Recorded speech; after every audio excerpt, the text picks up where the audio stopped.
I might need to reconnect my controller again so it picks it up.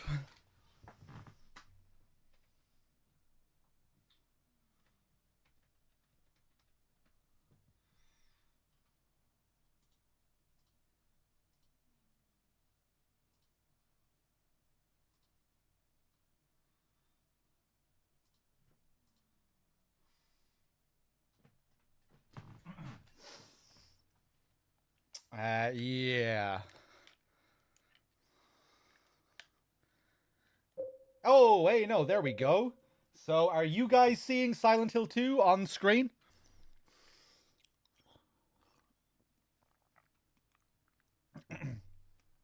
This enhanced edition might not be updated to the most recent thing, but that's okay anyway because I don't like a lot of the replaced visuals, so that's okay. Or the remade stuff as opposed to the remastered stuff. Let's see. But it's nice that you can customize it. How is it enhanced? This is a uh, fan made project. Konami did release a remastered version of Silent Hill 2, but it was absolutely horrendous. Um, but thankfully, fans came together and actually made a good remastered version, which is this version. Um, but it went, after a while, it went beyond remastering and just updating what was already there. They started to remake things, like remaking certain item textures and whatnot. And I don't really have much of an interest in the remade stuff. But yeah, as I was just saying, you have the choice to play with that stuff or not. You can kind of customize it for what you want. Some of the stuff in here will be remade, I think, though. Some of the more minor things, like the stuff in the menu, like those menu visuals, the items in the menu, I think will be some of them will be remade.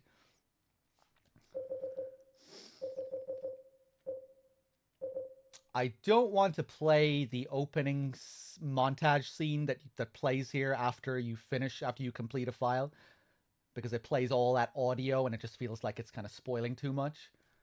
I will play the original though, which I think we can still play. Yeah, we have a choice: introduction collage voice version or just the regular introduction collage. Let's go for the regular one. But other things that they changed, I think they added a lot of fixes from the original PC version. The original PC version for Silent Hill 2 wasn't the best. It had lots of issues. The shadows were super jank and too sharp. They made the shadows way better, much more like the original version. Um, the usual upscaling and widescreen patching, except without the issues that you would normally have with the older widescreen patches. But yeah, they did loads of stuff. It was a huge project, and they're still working on it. They're still adding stuff.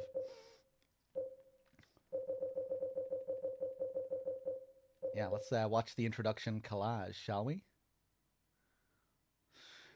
The Yeah, I fixed the Brahms sign. The Brahms sign will be the original Brahms sign. Don't worry. Nico helped me with that before my previous playthrough because that was one change that I really didn't like.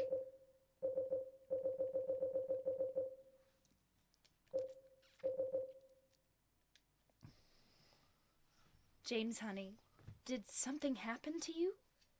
After we got separated in that long hallway? Are you confusing me with someone else? You were always so forgetful. Remember that time in the hotel? Maria? You said you took everything, but you forgot that videotape we made. I wonder it's still there. How do you know about that? Aren't you Maria? Hey!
One, two, three, four!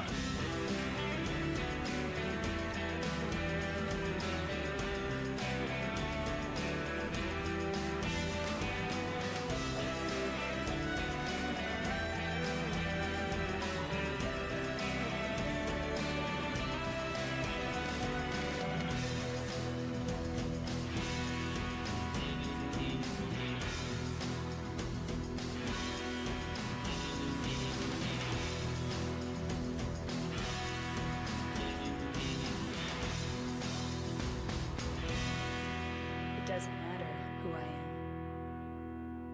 am. I'm here for you, James. See? I'm real. Sweet. Let's do it. Let's do it. So if I let that play naturally, just by sitting at the menu here, we would have gotten the voiced version. But I prefer to play that one. Less spoilers. You know, we'll be hearing all that dialogue later on.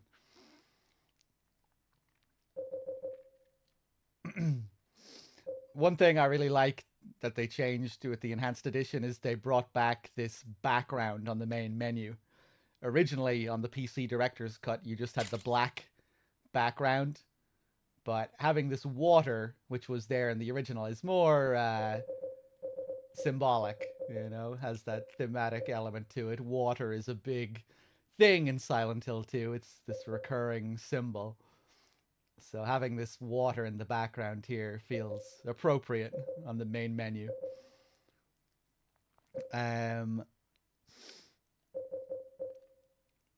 Lethal Blue as well. Thank you very much. Thank you. A lot of games in the early PS2 era used water prominently. And I think a big part of it, I think it might have been partially born out of the PS2 having the capability to deal with water much better than what developers were able to do on PS1. MGS2 focuses a lot, obviously, on its rain effects, its water effects. But water is also like it's this recurring symbol within the story as well, you know, representing information. Silent Hill 2, a game that also came out in 2001, is also heavily uses water as a symbol within its story. Final Fantasy X came out in 2001, heavily revolves around water and this giant sea creature, Sin, which comes from the water, which comes from the ocean. I always thought that was kind of interesting. These three 2001 video games heavily utilizing water as like a prominent part of their story or even their like themes or symbols. Knight, thank you very much for the raid. Much appreciated. Welcome anyone who came in from Knight's stream. How's it going? I'm just rambling about water and games that used water back in 2001.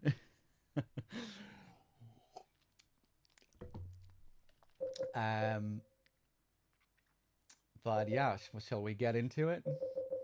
Go for a new game. Main scenario. Letter from Silent Heaven, or our sub-scenario, Born from a Wish. I might do the whole thing, because I'm thinking maybe I'll just make this a Silent Hill 1 and 2 marathon. Silent Hill 1 took me way longer than I thought it would. By the time we get to the end of 2, it's going to be almost 24 hours. If I do Born from a Wish, that might push it into 24 hours. And we'll see. You don't like Born from a Wish? I really like Born from a Wish. I think it's cool. Main scenario. We'll play on normal difficulty.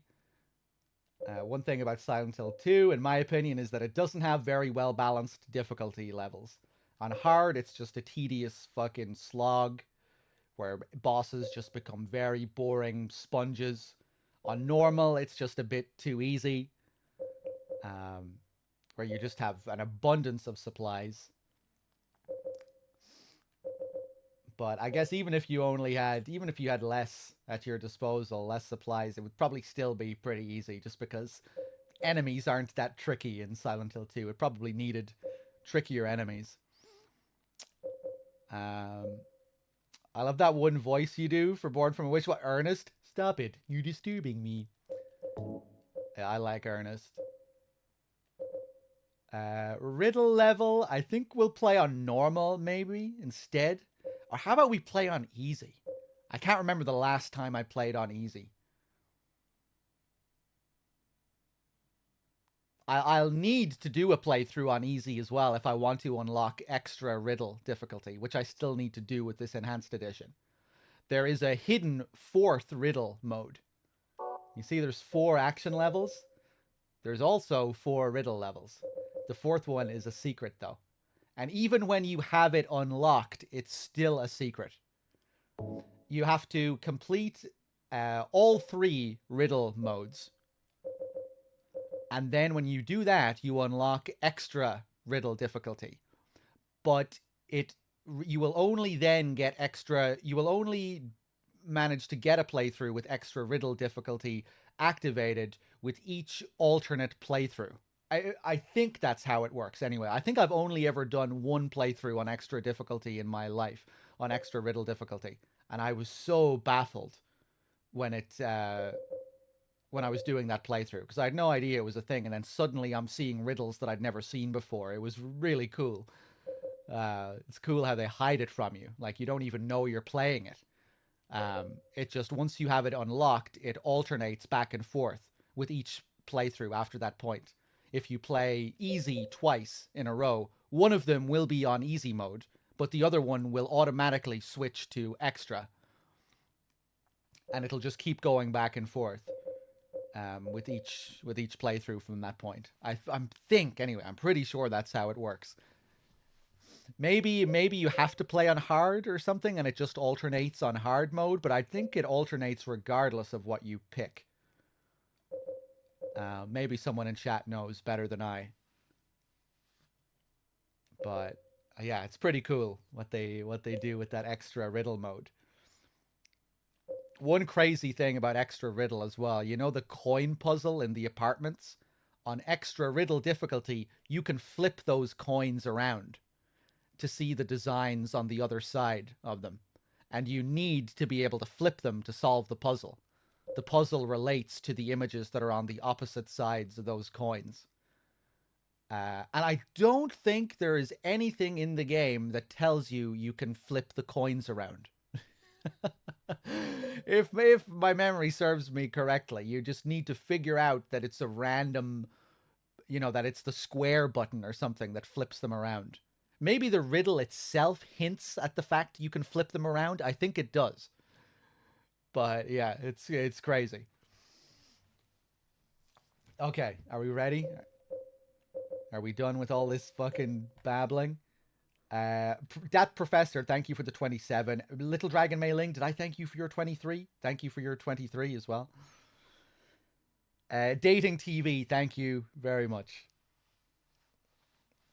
Okay. We ready? Let's play on easy.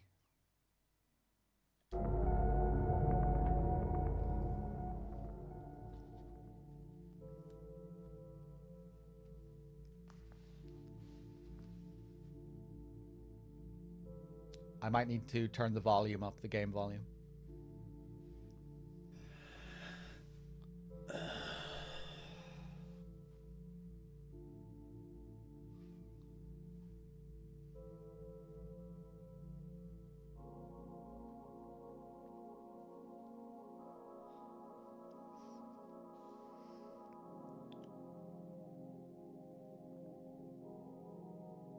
Mary, could you really be in this town?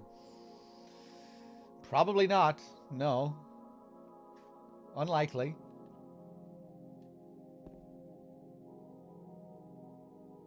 So, how is the audio balancing? Chat. Does it sound the same as Silent Hill 1? Does it need to be boosted a bit? It's past 2 a.m. I start a 12-hour shift at 9 a.m. But I didn't. You're going to have to continue the rest of that thought, Mr. Man. Game is a little low. Didn't want to miss SH2's intro. It's lower? Yeah, I had to boost it a bit on my end. Let's see.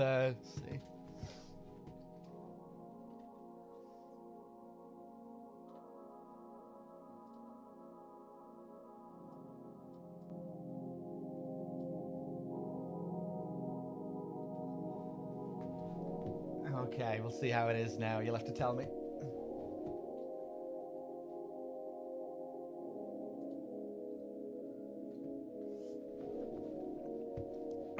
Better now? Am I still a bit louder than the game? I like to be a bit louder. We'll see how it changes later as well. Look what we have again.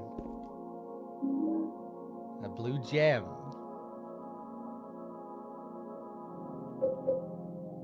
Maybe I could use it somewhere. Once again, this is our UFO item.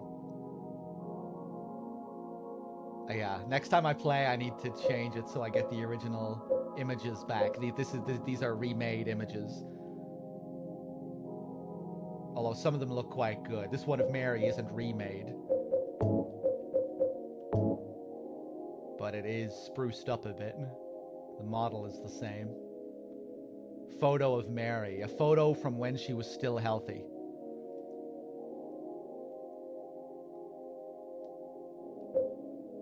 And a letter from Mary.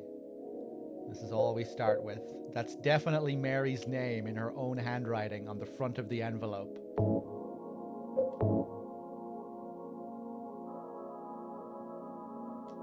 In my restless dreams, I see that town, Silent Hill. You promised you'd take me there again someday, but you never did. Well, I'm alone there now, in our special place, waiting for you. And that's the end. Love the iconic opening CG scene with James looking at himself in the mirror, the shadows completely covering his eyes. unable to see himself and who he really is. Holding his hand up to his face, seeming to be wondering if he's even real. That's how it seems to me anyway. It's kind of a strange, all kind of an unnatural thing, the way he holds his hand up, almost to check if his hand is real or something. Is my hand really in front of me? Is this really happening? Is this reality right now?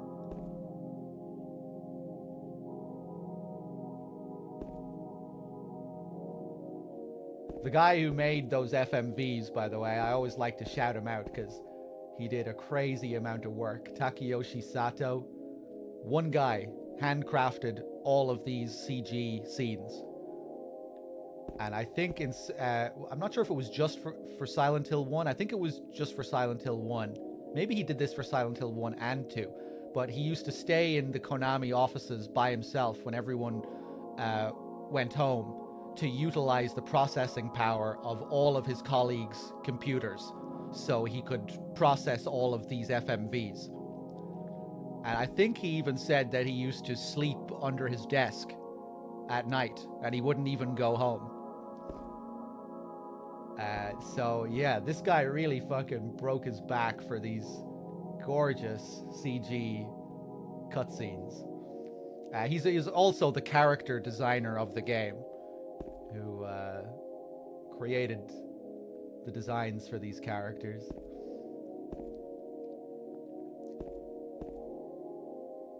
So yeah, props to Takeyoshi Sato.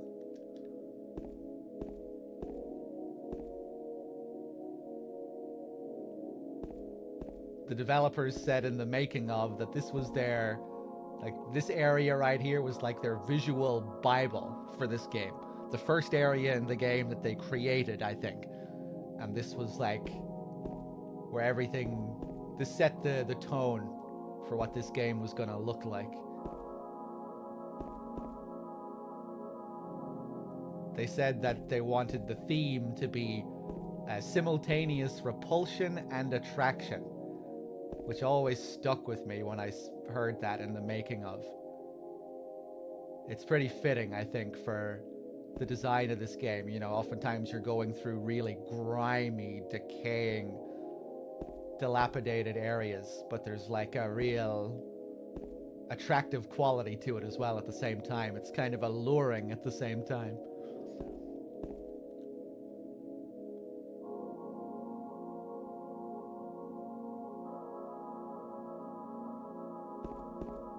Love it, this dreamy music. The first character we see here, apart from James, is Maria, presented in the form of an advertisement, which couldn't be more fitting, I think. A Heaven's Night advertisement. We'll come back in here and talk about some of the other details, but let's do the first major cutscene first before we do anything. Before we start rambling.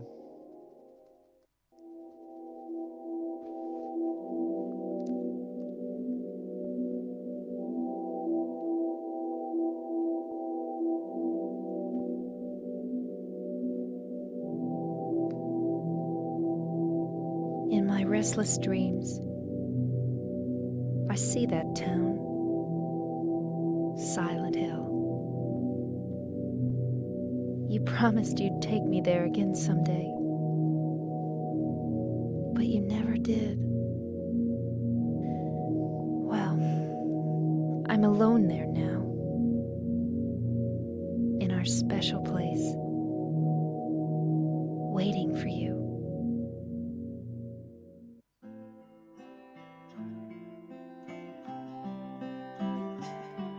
I got a letter.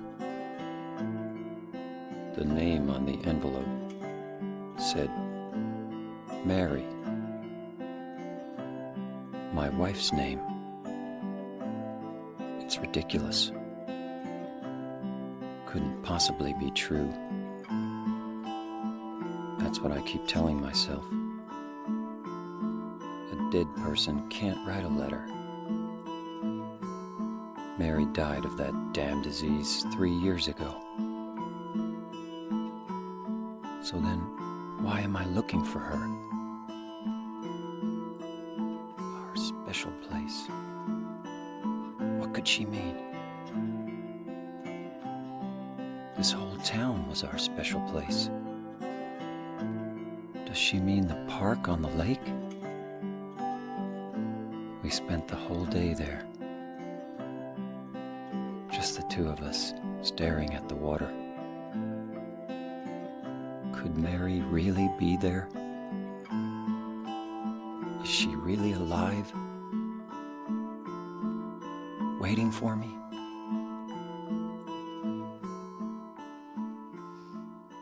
Oh, so good, man. Every time. He really does a great job with that little monologue, I think. You can really feel the pain.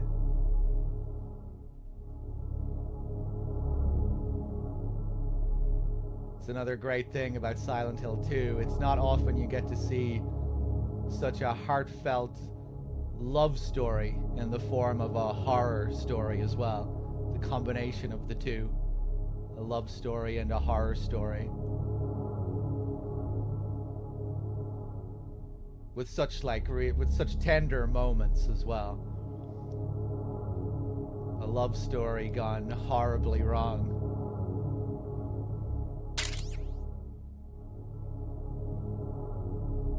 This whole town was our special place.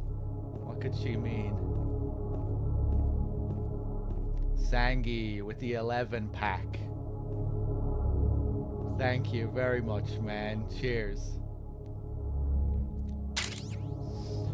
They never specify what the disease is. It seemed to have a horrible effect on her skin. You see her body at the end of the game and what she looked like when she was sick. Yeah, and her skin is just like a mess. In one of the flashbacks as well, you see her really struggle with that aspect as well, how she looked and how she felt about herself and the way she looked. You know, she says, she refers to herself as looking like a monster in one of the flashbacks. Asks James not to look at her or something like that.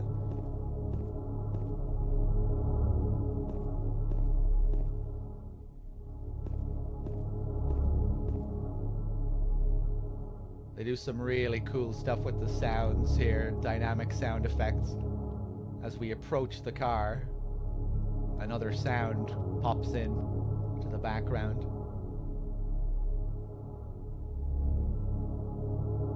You hear that sort of revving sound?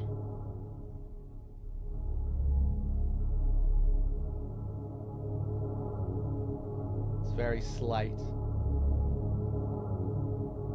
And again there. If I move away.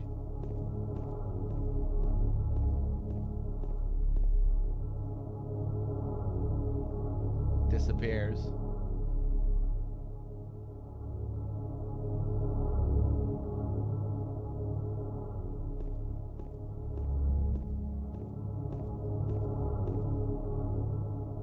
Love the way he parked the car here as well. Look at this.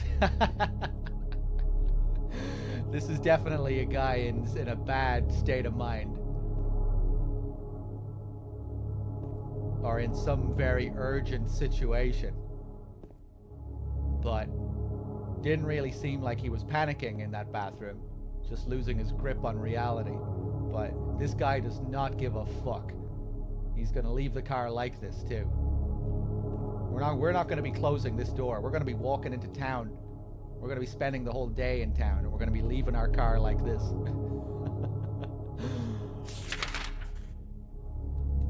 We get a map. We need to take the map.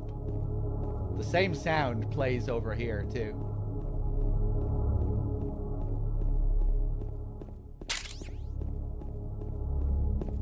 Worm Ace, thank you for gifting us up to Silent Kitty. Zishupuff with the 2 as well. And Cabra with the sub as well. Cheers.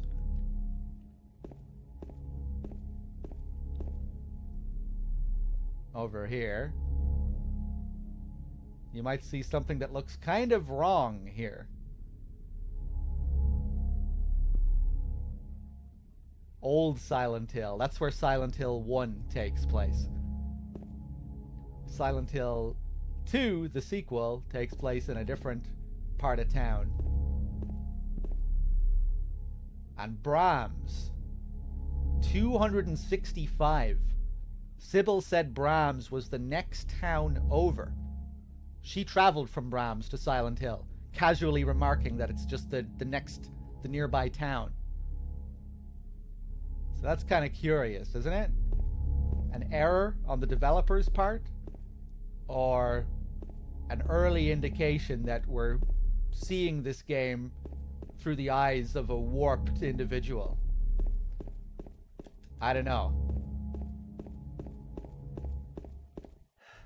They changed this in the Silent Hill HD collection, but I never trusted that those developers were actually changing something that was a mistake, because I've never been convinced that this was a mistake. I'm open to the idea that it could have been, but I'm far from convinced that it was. You know, when so much of what you're seeing in this game is from James's mind, from his warped mind. But perhaps.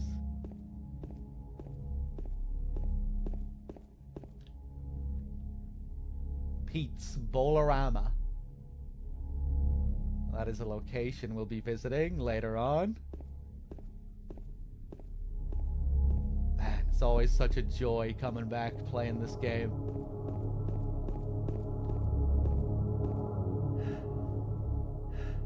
What an atmosphere.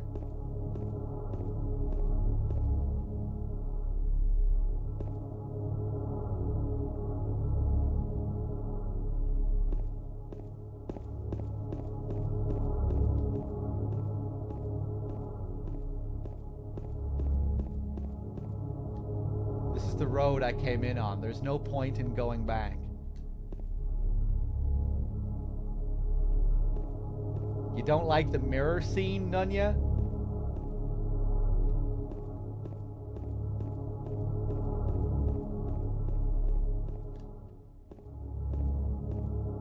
Let's go back in.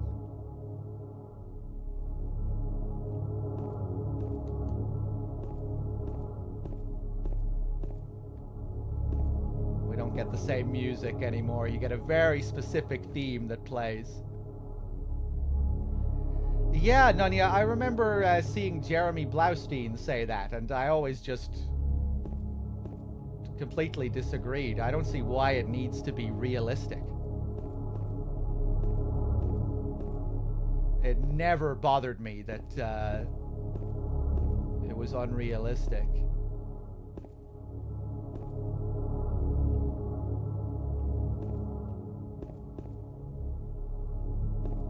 I always really liked how it looked. That sort of moving his hand down. I always saw it as him just trying to look at his hand, kind of questioning the reality that he's in. You know, is my hand there? Is this real? I always thought that was kind of a strange criticism. To like watch that scene. A scene's presented in such a like surreal way. It just felt weird to be thinking about the realism of the situation. Oh, nobody would move their hand down their face like that. Like what?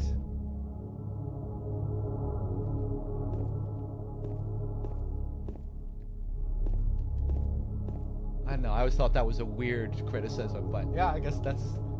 Some people just feel that way and think it looks off for whatever reason.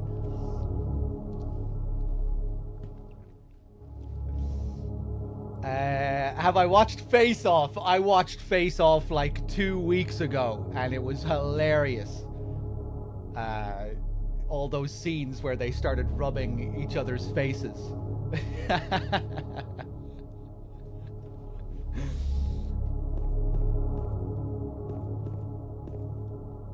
In Face Off, they don't just hold their hand in front of their face. They rub each other's faces, and they do it multiple times in extremely awkward ways.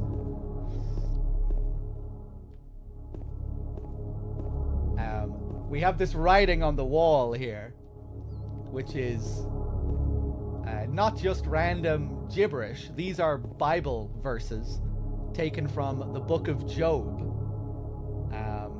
which is another very specific little thing here. Let's see if I can find it in my notes as well. I'll be able to tell you exactly what it says. Over here, it says, "While I am decaying like a rotten thing, like a garment that is moth-eaten." You can only make out a few of the words. Some of them are smudged, but that's what it's... You know, you can see "I am decaying," and then it continues below that, but on the left it's all smudged, so you can't really see it. And over here, it has another part.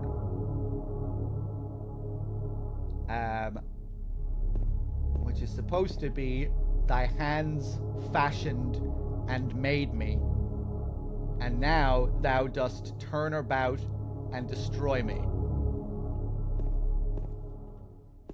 The first one here, "While I am decaying like a rotten thing, like a garment that is moth-eaten," this, we were talking about it a few minutes ago, this really makes me think of Mary and the state that Mary is in at the end of the game, actually looking like a moth-eaten thing.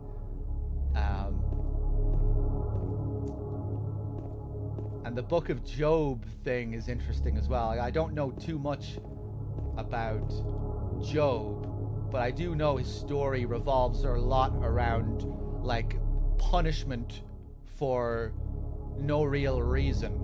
Or, you know, that Job was just this upstanding guy getting along fine with his lovely life. He had this family and he had his kids, and he did nothing wrong to nobody. And then God struck him down to test his faith. He took everything from him, right? He took his kids and his family, and he lost everything. And he just put him through this horrible trial to test his faith in God. I think that's kind of the gist, right? And I would imagine here they're trying to draw a parallel to James, right? Who is living his good life with his wife, who he loves. They love each other very much, and then fate strikes, and this sickness, Mary's sickness happens. You know, she's just struck with this sickness. Fate just hits the both of them, and James is put to the test.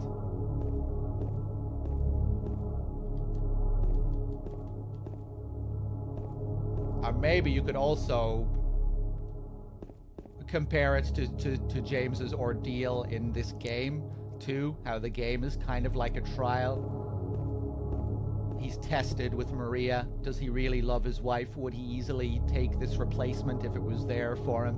This monstrous creation? Would he accept this in place of his wife? But either way, I think it's fairly easy to draw parallels between that story and what happens to James. Fate kicking him up the ass, essentially, and being tested.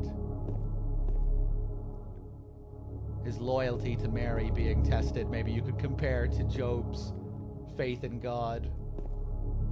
I don't know.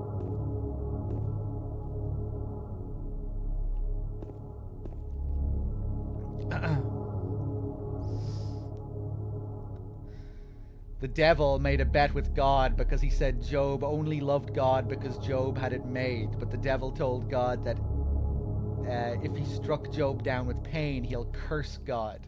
But Job stayed faithful. Okay.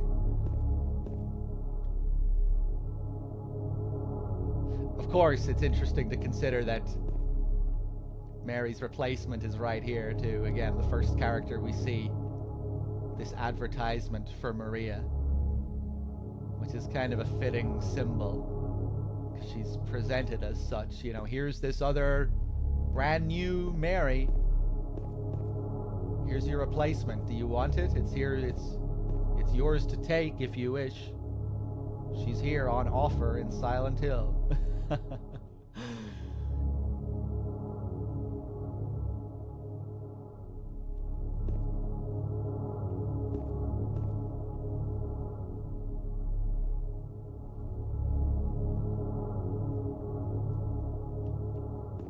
Okay.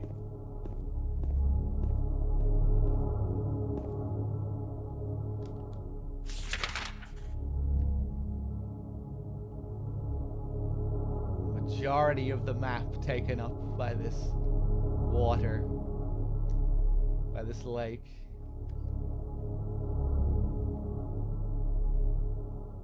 Alright, I think it's time to head into town to start the descent.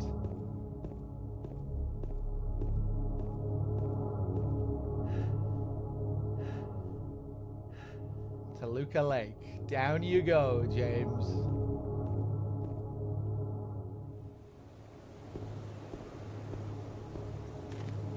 But I'm afraid we're going to have to stop here for a minute.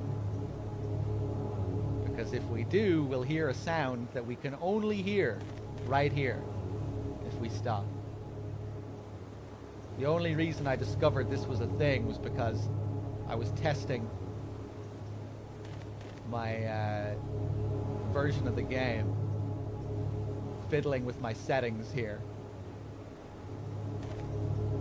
And out of nowhere, I heard something that I never heard before, and it scared the shit out of me. Before a stream once.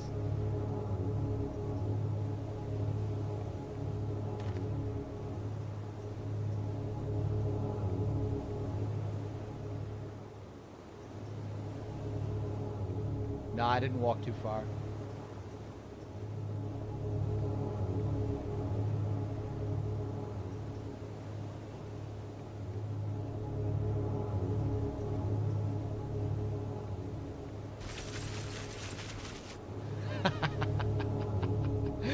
There it is. Isn't that fucking crazy?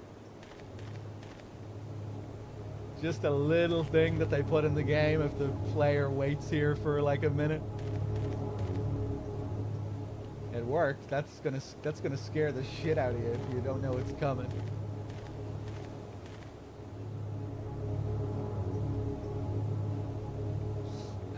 Let me just scroll up here as well. Sorry if I'm missing stuff in the chat when I'm rambling and people are adding to what I'm saying.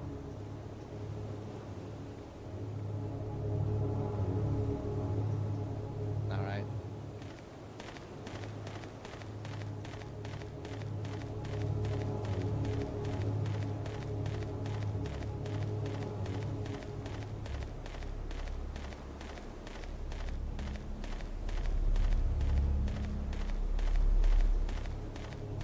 Remember the developers were saying as well in the making of that this whole intro is like a big point of debate for the staff when they were making the game. They were unsure if they wanted the intro to the game to be so slow, where it's just one long walk into town. But I think they made the right decision. I really like all the slow little moments in Silent Hill 2. There are a lot of them. Like the walk down the long stairs in the Historical Society. The boat ride to the hotel. These are all the magic little moments in Silent Hill 2. Some of them.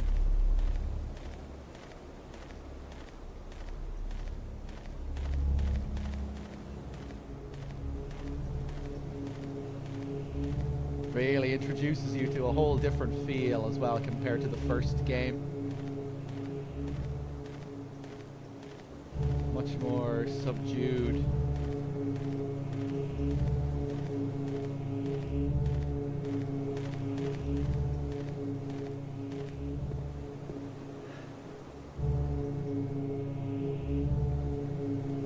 There's something in the well.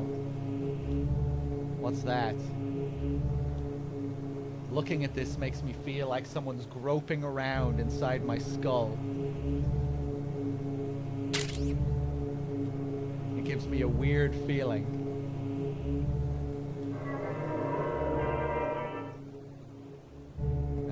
we are face to face with James here.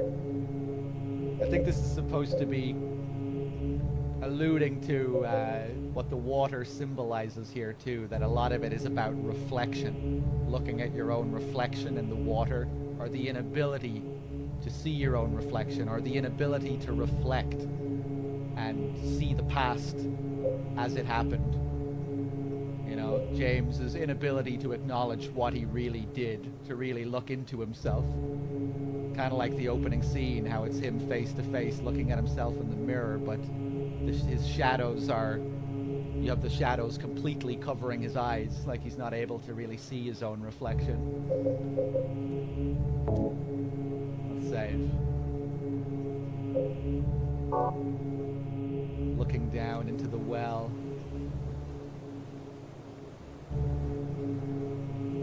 He talks about himself and Mary, how they spent hours in Rosewater Park staring at the water.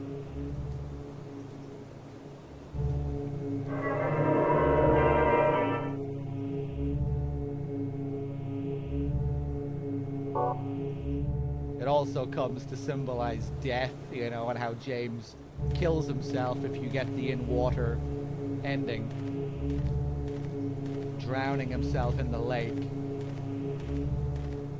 All the bodies underneath Toluca Lake, the myths that you hear about the ship that crashed and all the people that are dead at the bottom of the lake. It's kind of a symbol of death too, but also reflection.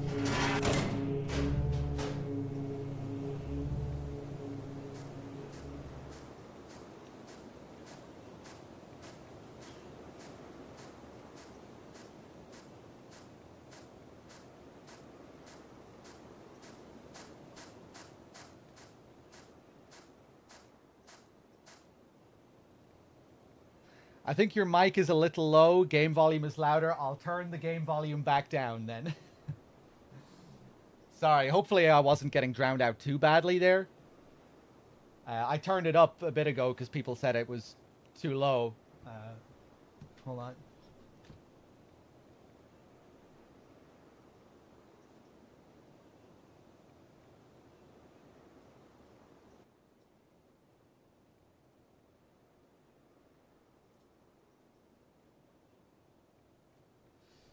Okay, hopefully now it'll be the right balance. It'll be okay.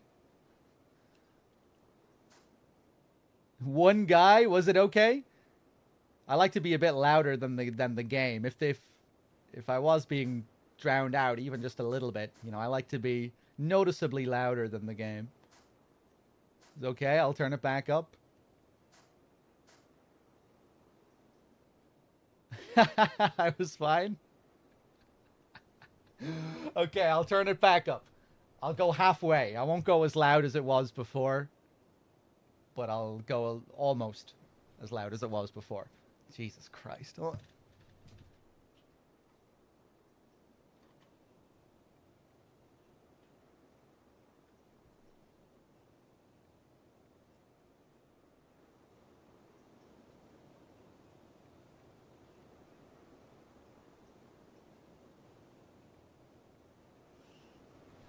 Okay, if it does need another little boost up, let me know. Okay, we're ready.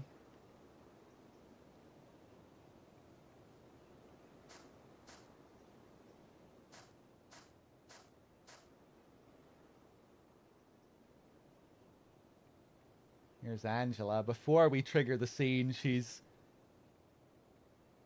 here completely still, staring at a gravestone.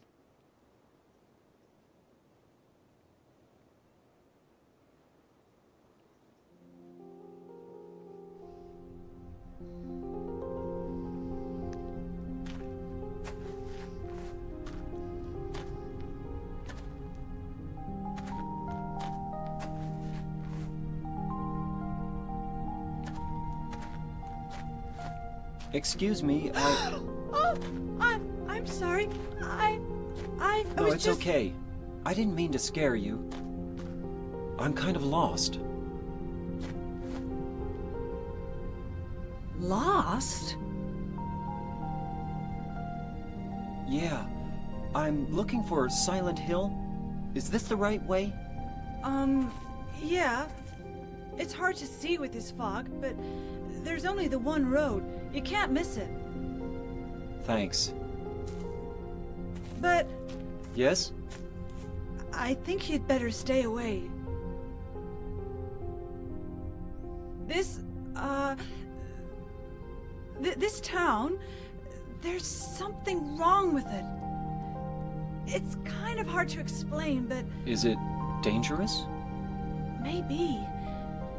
And it's not just the fog either. Okay, It's... I got it. I'll be careful. I'm not lying. No, I believe you. It's just... I guess I really don't care if it's dangerous or not. I'm going to town either way. But why? I'm looking for... someone. Who is it? Someone... very important to me. I'd do anything if I could be with her again. Me too. I'm looking for my mama. I mean my mother. It's been so long since I've seen her. I thought my father and brother were here, but I can't find them either. I'm sorry. It's not your problem. I hope you find them. Yeah, you too. Okay, here's Angela. Hey, Nostrum. We can also go back to her and interact with her. What is it? Oh. Nothing. Sure is quiet here, huh? I guess. And off he goes. There should be another interaction. Aren't you looking for someone? That's right.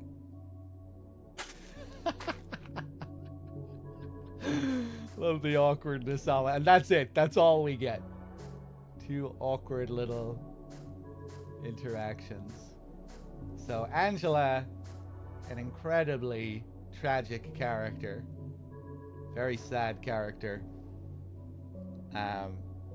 Angela is the victim of sexual abuse at the hands of her father. She suffered at the hands of her father for a long time, I think it is implied, until she eventually snapped and murdered her father. Then she escaped to Silent Hill, where she undergoes a trial similar to James. She says she's here looking for her mother. She thought her father and brother were here, but I can't find them either. If you notice, when she says that line specifically, she starts caressing the gravestone that she was just staring at. A little hint that her father and brother are dead. The brother thing is an interesting detail because the brother is never overtly spoken about in the story. But Masahiro Ito has stated that she also killed her brother. And I think maybe that her brother sexually abused her too. The two figures that you see on the wall during the burning staircase scene, one is supposed to symbolize her father, and the other one is supposed to symbolize her brother.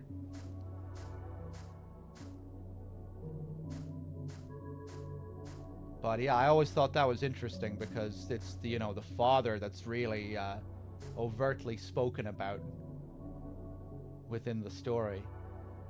And I guess this other thing with the brother was just supposed to be like there within the visuals, that they were never going to explicitly talk about it. It was just this little hint, I guess, with this dialogue, the father and the brother and the caressing of the grave, and then the fact that there are two figures up on that wall at the end during her final scene.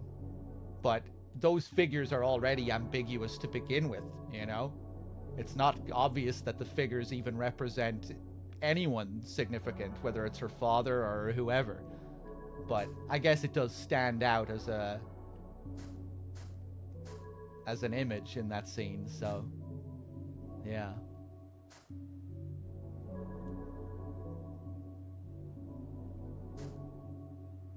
A lot of Angela's body language is, you know, recontextualized on a second playthrough. Like, once you know everything about her and what's happened to her, it starts to, you know, you start to see that story in her body language, the way she, just like she's so guarded. Like, look at her here, the way she's holding herself. Her fear of James as this imposing male figure. Like, I think James is kind of supposed to be the possible stand-in for her father figure during a lot of their scenes. You know, they share a lot of scenes just between the two of them. And James is, you know, she's very fearful of James. Later on, you know, before she gives the knife to him, she's, you know, she's terrified of giving the knife to him because of what he might do, and starts hysterically screaming, unable to give him the knife, putting it down. In the abstract daddy scene later on, you know, she calls him out big time. You know, you men, you're all the same. I know what it's like. You're only after one thing. You know, she believes James is wants the same thing that her father did. So yeah, it once you know her whole story, you see a lot more coming through her body language and her strange little mannerisms, behavior. Another thing as well, Angela is 19 years old, but they specifically got the voice of a much older woman. Recently, Jeremy Blaustein came out, the translator for the game, and he said that this wasn't a creative decision. But again, I feel like I have to maybe disagree with Blaustein and take the sides of other developers over his, because in the making of Silent Hill 2, they straight out say that this was done for a specific creative reason. So yeah, I don't know, believe who you want, I guess. But I don't know, I kind of do get the impression that they want her age and the way she sounds and all of that to be a bit ambiguous.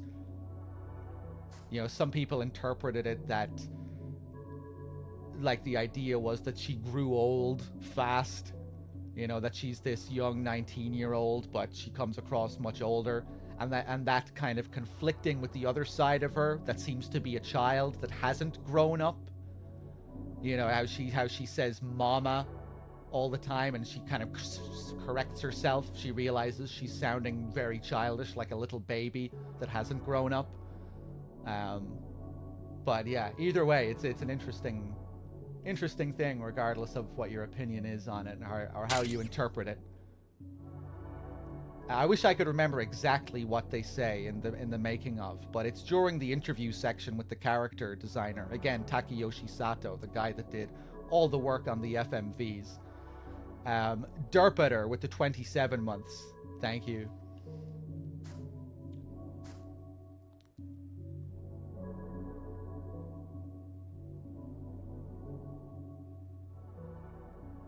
But yeah, I think we can continue. Oh, hey, we never spoke about Mary's body being in the back seat of the car.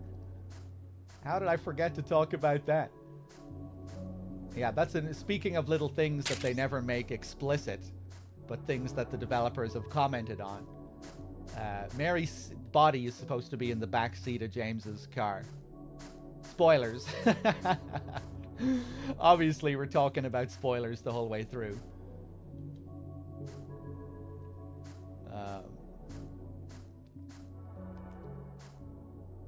But yeah, and apparently that was supposed to tie into a very, like, real cultural thing in Japan.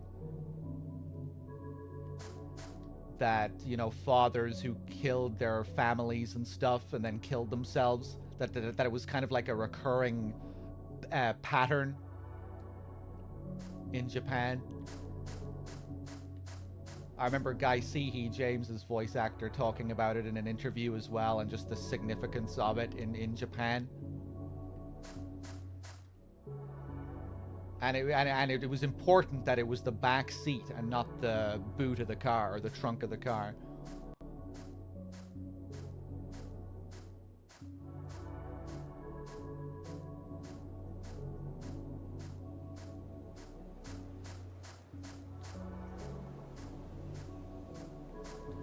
I think because it was important that the bodies be laid out in a respectful way, you know, that they would be sitting upright, presented upright in the seat or something like that, whereas, you know, chucking them in the boot would be a bit more disrespectful. Maybe someone in chat knows a bit more about this and, you know, the cultural significance of it.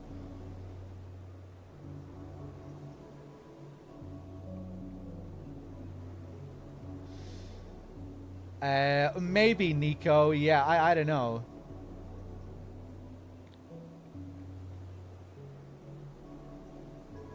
Naughty Yuri with the 27 as well, and the 6 in a row. Thank you. Yeah, Donna Burke is the voice actor for Angela. She plays...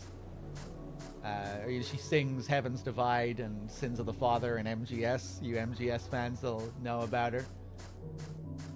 But yeah, she plays Angela in this. And she also plays Claudia in Silent Hill 3. Over here, some people have theorized that this is supposed to be White Claudia.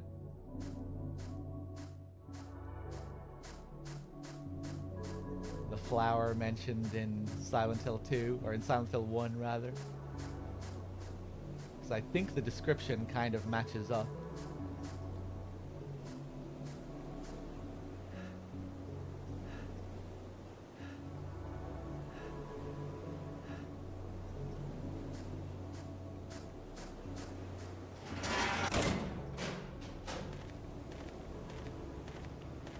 Whoop.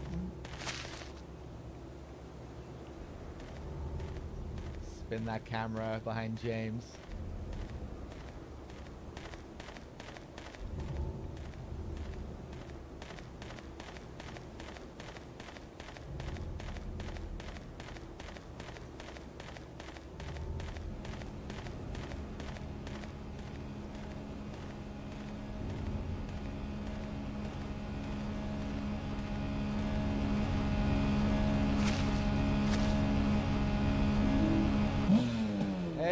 Now you can really be a psychopath, James.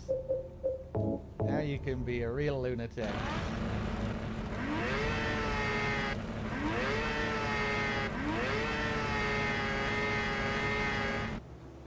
James can leave the town, though. That they make a point of that at the beginning. It's James's choice to come here. In Silent Hill 1, you can't leave. There's roadblocks everywhere. All the walls are caved in. Dead ends at every turn. Silent Hill 2, though, the road is all the way, you know, the road is there. But if you try and walk back, James says that he doesn't want to go back. You know, he wants to come here. It's his choice coming to Silent Hill. He wants to be punished for his sins. Same with Angela. And that's what makes Angela so sad, because it's very easy. She's the easiest to sympathize with. You know, James, Eddie, and Angela are our three main characters. They're all here for the same reason. They want to be punished for what they've done. But with Angela, you really feel for her, because I think most people feel, you know, that she had every right to finally lash out and defend herself, but she still killed her father.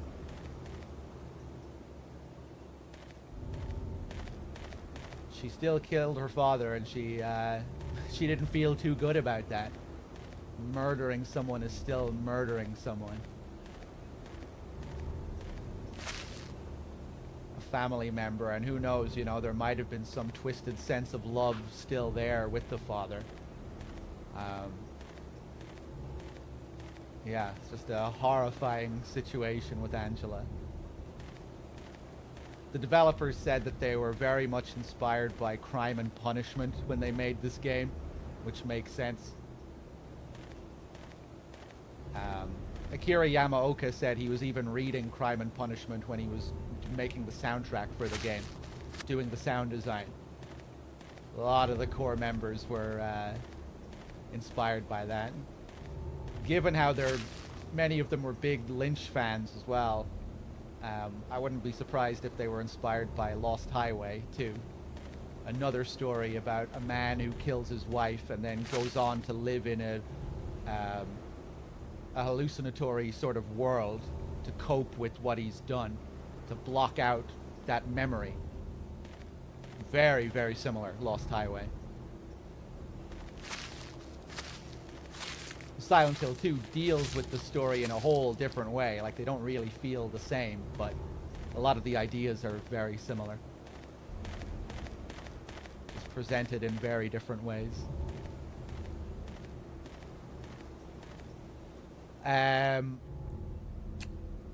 I have read the first part of Crime and Punishment. I still need to continue it. I got to the point where he committed the murder. Where he killed the old woman, the shopkeeper.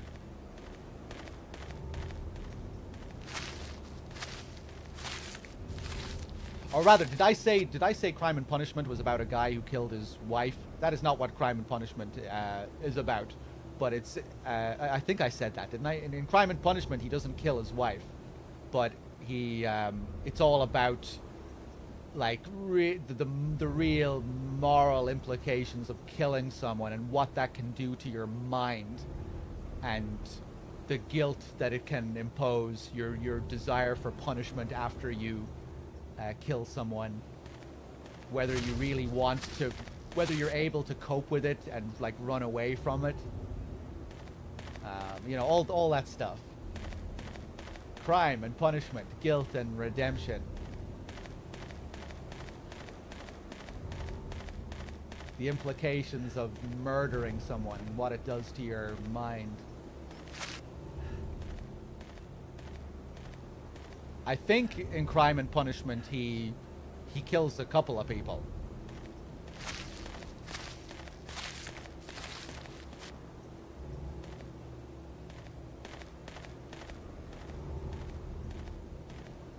But his reasoning for killing is quite different. It's because he's in a dire financial situation, I think, more than anything.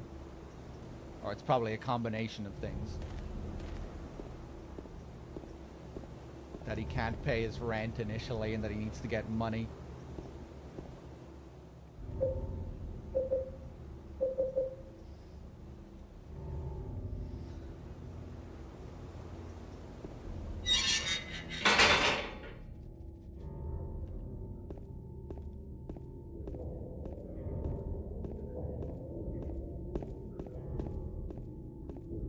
But yeah, Lost Highway is similar.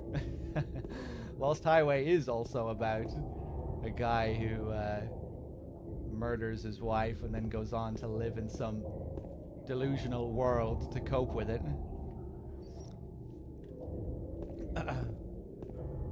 Speaking of people murdering their wives, we also have Jack Torrance depicted here, The Shining. Posters for The Shining. There's Jack Nicholson's face, completely scratched and torn. You can barely see it, but yeah. The yellow poster is also another Shining poster, I think, for the original theatrical release of the film. Not an O.J. Simpson segue? Yeah, Lost Highway was inspired by O.J. Simpson when Lynch was wondering how you could go on living your life.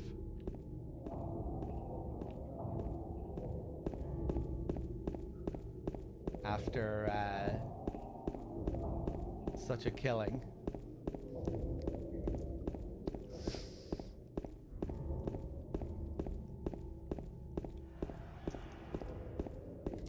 Let's unequip that chainsaw.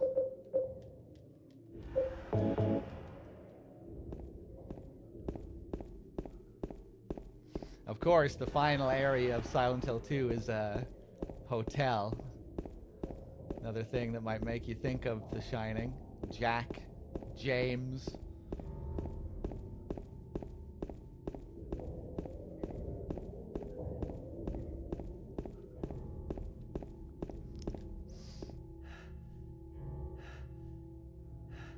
The Roadrunner. Okay, we have almost arrived at the town. It's a long walk.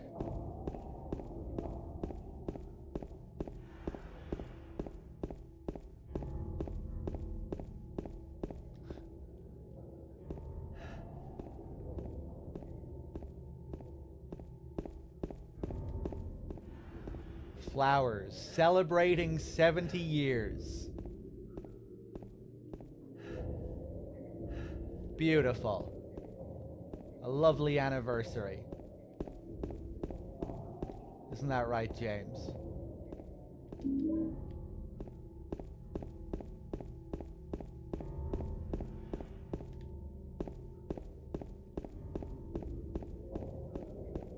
Why do you think a dog wants to torture James? I mean, that's the eternal Silent Hill 2 mystery, isn't it? Nobody will ever be able to answer that question.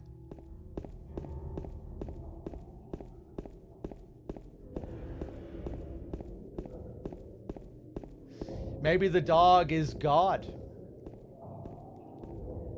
Maybe the dog is the person who put those Bible verses on the wall.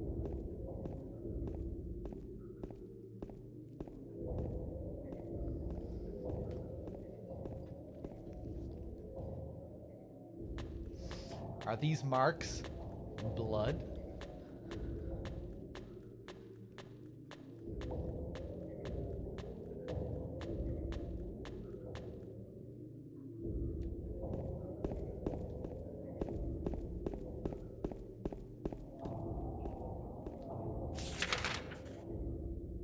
Oh, they let me go down this street. Oh, they don't! That shadow just now bothers me. What was that? I forgot about this. This is weird because they put fucking tape up here to prevent you from going down these streets. Why didn't they put tape on that one?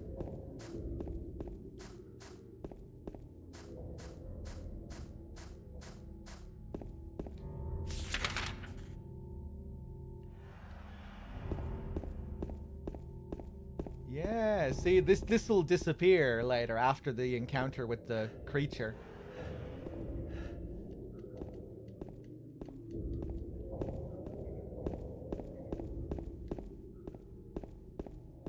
But they didn't tape up every single street.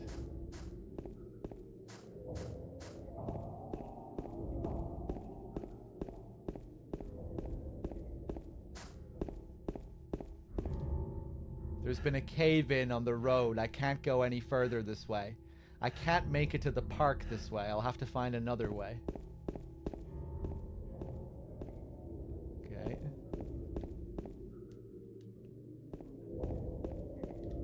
Ooh, nice.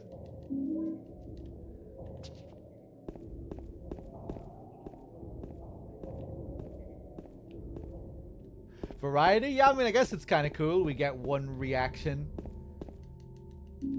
going that way from James, and then they have the tape on the other street.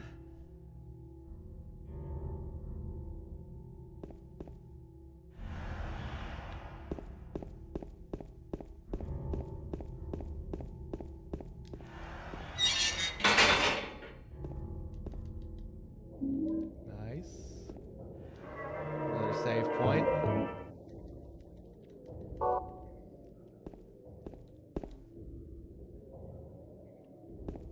This is in a different part of town. Yeah, at the start of the game, you see that signpost with Old Silent Hill written on it. That's where Silent Hill 1 takes place. Old Silent Hill.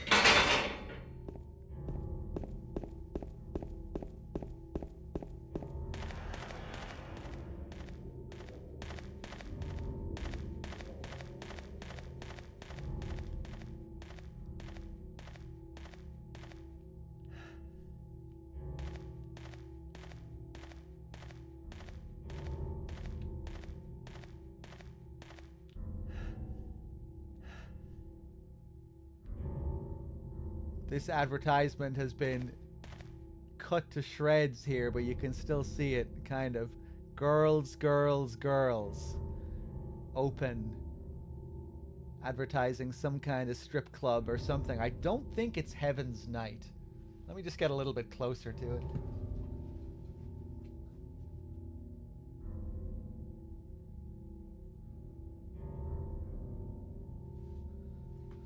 Maybe it is. It's so hard to see because most of it has been torn to shreds.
Get him!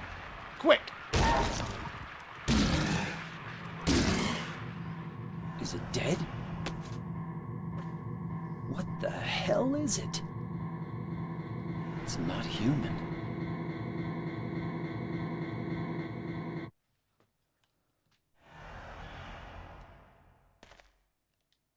Dead? Could it have been that creature? What's going on in this town?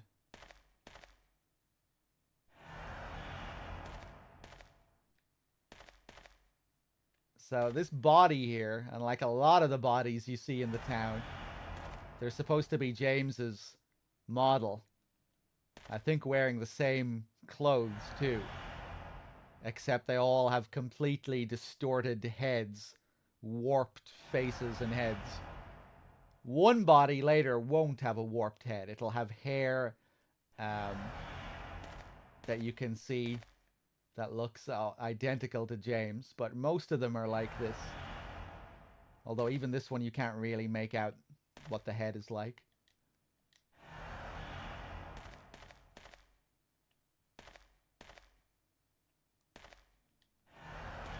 And pay close attention to the radio when we walk out here. The game spoils itself here, majorly. But everyone misses it on the first playthrough. But once you hear it, you'll be like, how the fuck did I ever miss this? You can hear Mary say, "Why did you kill me?" And in the subtitles, you can also see a bit of it, too. Some of the words are cut off and you can't see it spelled out completely, but it's, once you hear it, it's kind of crazy. Once you're listening out specifically for it. Oh yeah. Oh yeah. This thing broken?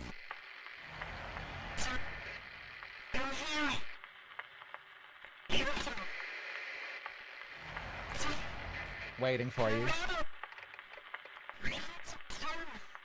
Why did you kill me? What the? I better take it anyway. I might need it.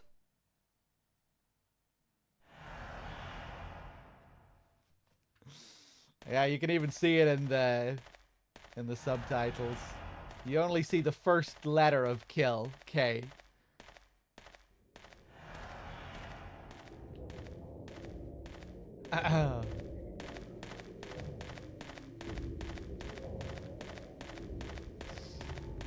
But yeah, fairly easy to hear when you're listening out for it, but also easy to miss.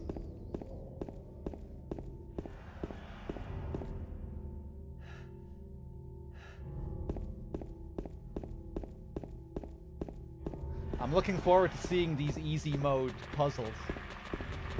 Can't remember the last time I did an easy riddle playthrough. Whoop! Nope.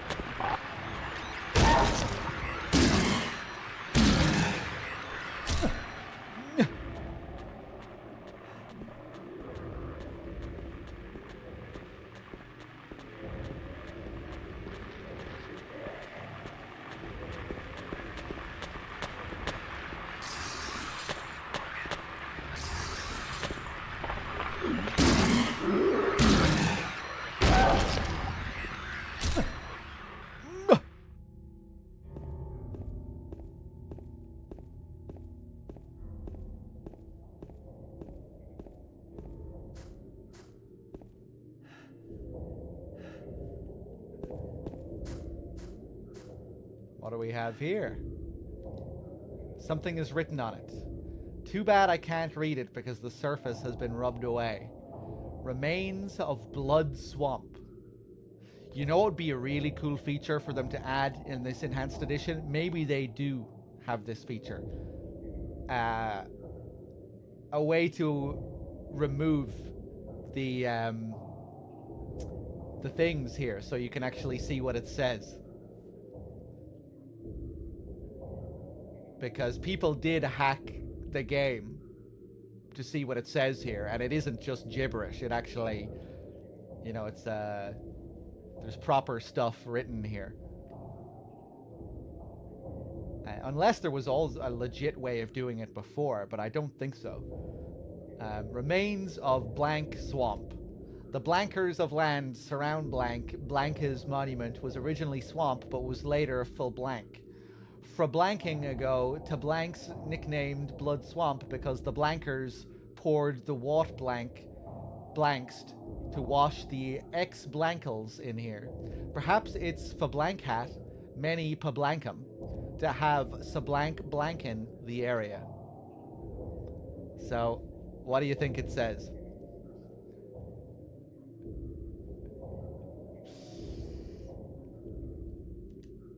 Remains of something swamp, the somethingers of land surrounding the monument was originally swamp, but was later filled.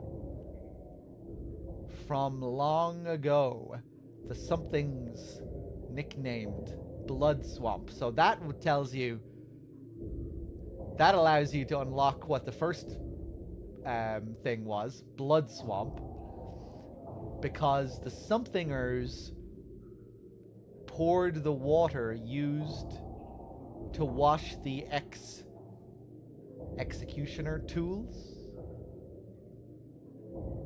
The executioners poured the water. Perhaps it's for something that many people seem to have something in the area. It's almost better not knowing what this says exactly, you know, because gives it that extra bit of mystery. It's some spooky history. Let me just look up the text, what it actually says. Hold on. Nico has it ready. Remains of Blood Swamp. The X meters of land. X meters of land surrounding this monument was originally swamp, but was later filled in. From long ago, the swamp was nicknamed Blood Swamp because the executioners poured the water used to wash the execution tools in here. perhaps it's for that reason many people seem to have seen ghosts in the area. Yeah, really cool. This lore ties in with Pyramid Head and the ancient history of the town. Pyramid Head is a manifestation of the old executioners of the town. He takes the form of an executioner.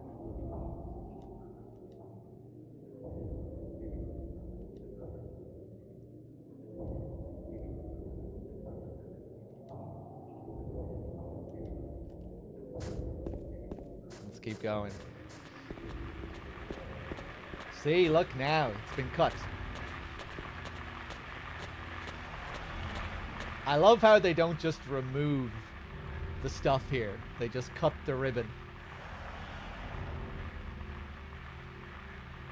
Who did it? Who cut it?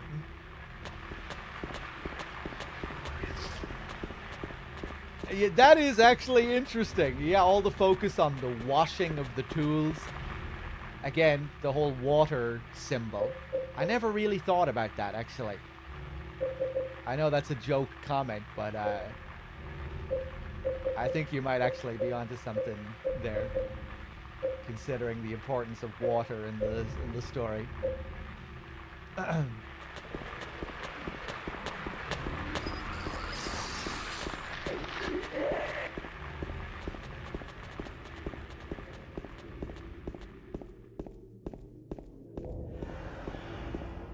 But yeah, in olden times, there were executioners in this town.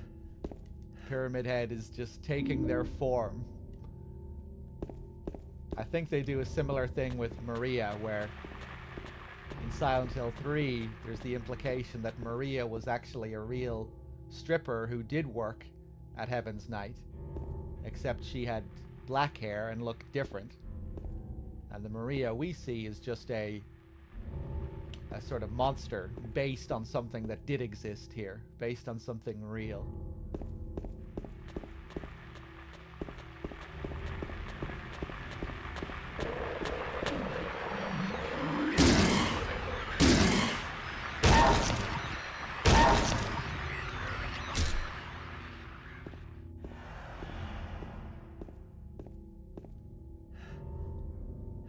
Did I already show James's war cry when you stand over the body of someone you killed with the chainsaw?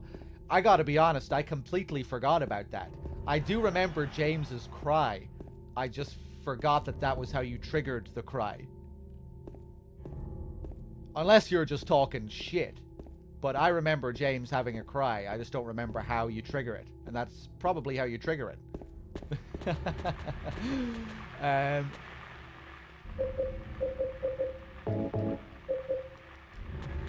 Let's do it.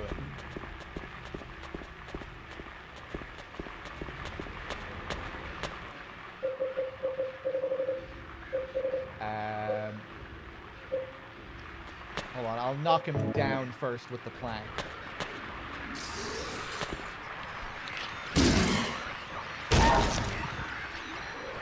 Okay. Ah! He fucking moved straight away.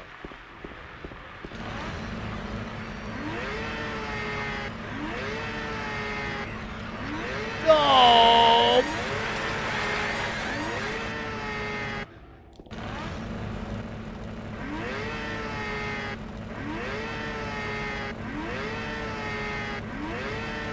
I think maybe I can't do it because I'm playing with a PS4 controller and there's no pressure sensitivity. And I think you need pressure sensitivity to do everything with the chainsaw, right? To do the other lighter things. Maybe I don't?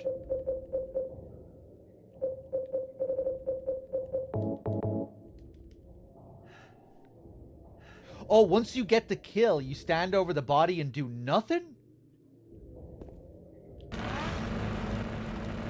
What? That doesn't sound right. You just stand still? Does it take a while to trigger?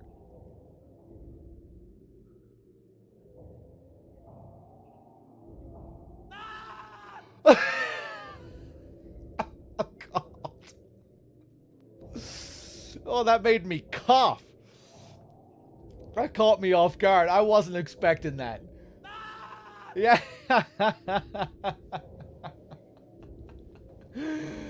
Damn, I forgot completely about that.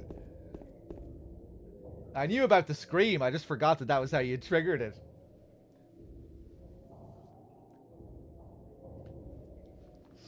You fucking lunatic, James.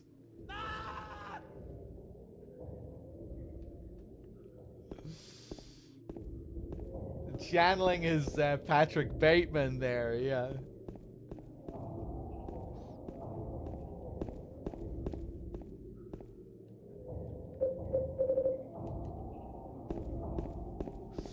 There's an interesting detail here. We have Silent Hill Post Office here. We did receive a letter from our dead wife.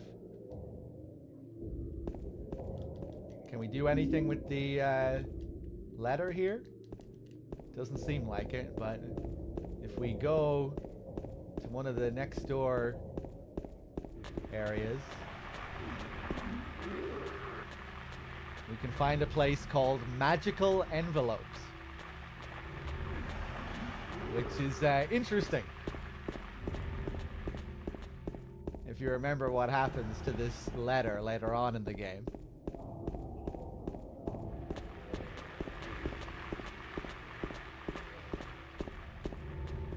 Happy Burger.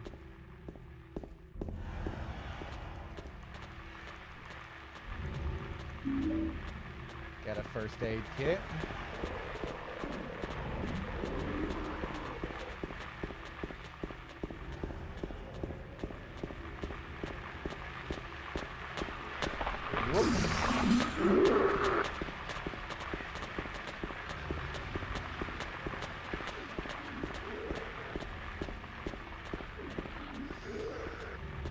Hey, Vaughn, thank you very much.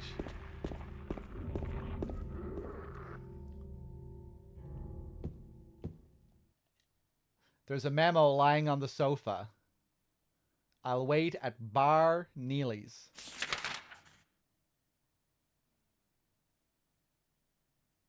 I copied it onto my own map.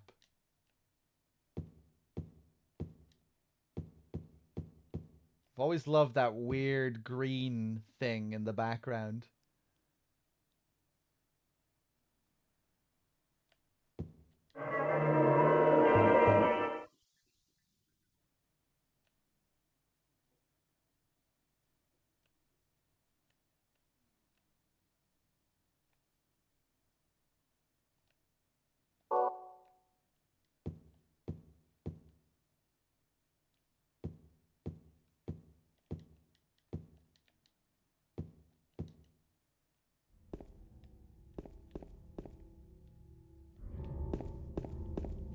Okay, let's head to Neely's bar then. See what we can find.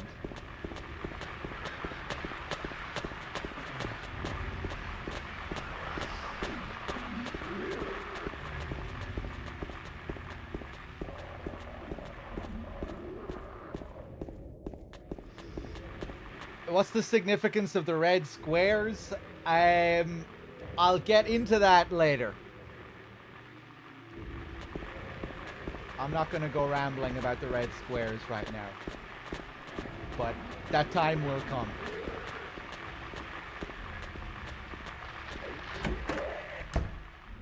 So here we are at Neely's bar. There's a map. This is a grimy looking map. What's that symbol at the end of Martin Street?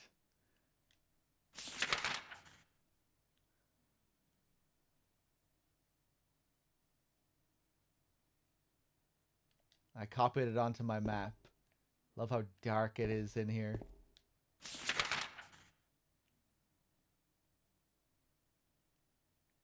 Okay. We got another lead.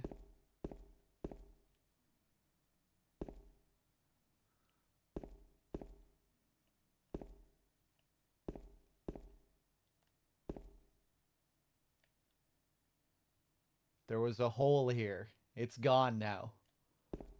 The iconic image here. And what does this mean? It's kind of funny how iconic this became, you know, considering what it's such a minor moment in this game. But I guess it just really struck people with just how strange it is. Ambiguous. There was a hole here. It's gone now. What's interesting as well, I'm not going to do this, but if I interact with this, it'll come up in the subtitles, and it specifies that hole is in capital letters.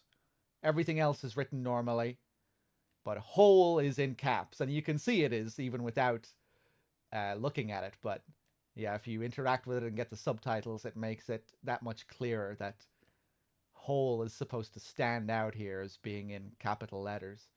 The reason I'm not going to show you that and interact with it is because it affects the ending that you get. And the ending system in Silent Hill 2 is really interesting.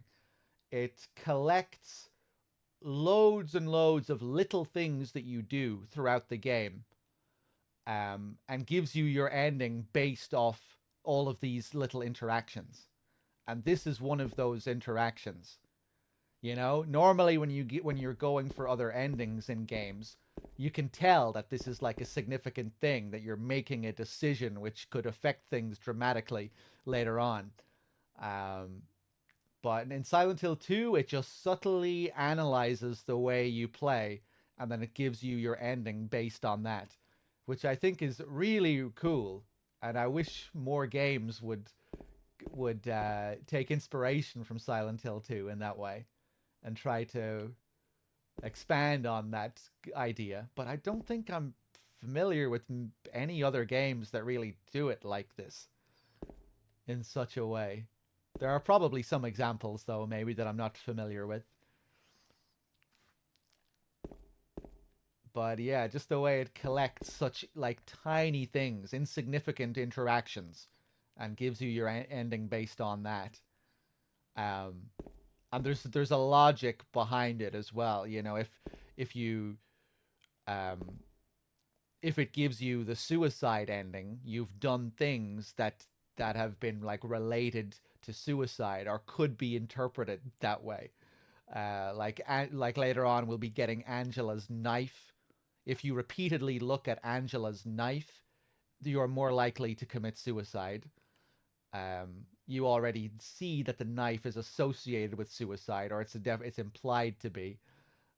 You know, Angela in her depressed, suicidal state, holding on to the knife and looking at it. She seems quite suicidal in that scene, I think. If you repeatedly look at Mary's letter and her picture, you're more likely to get the leave ending, where you are forgiven at the end by Mary and you get to move on with your life. You'll get the Maria ending if you ignore all of this and you spend as much time as possible with Maria, going back and checking in on her and doing the optional interactions with her. It's pretty cool how it works. It's kind of like each ending has a little affinity system, and the game it's kind of like a point system.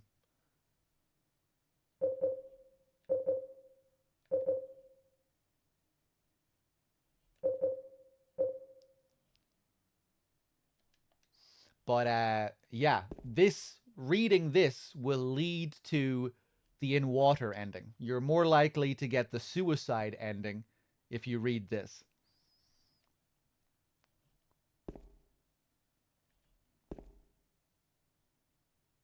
Which is interesting. Why? Why is that? Later on in the game, we'll find another message here, which almost flat out tells James to kill himself. It's addressed specifically to James as well. It's like the town talking to James. So yeah, it's interesting. One theory that I had was that I think other people thought this way too. Later on, we learned that James had a drinking problem, and that to cope with the pain of losing Mary, he drowned his sorrows. And here we are in a bar, a place that sells alcohol. Could this bar be the hole? It kind of feels like an obtuse way of interpreting this, but I just don't have much to go on, really. There was a hole here. It's gone now, as in the bar used to be James's hole, but now it's gone. Now he's here to face up to his problems in another way. The empty bar. Again, I don't know. The drinking detail is just so insignificant. Or like, you know, it's really underplayed later. It's such an easy to miss bit of text. Just a random bit of flavor text inside Heaven's Night. That's not to say it isn't important, because I think it still is interesting. Just because it's a bit of flavor text doesn't mean it shouldn't be significant, because there's lots of other very significant flavor text. But yeah, I'm just not sure if this is supposed to tie in with that. Either way, it's interesting.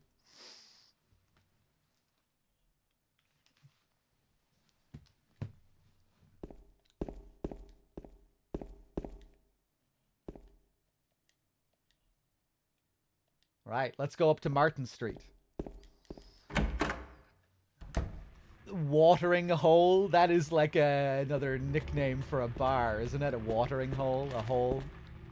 Yeah, maybe that's it, man. Another thing you could say as well is that the note we find in the trailer says, "I'll wait at bar Neely's." And bar is written in caps. Are you supposed to be drawing a parallel between the two things written in capital letters? Right? That tells you to go here. The bar is in caps. So, yeah. Bar, caps, hole, caps. The bar is the hole. But yeah, maybe that's it. I always thought that theory seemed almost just too obtuse, considering how little the game focuses on James's alcohol, like, explicitly. But yeah, it is a cool idea, I think. And yeah, it seems like you don't need to stand above any corpse to get the scream. You just stand.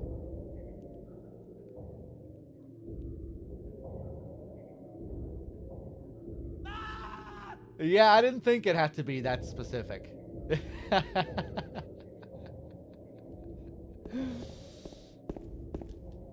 Here's another James body on the ground here. Just chilling. This time you can see the face, or the completely contorted face, distorted face.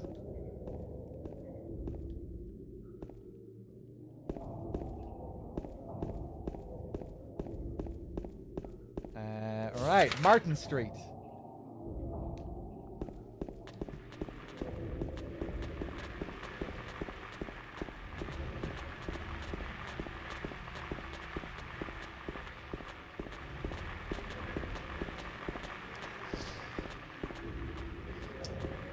Obviously, holes become a pretty big theme in the game, too. So maybe that could also affect your interpretation of it, you know? We go jumping down holes later. We stick our hand inside a hole very soon in the apartments to get a key. There's lots of holes in Silent Hill 2.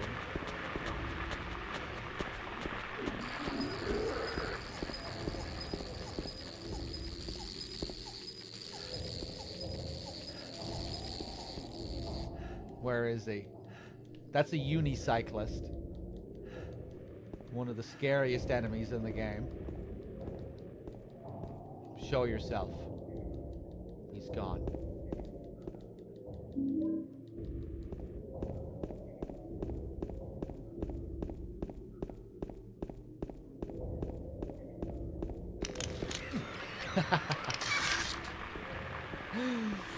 I didn't hear you on the radio.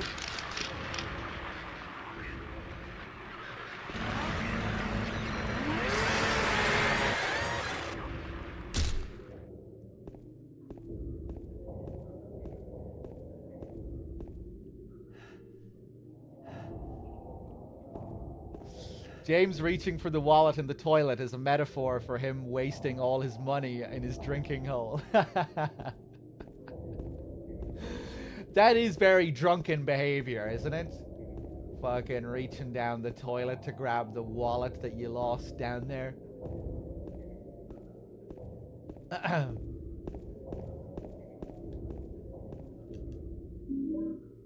I got the apartment gate key. Another James body. Same thing.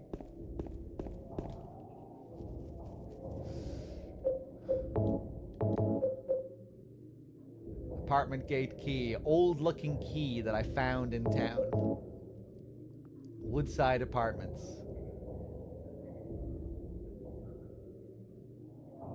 I like that bit of sellotape.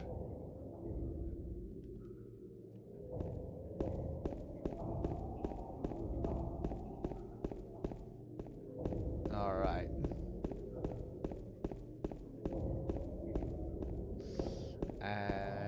So we can go to the apartments now if we want, but there's also another interesting thing to see before we do that.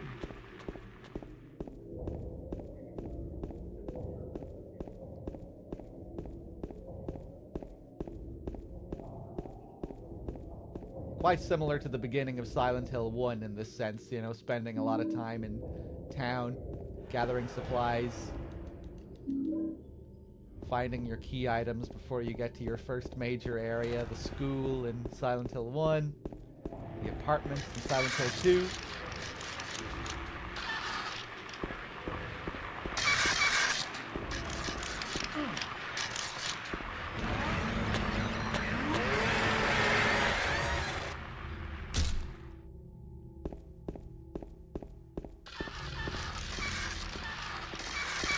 Oh my god. Get him! Kick him!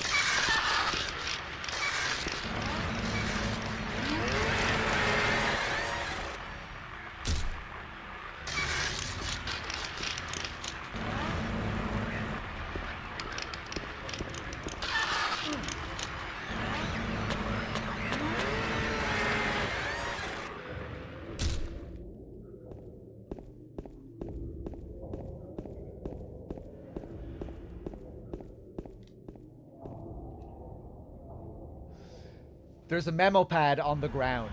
I'm going to write everything that I've learned so far. Maybe that will help you out somehow. If you're reading this, it probably means I'm already dead.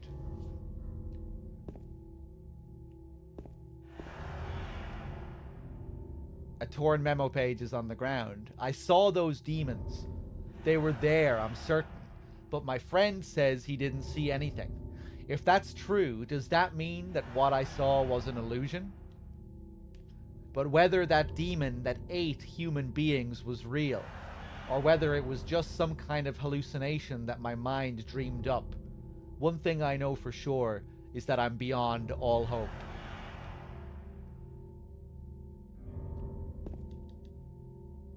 It seems that they're attracted to light. That's why people who need light to see are their natural prey. They also react strongly to sound. If you want to go on living, you'd be better off just sitting in the dark and staying quiet. But even that probably won't save you.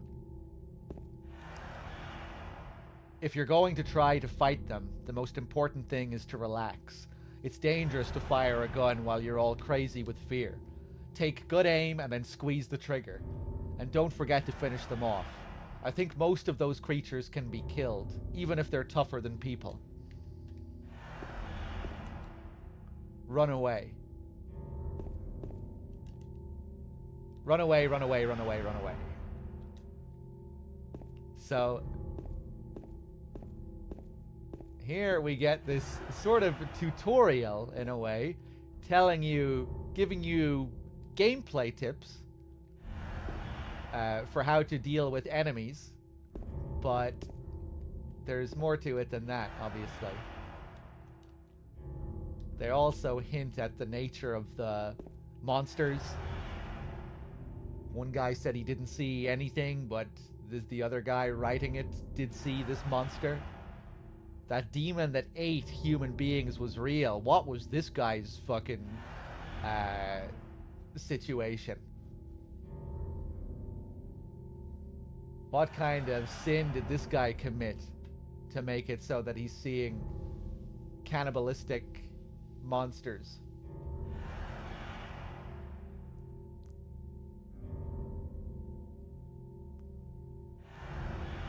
Or I guess the demon didn't have to be a human, but yeah, you know what I mean. Or whether it was some kind of hallucination that my mind dreamed up. One thing I know for sure is that I'm beyond all hope. So little tidbits making you wonder about the nature of the monsters in this game. This is also interesting too, right? It seems that they're attracted to light. That's why people who need light to see are their natural prey. They also react strongly to sound. So there's a gameplay tip here. You know, you keep your flashlight turned on. The enemies are attracted to it. Sometimes you're better off turning off your light as you move past the enemies. But they also, it feels like they're also trying to make it be more than that here too. You know, that people who need light to see, people in search of the truth, are their natural prey.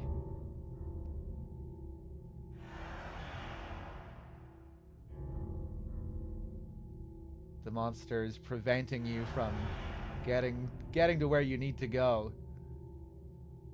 They also react strongly to sound.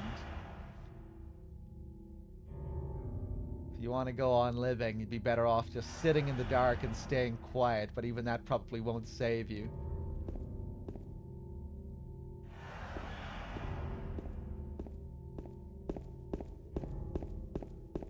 Kind of an interesting thing to consider with the flashlight scene in mind too, when we first get the flashlight.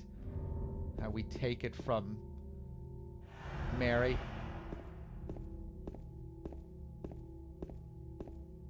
Almost frame, if you think of, with that memo in mind, it almost makes James seem like the monster in that situation when you get the flashlight.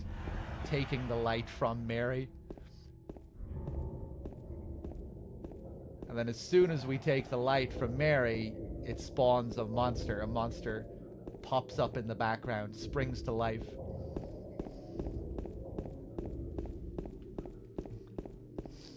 Okay, I think it's finally time to enter the apartment building.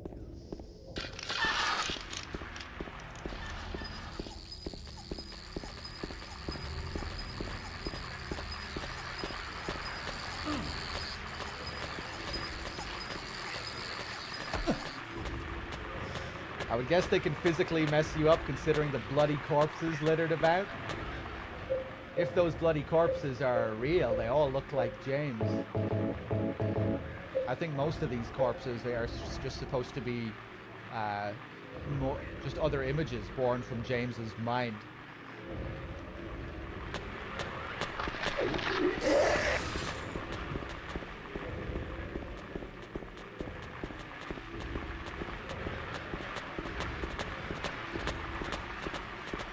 Maybe they are physically there in some sense, but I don't think these were real people with real lives. The door that wakes in darkness, opening into nightmares.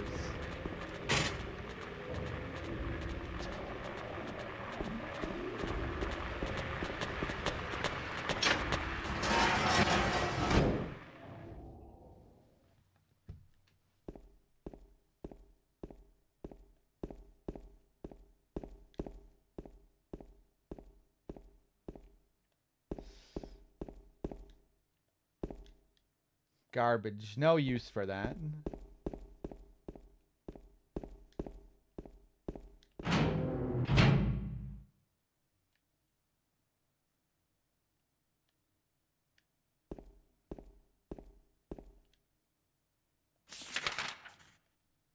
We get our map. The Woodside Apartments.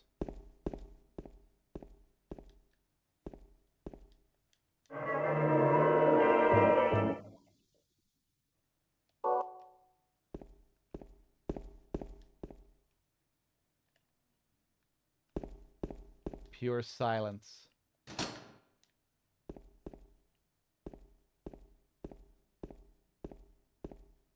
Yeah, I love the apartments.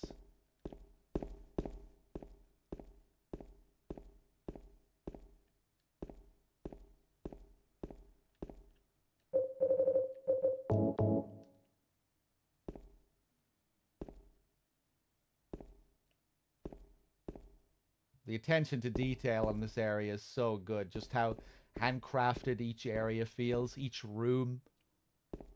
Everything feels so specific.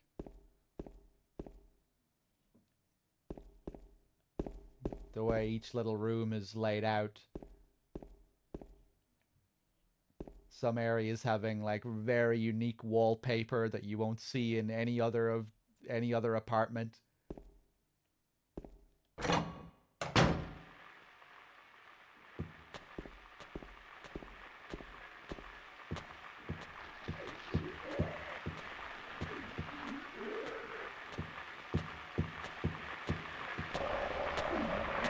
Okay, let's start checking out some of these rooms.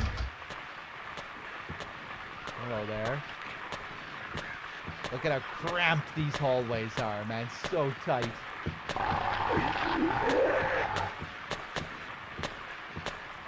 Like we're being pressed in.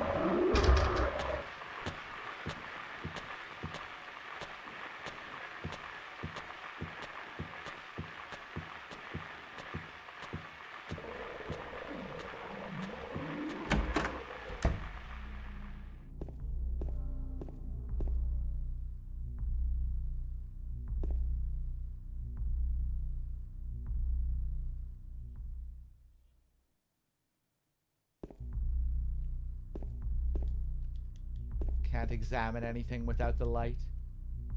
I'll come back.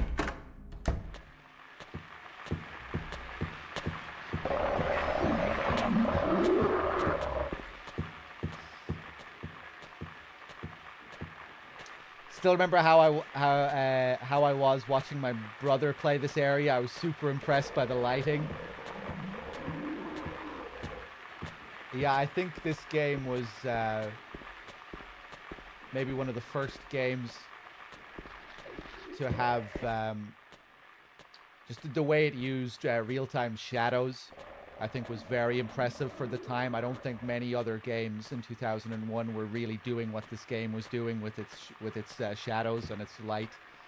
If I remember correctly, Masahiro Ito a while back shouted out one of the guys responsible for the lighting and the shadows and everything in this game. He said he was a bit of an unsung hero of Team Silent and that he was maybe the person who should be credited the most for what they were able to do on this engine. Let me just see if I can find the post real quick, because it'd be cool to give him a shout out.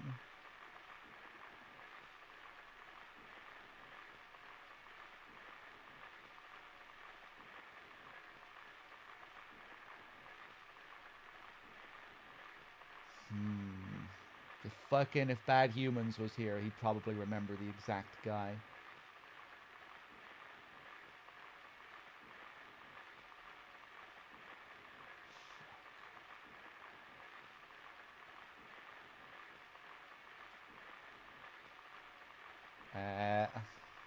Hold on.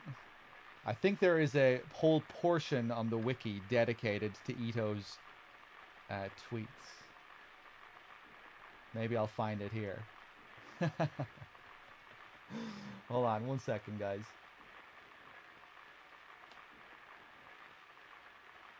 I just really want to see what he said. So I remember it being quite interesting. Ooh, maybe they got rid of that section.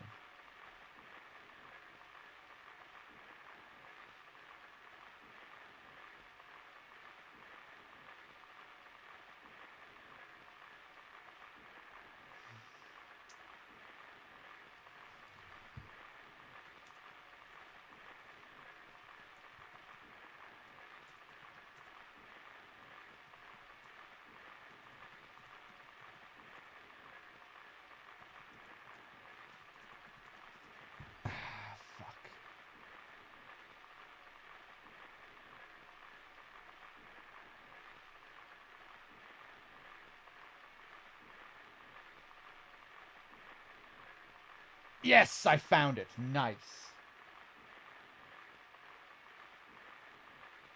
I didn't think I was gonna find it. Hold up.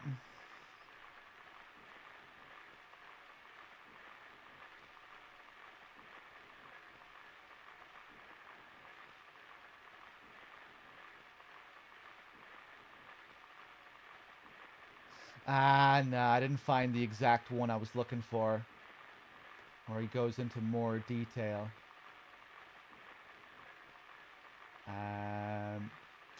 Thanks to the lead programmer and graphic programmer of our team, Hatakeda. When the making of Silent Hill 2 started, he was involved with us. He made the base of the engine for Silent Hill 2 without taking holidays. Hatakeda. Let me just type his name and see if I can find the more fleshed out tweet. But yeah, basically the guy that put in all the hours making the engine.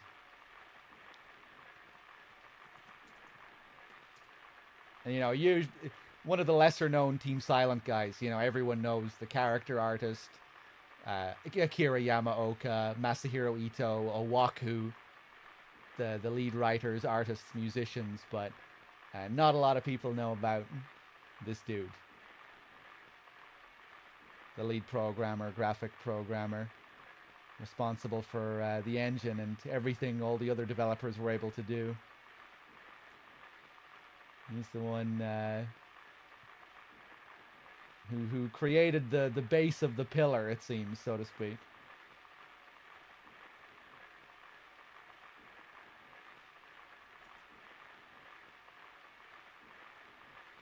Hey, I think I found another one where he talks about him. But yeah, Ito had high praise for this guy.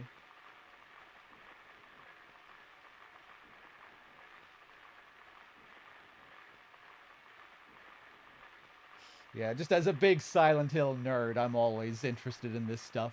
Here's another post where he talks about him. Narahito Hatakeda. His name and works for Silent Hill 2 and 3 should be recognized more globally. He was the lead programmer and graphic programmer of those games. When the making of Silent Hill 2 started, he started working on it. He made the base of the engine of Silent Hill 2 without taking holidays. Thanks to him. And that message is quote tweeting another tweet where he's pointing out just the amazing shadows during some of the scenes in these games. The intro of Silent Hill 3 with Heather in the cafe with the shadows covering her face, you know, that iconic scene.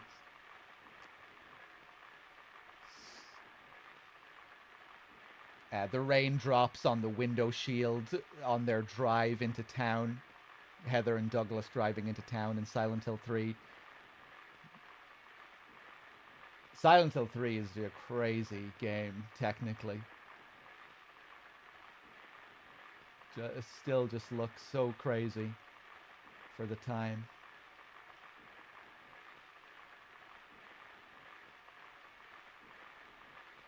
A real technical marvel.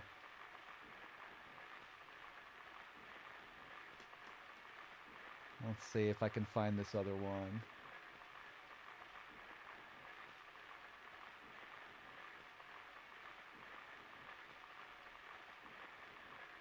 Also built the base of the engine. The character artists also modeled their in-game models. Yeah, anyway, that'll do. That'll do. I gave my shout out to the guy. That's all I wanted.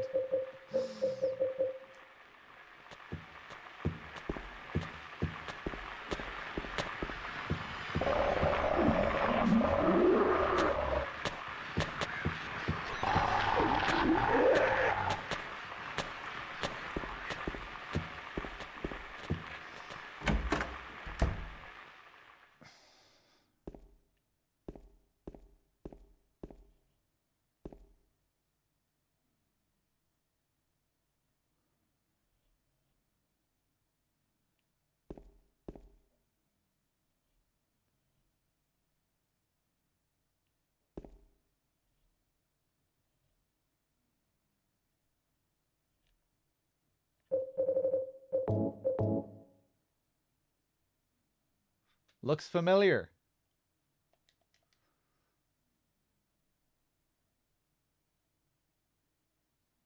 such a cool moment here. That shot from behind the mannequin. Eerie.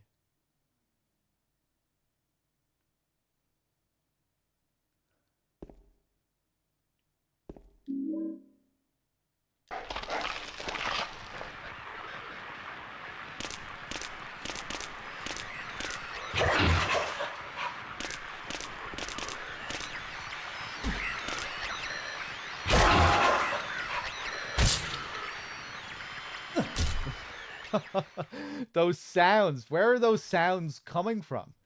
There's no mouth on this thing. Oh, interesting, Nico. Yeah, a lot of good few of those Team Silent guys ended up working for Kojima.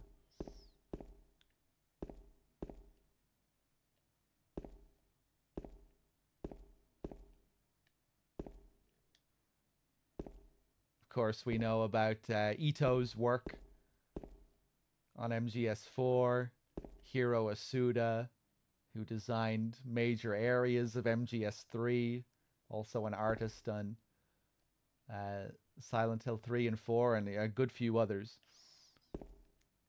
Guess it makes sense, both being Konami originally.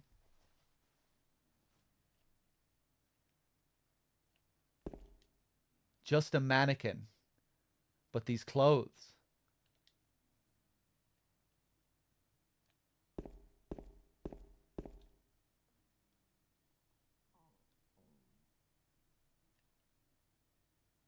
Such a pretty game, man.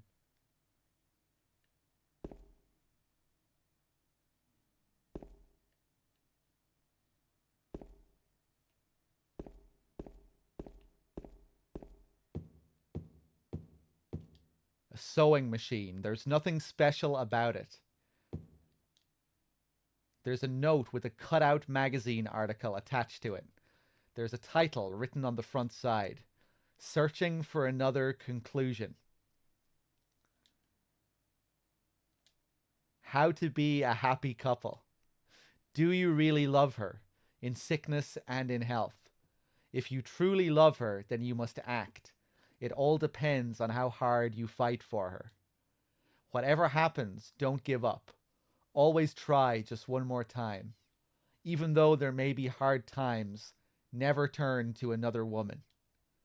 And if it comes to it, you must be willing to protect her with your very life. After all, true love means a willingness to sacrifice. Be true to your heart, and with luck, things will work out in the end. So, this only appears here on NG Plus after you have finished a full playthrough. On New Game, there's nothing here. The sewing machine is here, but this isn't here. But another thing is that this note itself will also change. The how to be a happy couple thing and this whole thing, this isn't what it always says. Let me find the other things that it could say.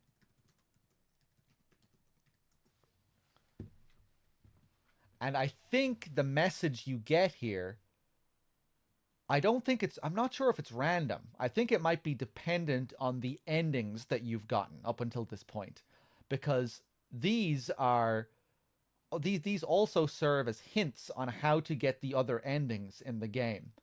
But I remember some of this confusing me last time when I looked at it. So searching for another conclusion. Yeah. So we just got the how to be a happy couple thing. And apparently this is supposed to be a clue for how to get the Maria ending. Because it alludes to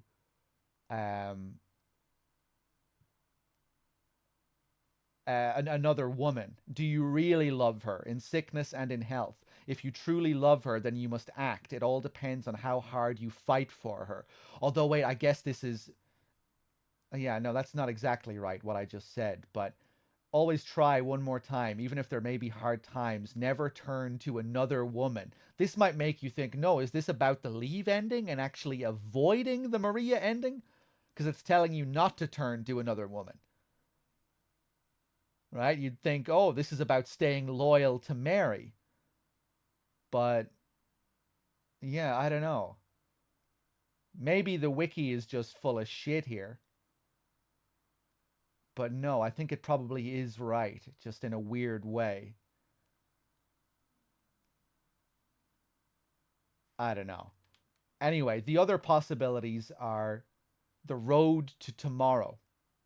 The first step to a healthy life is to avoid illness. That may sound obvious, but it's also very important. Instead of working to heal yourself after you're sick, it's better to avoid getting sick in the first place. Also, you have to maintain a positive, optimistic outlook on life. It's no use worrying over things that have happened in the past.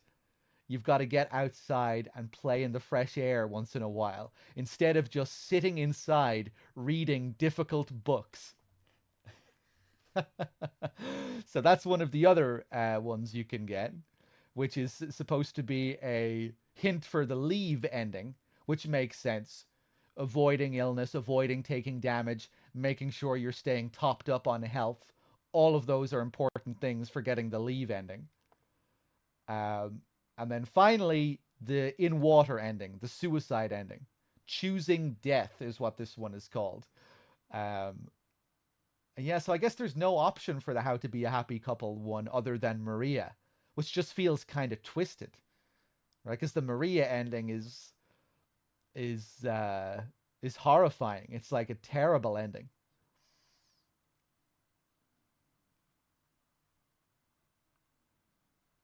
So it just seems weird the way it's written. Anyway, this is the description for choosing death. When life is filled with nothing but despair, some people choose to end it all. I once chose that path for myself as well. At the time, I felt that I had no other choices. After I made my decision, it became the only thing binding me into this world. Sometimes I would cry to myself while thinking of the past, but mostly all I did was plan over and over again how and when I was going to kill myself.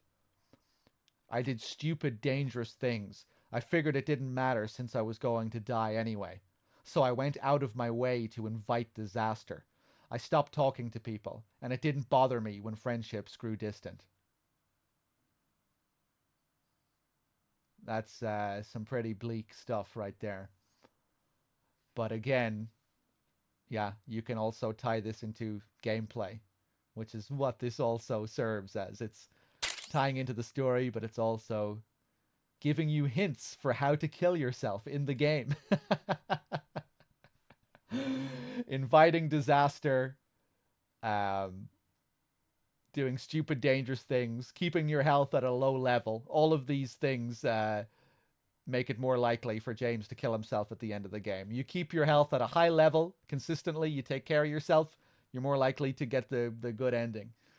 You play the game dangerously, inviting disaster, James is more likely to kill himself.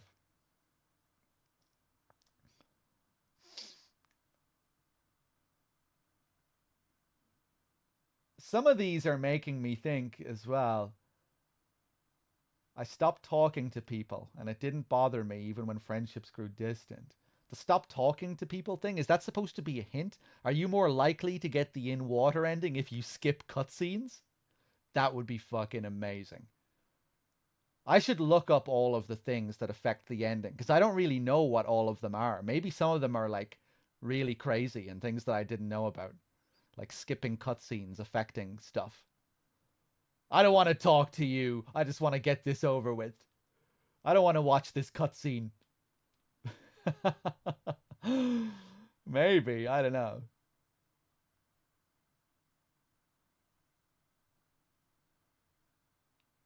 Anyway, let's keep going here.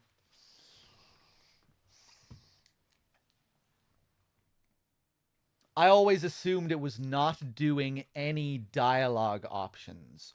Ooh, you might be right, Nico. That is a good way to interpret that. Yeah. Does that so like if you ignore all of the like all flavor text and optional interactions, it affects the in water ending? Or yeah, maybe just no, fuck the flavor text thing. Just optional interactions with NPCs. Yeah, those optional interactions, well, I know they affect the Maria ending. If you go back and you speak to Maria and do her optional things, you're more likely to get the Maria ending. But maybe in a more general sense as well, it affects the in water ending because you can go back and talk to Angela. You can go back and interact with Eddie um, a couple of times in the bowling alley, in the bathroom. So maybe doing those Eddie interactions also affects it.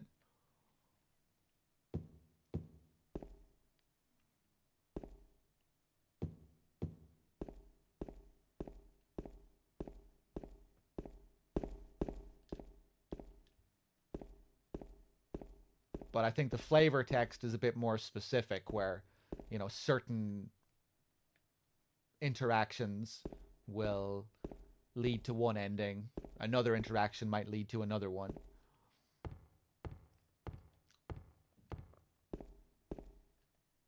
Although most of the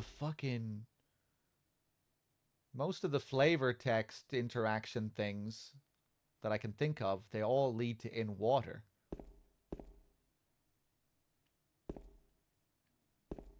But again, my knowledge on all of these things that affect the ending is not the best. I only know about a few of them off the top of my head. You can find all the details here. Ooh.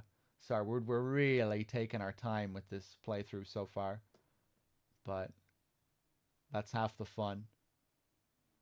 Main ending requirements. I don't know if I want to look through this right now. All of this. Fuck it. I'm gonna read through some of it because this is interesting.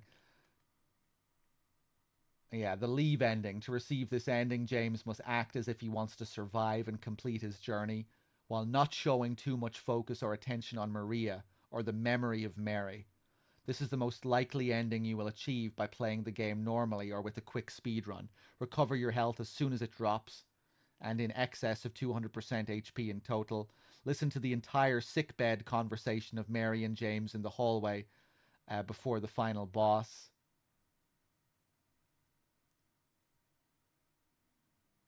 Ooh, I thought I remembered.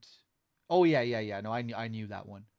Um, do not go east after meeting Maria in Rosewater Park and have her remind you the way to the hotel. Oh, damn. That's a. I forgot that one even existed, actually, that interaction. That's the only thing that's under do not. But then there's a whole other section as well. Damn, I didn't know that one was so significant. To avoid the Maria ending, examine Mary's photo. Don't spend much time with Maria. Bump into Maria as often as you can. Just annoy Maria by bumping into her every now and then. Allow Maria to take damage from monsters and James. Give her a few smacks with your pipe. Go to Nathan Avenue instead of chasing Laura and have Maria remind you. That's amazing, because Maria is obsessed with Laura and she always wants you to go find Laura. Nah, fuck you, Maria. I'm not doing this shit for you. I'm gonna go explore Nathan Avenue instead. That's great. Do not check back on Maria in the hospital room. Do not re-enter the cell with dead Maria in the labyrinth.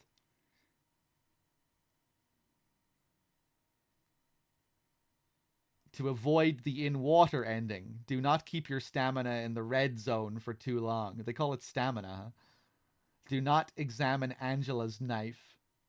Do not read the suicidal diary on the hospital rooftop. Do not read the new message to James on the wall of Neely's bar after the hospital. Oh, so maybe the there was a hole here, it's gone now thing is actually readable without affecting this. I always thought that message affected it as well, but I guess not. I guess it's just the the second message. Yeah, this just specifies the new message.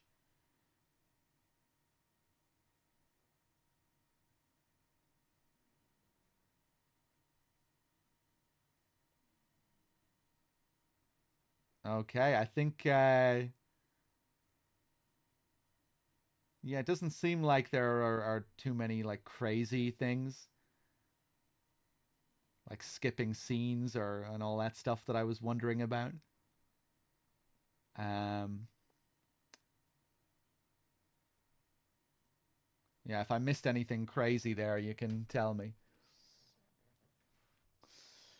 Oh yeah, if we want to get the UFO ending, I need to remember where to use that thing. Nightmare Hospital's Garden, Toluca Lake Dock. Okay, you only do it 3 times. Okay, how about we keep playing the game?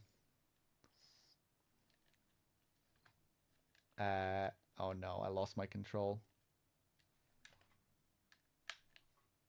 Hey, nice.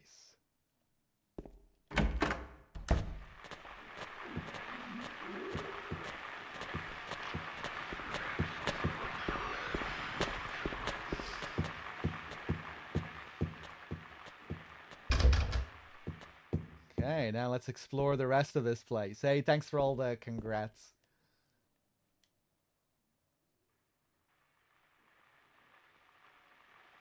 Bump into her less than 3 times. Yeah, you keep bumping into her. She doesn't like that. You won't be able to take her home if you keep knocking into her. There's a trash chute. There's some kind of strange garbage stuck in the hole. Maybe if I drop something heavy from above. You just love holes, don't you, James?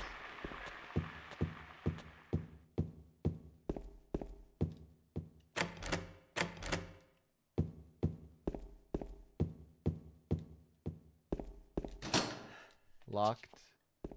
Fucking holes this, holes that, holes everywhere. This thing is stuck down a hole. My life is a hole. There was a hole here, but now there isn't. Maybe I'll stick my hand in this hole. Maybe I'll jump down this other hole.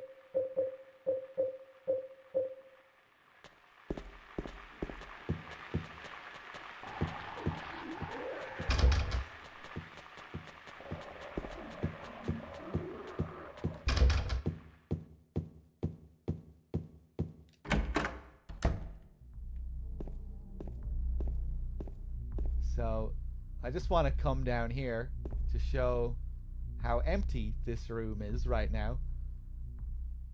Because this is going to change soon. Right now, we have an empty seat here. Nothing particularly out of the ordinary. TV set.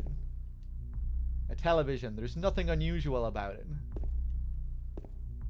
Take note of where the chair is as well here. In relation to the TV. Just the distance between the two of them.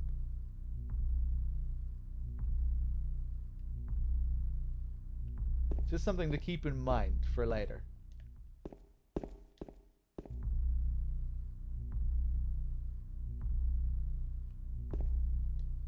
This note, it must be from the person who lived here. 3 different sizes. Time on the run. 3 young men circling round the sun. Henry is short and very, very slow. Scott can't stop. He's always on the go. Cool. I haven't heard this one in a long time. This changes depending on your difficulty option. I think I prefer this one to the hard mode version. It's a nice rhyme.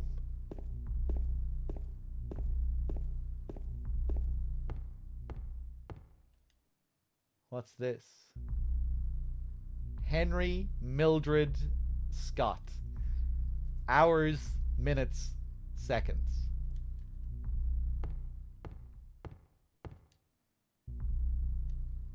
The clock is stopped at 4:28 and 15 seconds. The faceplate is closed. It's locked. I can't touch the needles of the clock like this. There's writing on the clock. The scars from the past shall remove the nail that stops time.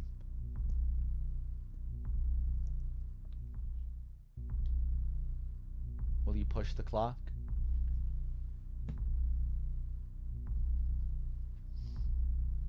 No matter how hard I push, it doesn't move.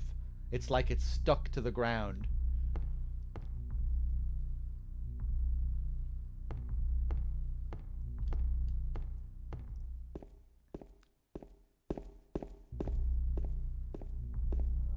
That subtle bass.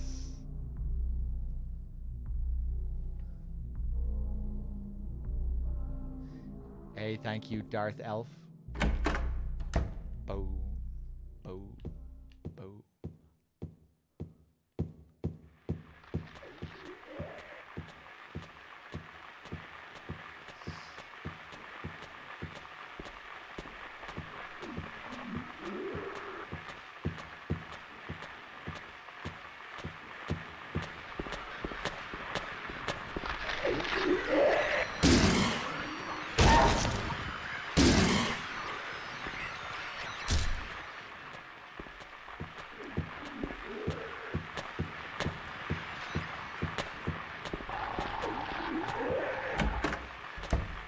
A mono TV.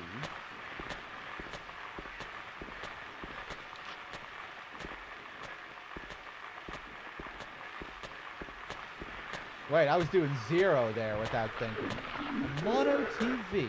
Paramedic. Are there any mono TVs in Silent Hill? No? I didn't think so.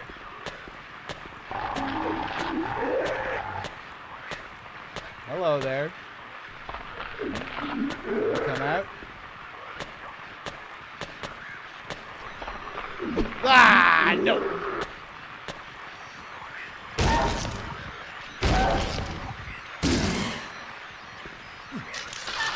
Oh. Ah, Jesus.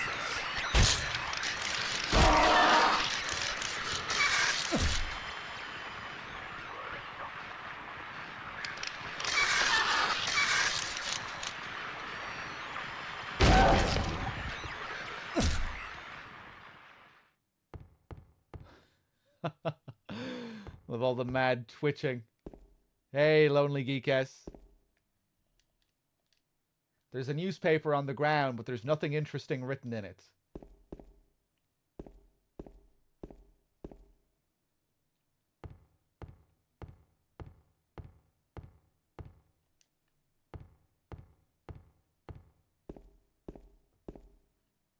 So, who in the chat really wants to watch this whole playthrough, but doesn't want to watch a load of ads, and also can't afford to sub? Because I feel like gifting out a few subs, because I hate the idea of people having to watch fucking ads during vibey ass Silent Hill 2. Who wants a free sub? I'm going to gift out some subs. I thought this was going to be a Prime mention. You could also sub with Prime too, according to Dave. Seriously though, do let me know.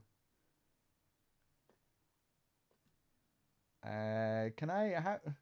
It should be way easier to hand out subs to specific people. How do I do it? Can I not just click on your name and do it from there? Oh, do I have to fucking search the name? Gift a sub first and then search the name? God damn it. Oh my god. The fucking gift pack's coming in. Cheers, everyone. I'll thank you in a second. Keglin.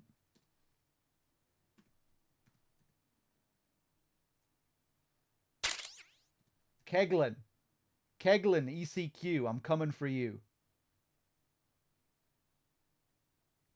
Keglin ECQ. Okay, this is going to take way longer than I thought it was going to take. So maybe I won't end up gifting out too many, because we'll be here all day.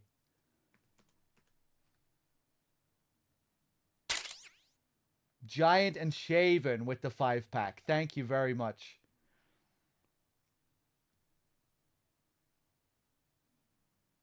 Maybe Keglin already got one. Hold on. Gift specific. Mazzer, I'm coming for you next.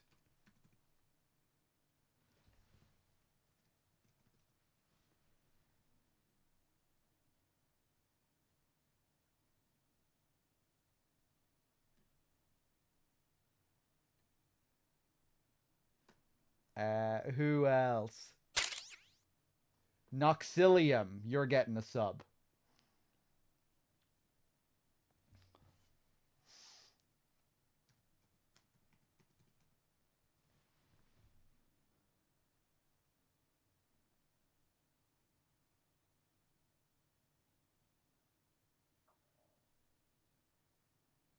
Did Echo the Dolphin get one? Let me read through these other names.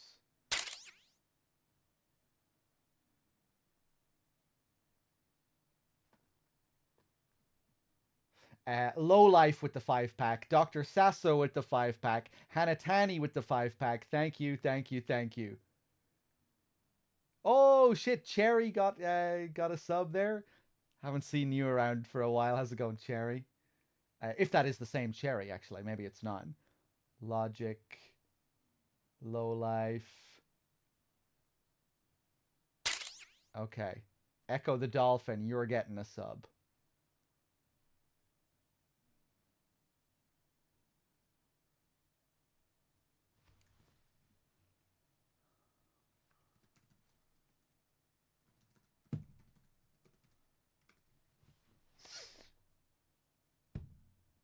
But yeah, I really hate the idea of people having to watch ads during fucking Silent Hill 2. But at the same time, I can't afford not to play them. For my Halloween stream, I did. I turned them off completely, but I can only afford to do that on the rare occasion. Okay, I hope this went to the proper Echo the Dolphin. I think it did go to the real Echo the Dolphin.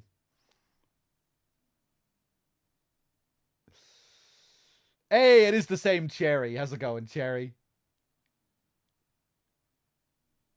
Vanish XVX. I'm going to give you one too.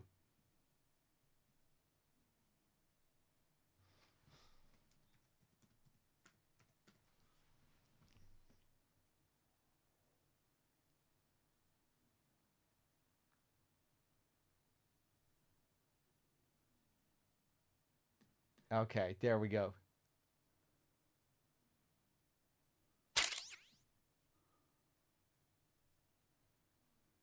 Alright, I'm done for now.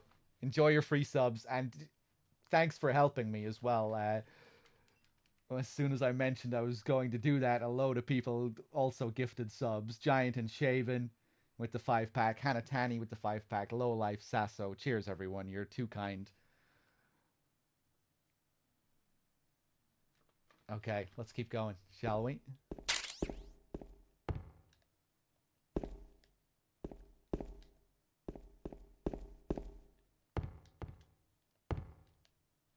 And just to remind you fools, maybe I should even change the title. We might not be making it to Silent Hill 3 with this marathon. We might just be doing 1 and 2, because by the time we finish 2, we're going to be getting close to the 24-hour mark, I think. 2 generally takes a good bit longer for me than 1, and 1 was like 10 hours. We'll see how it goes.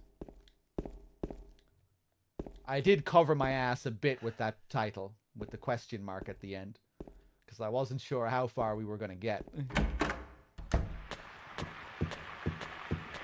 But yeah, we'll see how it goes.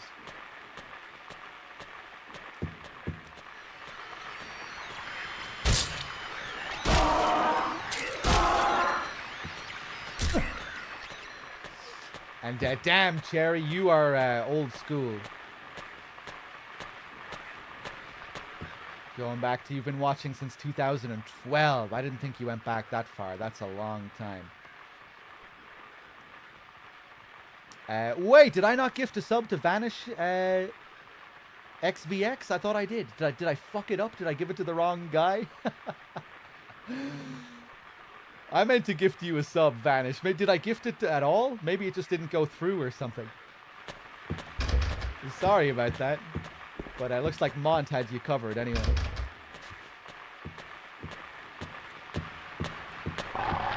Did I just throw away that $5 on someone who isn't even here? Okay, we might do another gifting session later.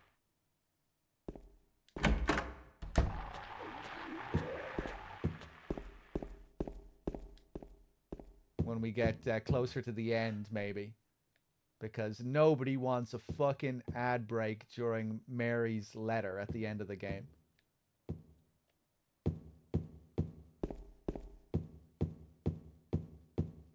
Or maybe I could turn off ads for like just the last hour of the game. I think you can do that now, can't you? Like I could just change the settings on the fly. Do they update straight away? I don't know. When they first introduced their whole ad incentive program thing, you had to like fully buy into it and not change it. But now I think we have a lot more freedom to shift it around. Don't think you can, but you can do a snooze for 5 minutes? Okay.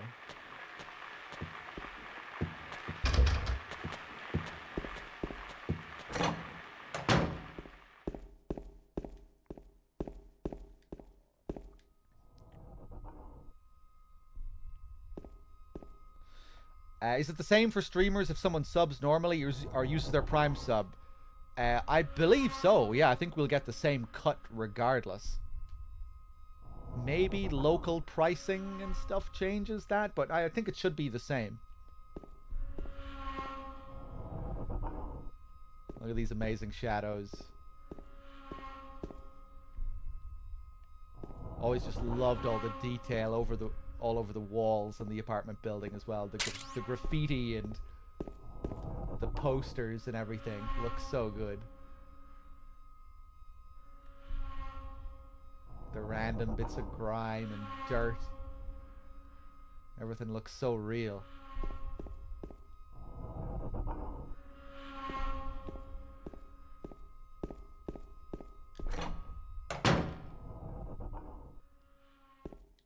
There's a key on the ground on the other side of the bars. If I stretch my arm out, I just might be able to reach it. Will you pick it up?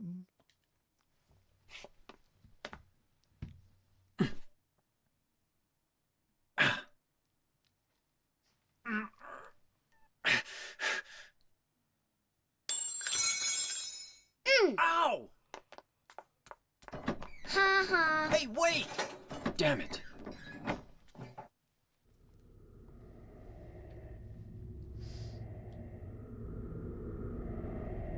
I can't reach it no matter how far I stretch. But who's that kid?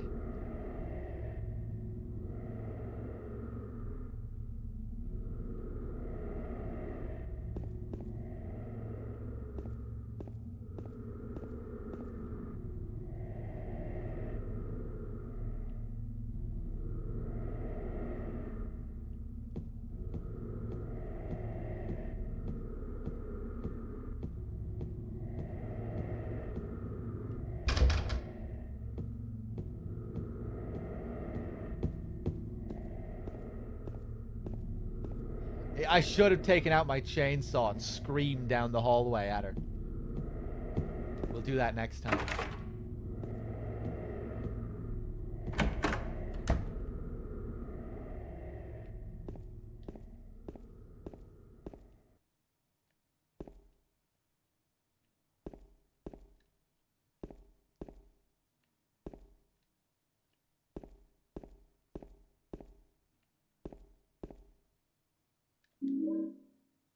I got a handgun. Handgun in the shopping cart. Classic. It's a shopping cart. What is that doing here?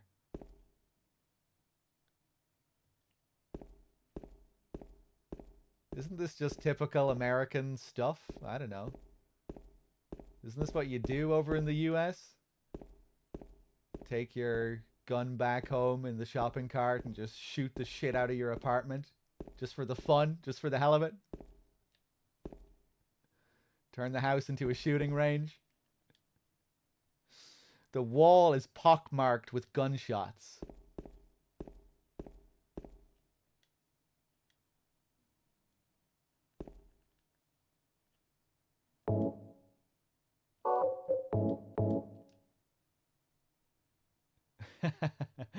You wouldn't understand.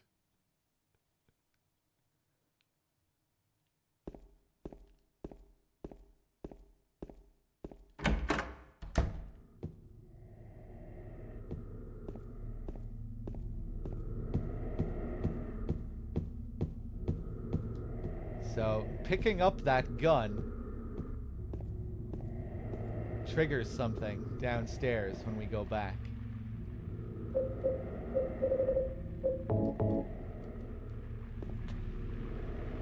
Do it, James.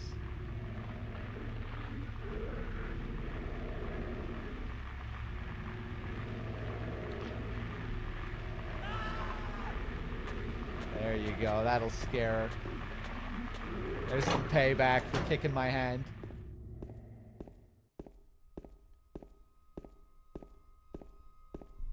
Hey, Ken with the 7. Thank you.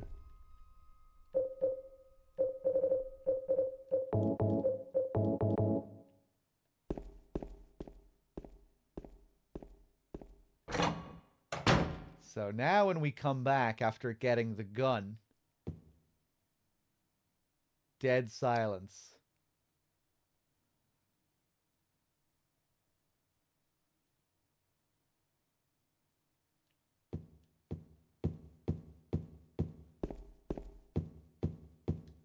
There used to be monsters patrolling this corridor.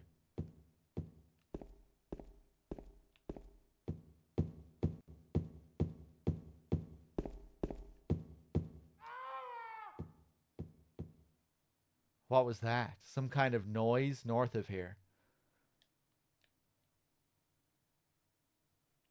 Sounds like a baby cry.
Really cool, that red glow. You only see it when the light is off. And suddenly he lights up like that. Yell at him. Let's do it.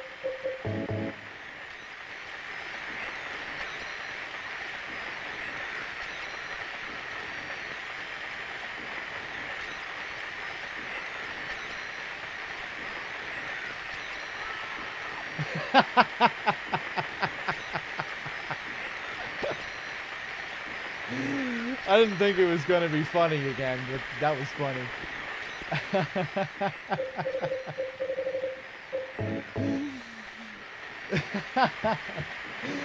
Show him your war cry, James. He's not too impressed.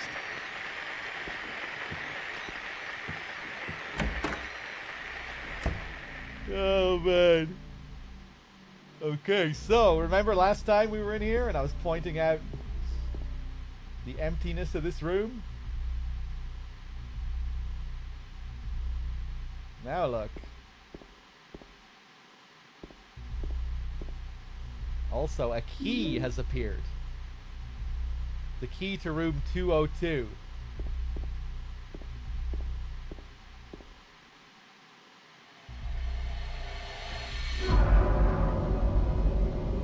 Oh my God.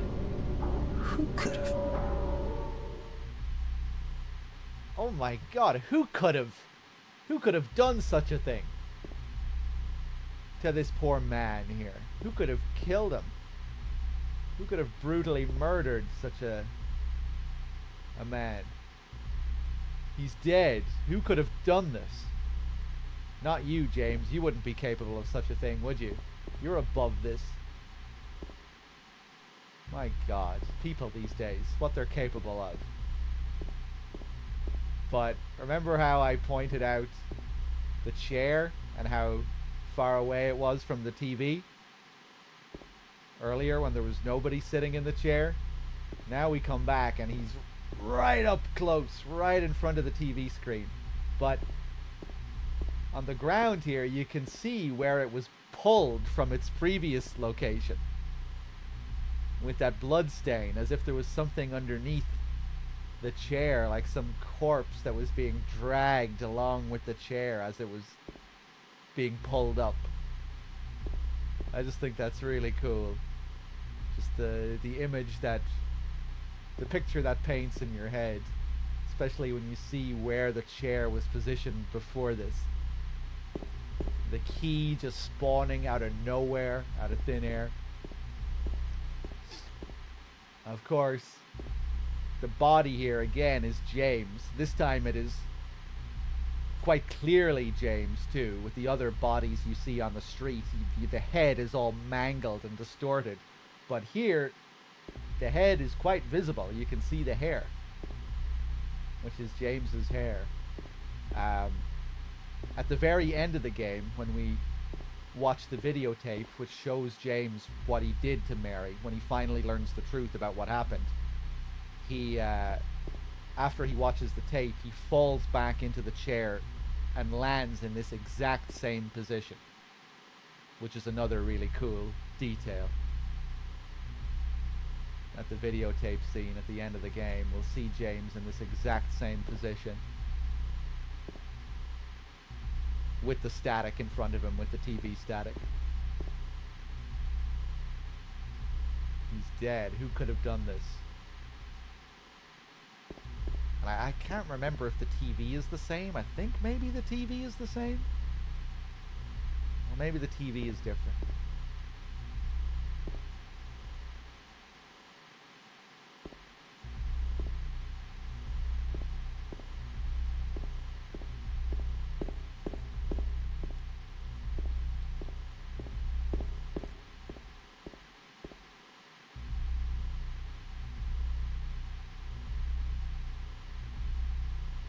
It's also interesting to consider how the gun might tie into this. You know, the gun being the trigger for this.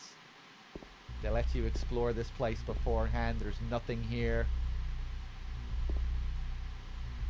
You need the light to pick up the gun too. You have to go about this in a very specific sequence. If you don't have the light, you can't see the gun.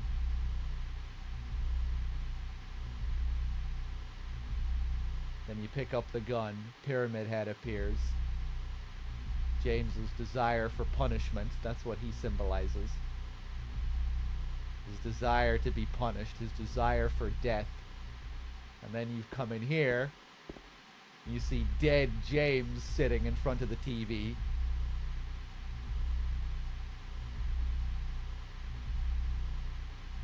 Also foreshadowing the truth of what happened, you know, watching the tape and seeing what he did. That dissociation there. So maybe the gun is supposed to tie into that too. The possibility for James to fucking blow his brains out. Or something like that, I don't know. Alright, let's see. We got key 202. Written on the top of the key. Got it in room 208. Let's go to room 202.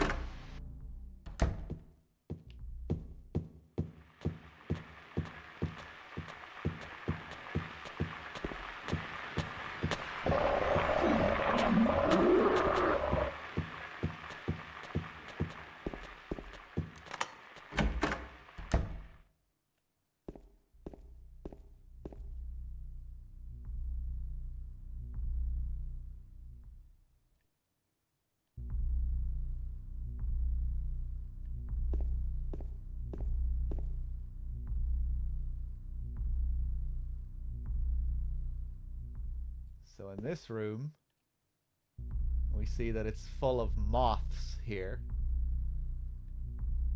They're attracted to your flashlight. You turn the light off, they'll fly away. Man, the colors here.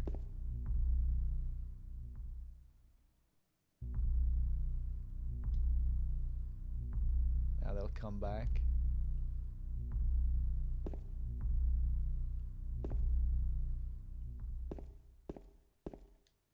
There's nothing inside the cage.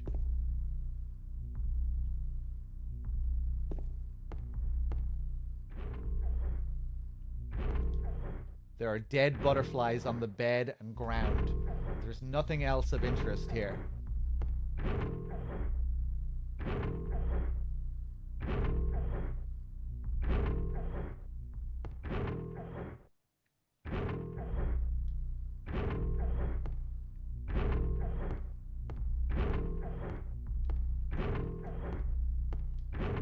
I thought you could look at that. Dead butterflies.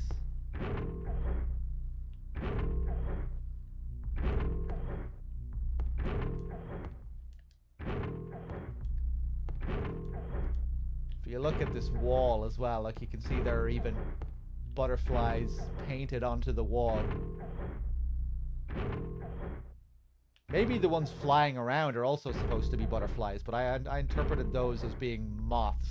You know, the butterflies are dead, but the moths are alive. They kind of seem more moth-like, don't they? Maybe not. It's too dark to tell for sure, but I think there's something on the other side of the hole. Of course you do, James. Will you investigate?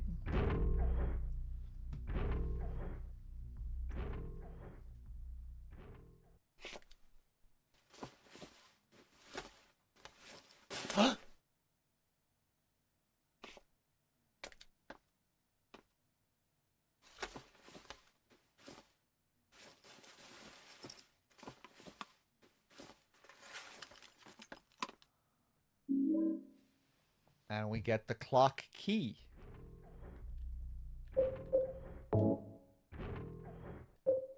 There's a small clock at the end of the key.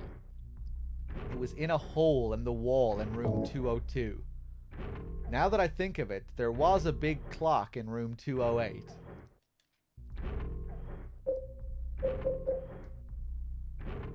One really effective part of this scene is the controller vibration, which I think works well here. You know, when James sticks his hand in the hole and he pulls it out because he feels something, you get a controller vibration there. Nice subtle use of it, I think. What was it? I don't know. There's nothing in the hole anymore.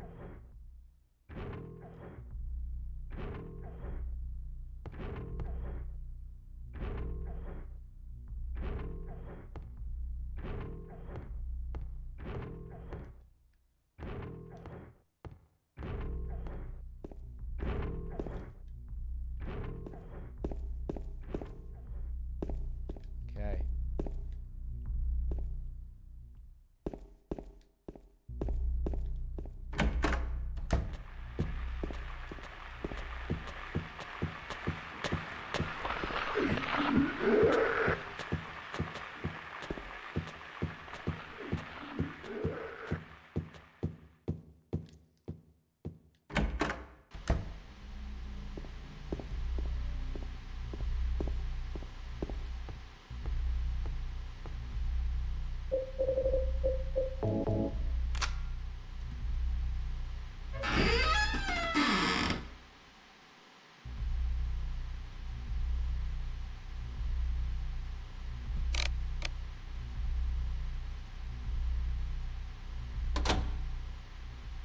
Great sounds. Let me just take a look here.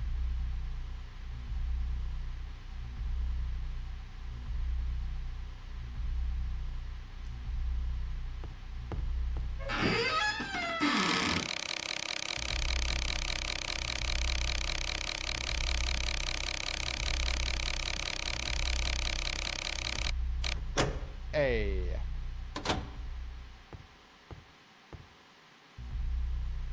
There's writing on the clock again. The scars from the past shall remove the nail that stops time.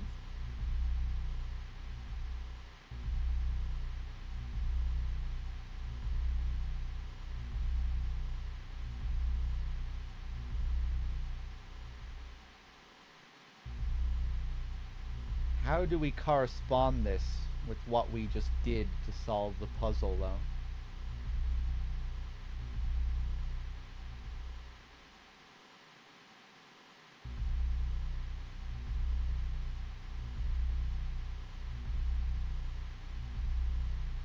Hey, I'm glad you like the Silent Hill marathons. Thank you.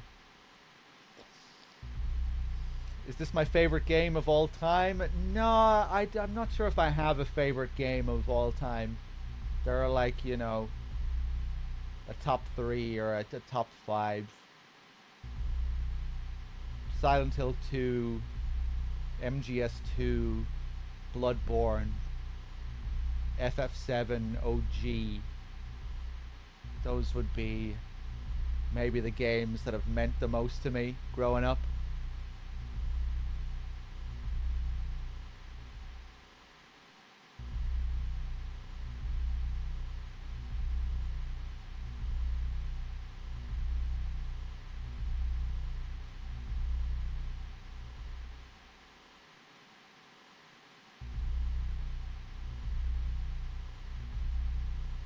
Scars from the past shall remove the nail that stops time.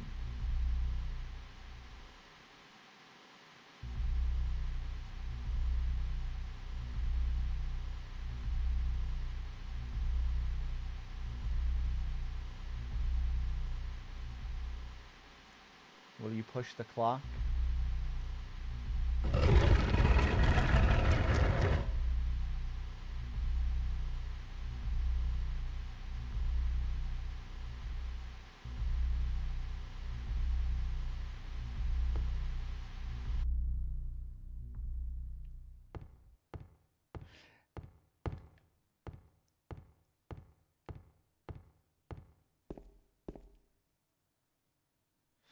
Pastry it will be. Yeah, I'll be getting back to it eventually.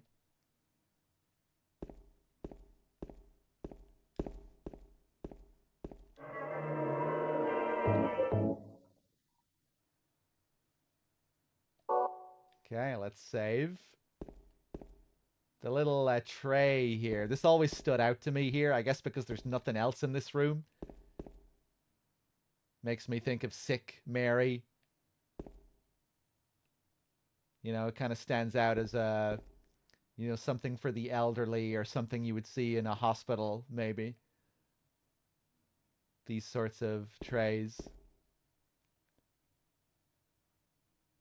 These wheelie tray things. Whether it's supposed to be some kind of significant symbol or something, I don't know, but maybe not.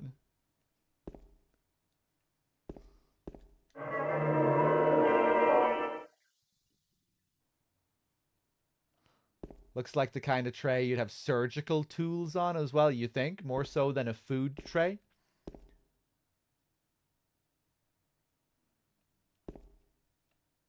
I don't think this is a completely unique, like, model here. Or, you know, I think we do see this used in other places. Maybe in other apartments as well.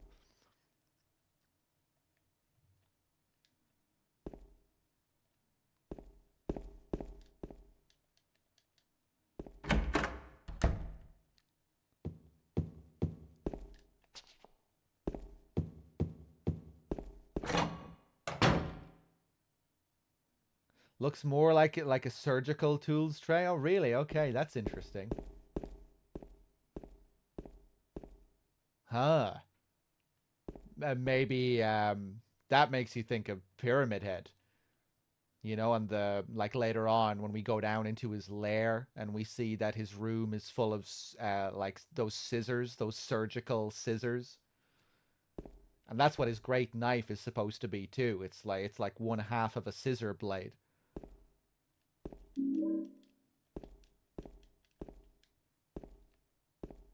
That's interesting. You know, especially given that we find it there after we cross over to the other side of the apartments, exactly where we just saw Pyramid Head, on the other side of the bars.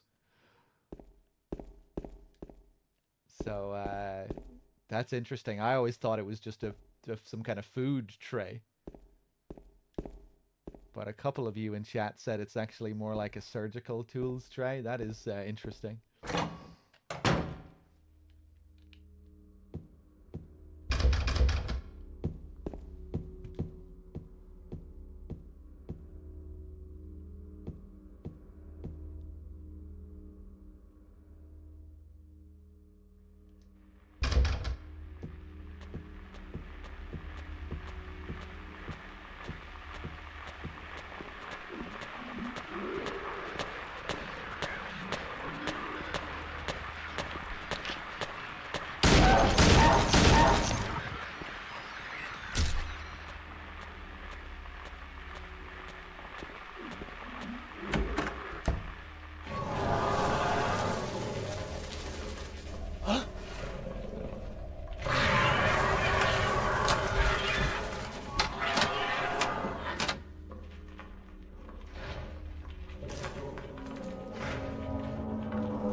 What is going on?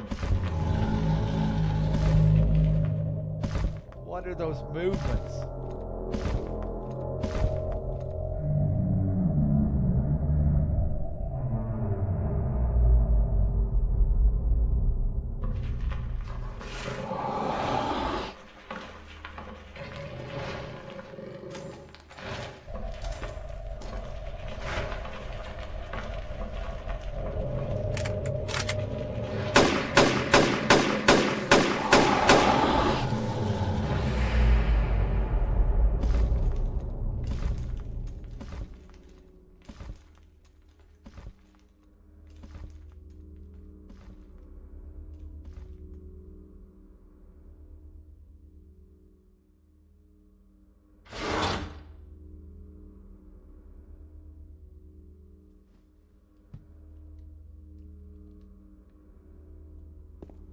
That key just sitting there.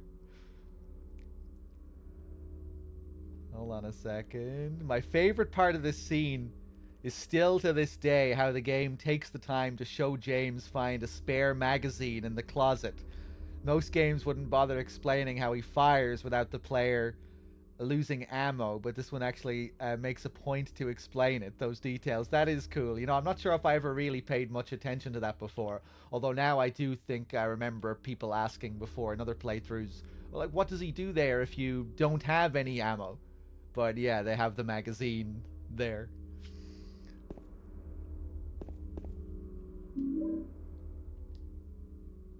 And we get a courtyard key.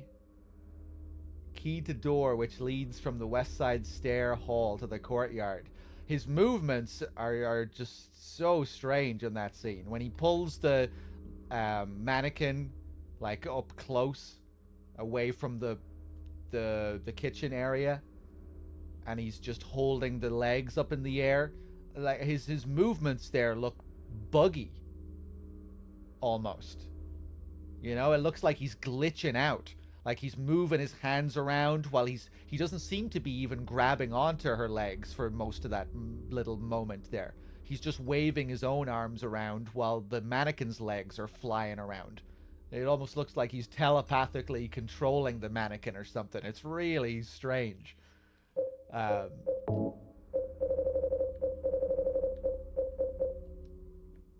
very weird. This is also supposed to be a little nod to Blue Velvet.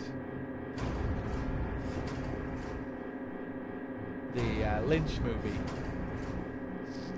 With Jeffrey hiding in the closet witnessing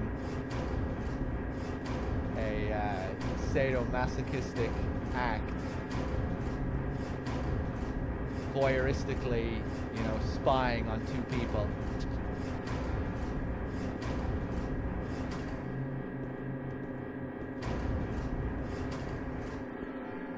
But according to Masahiro Ito, Pyramid Head is actually trying to do James a favor here. Let me get away from this music.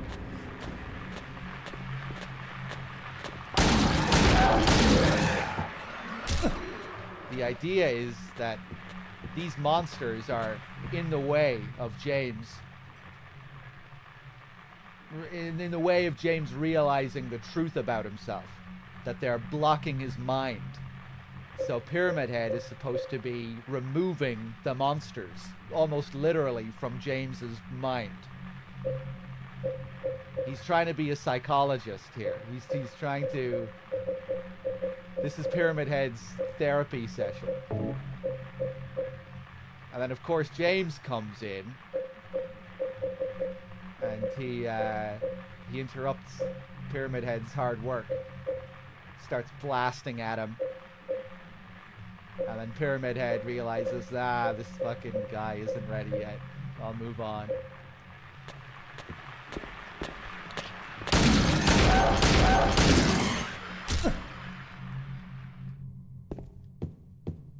But it's interesting if you know, just given how disturbing and violent the scene looks, kind of hard for you to naturally interpret it in a positive way, I think. You know? You walk... Oh my god. Another random ass sound. I forgot about that one. That's another one I think that you'll only hear just by... if you stand around for a bit.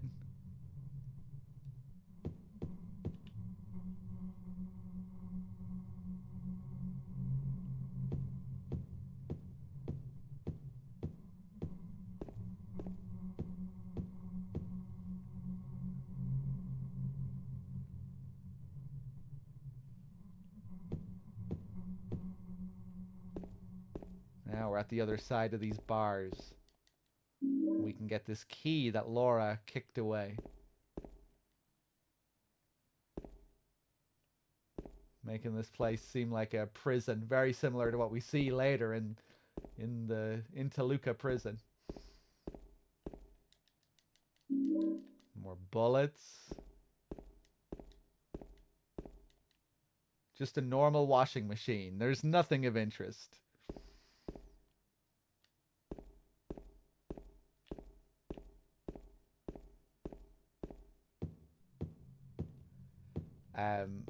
But yeah, apparently, according to Ito as well, that's what the save points are also supposed to symbolize.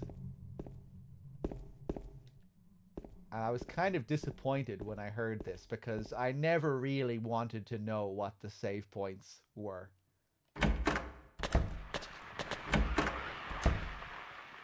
I always thought they were so enigmatic that no answer could be satisfying enough.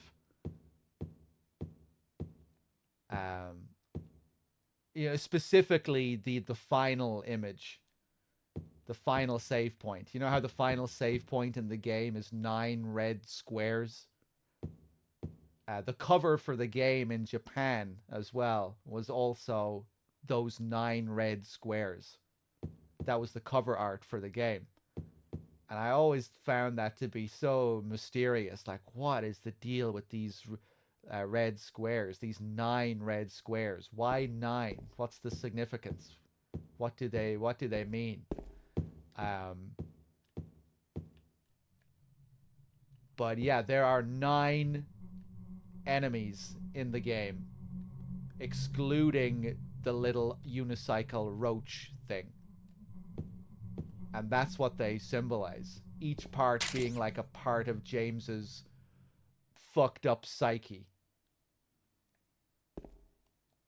And I don't know what I guess that seeing all of them at the end is like everything coalescing after he learns the fucking truth of what's happened.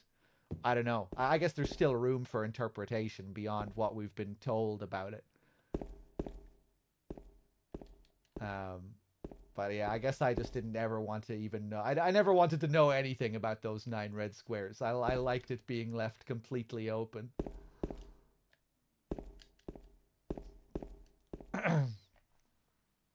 AC, thank you very much for the 42 months. Cheers.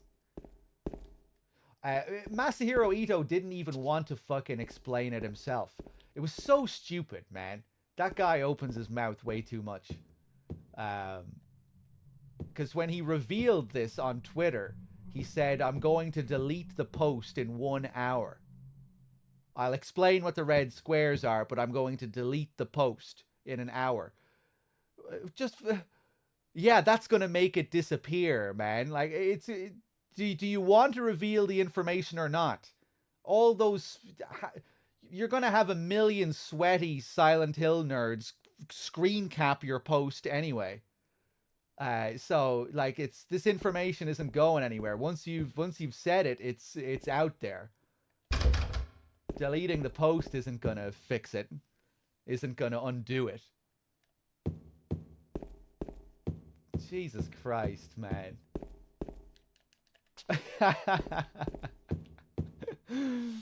It's like he really wanted to tell people, but he really didn't at the same time.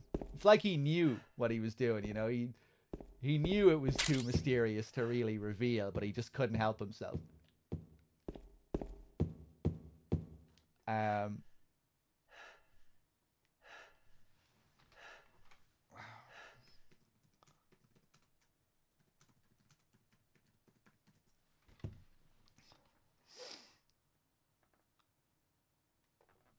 Yeah, I found another tweet where he speaks about never revealing it, and then he did fucking reveal it.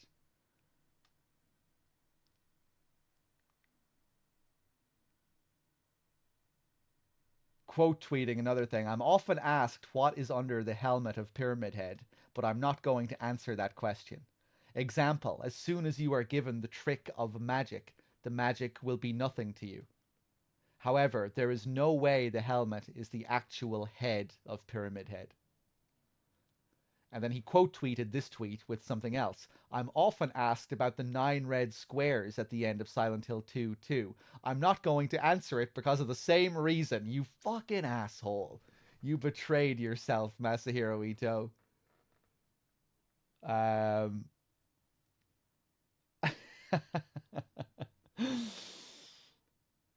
Hold on, let me just look up. I would probably have to work to find the original tweet, but it's out there. He did reveal it with his deleted tweet. You can probably find it in the Masahiro Ito tweets section of the Silent Hill wiki. But yeah, he straight up says it's each square is to represent each monster in the game. Monsters, Silent Hill 2. But I guess that still doesn't explain everything, you know, there's still more to think about, even if you do know that much. Why do they appear like that at the very end? What does it say about how the monsters relate to James and his mind? Especially when you think about these other scenes, Pyramid Head trying to remove them.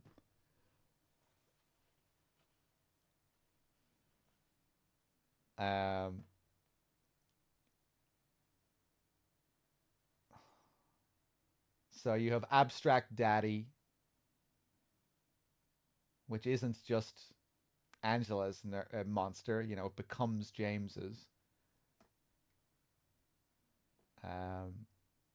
Abstract Daddy, Bubblehead Nurse, number 2, Flesh Lips, number 3, Lying Figure, number 4, Mandarin, number 5, Mannequin, number 6, Final Boss Mary, number 7, Pyramid Head, number 8. Pyramid Head being a monster and also being the monster that removes other monsters. That's kind of interesting. The prisoners are also listed here, except I don't think that is supposed to be the 9th monster. I think the ninth monster is supposed to be the other nurse type. The regular nurse and then the bloody nurse. And the creeper isn't included. Or maybe you could include the creeper, but not the nurse. But I think Ito even specified that the creeper was not one of was not one of James's monsters. Was like the only one that wasn't. Anyway, let's continue here.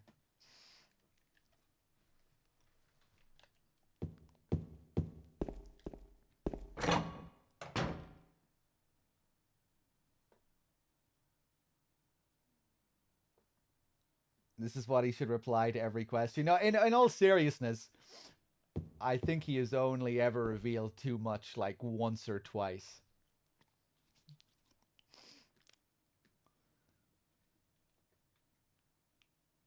But that was one time where I was like, oh man, come on, you didn't even want to say it. Because he's right, you know, the whole thing about the magician revealing the trick. And in a lot of cases, something just can't, it'll never be as cool as you think. Or as interesting. The reason it's interesting is because it's so enigmatic and unknowable.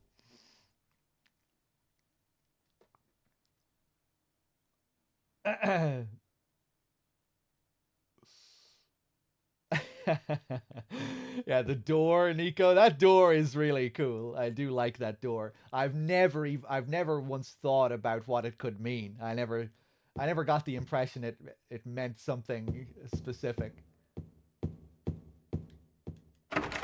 But with these games, you never know. Maybe.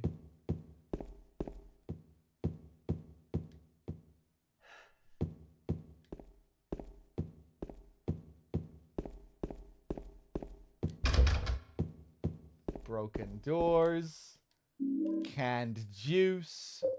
Yeah, just pick it up, James. Stick that juice in your pocket, that 6-pack. A heavy 6-pack of expired canned juice. It was in the hallway on the first floor.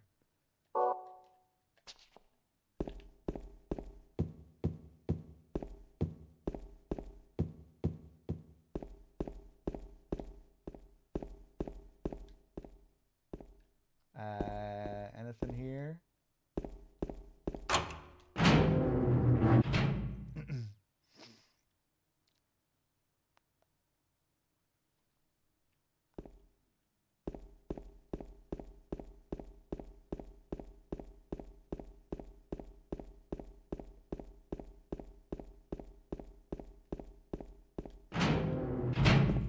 Okay. Remember that trash chute? With all the stuff stuck in it? Well, now we have something heavy that we can push down into it. Do it. Okay, nice and casual. Let's go outside.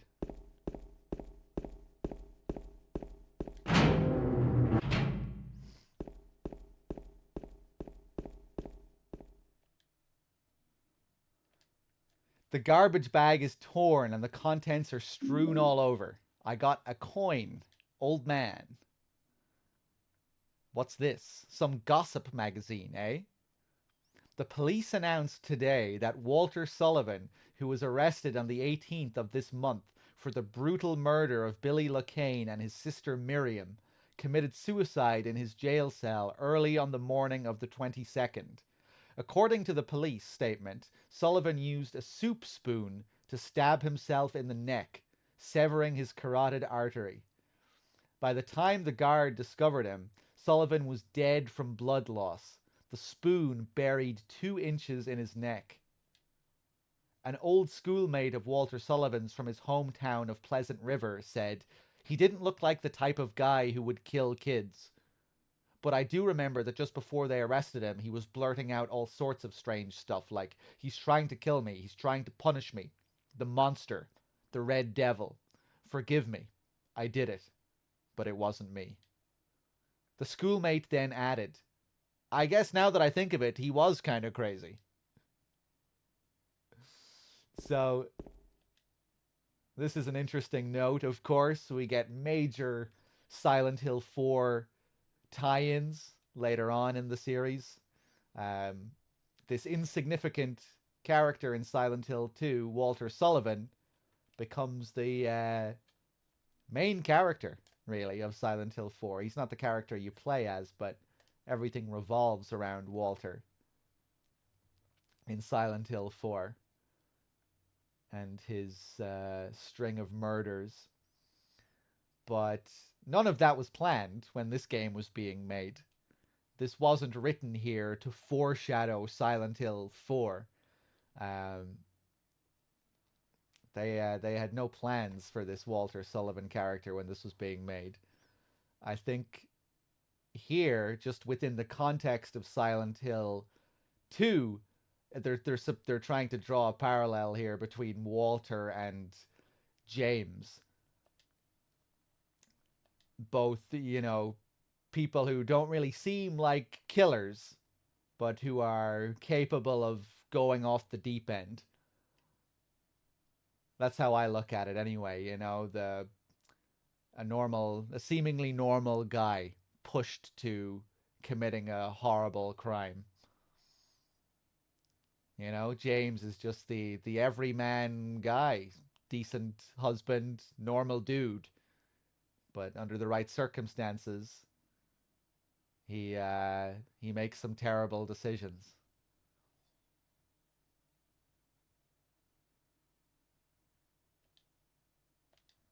That's how I kind of view this note anyway. That James could be Walter Sullivan. That Walter Sullivan could just be another manifestation here almost.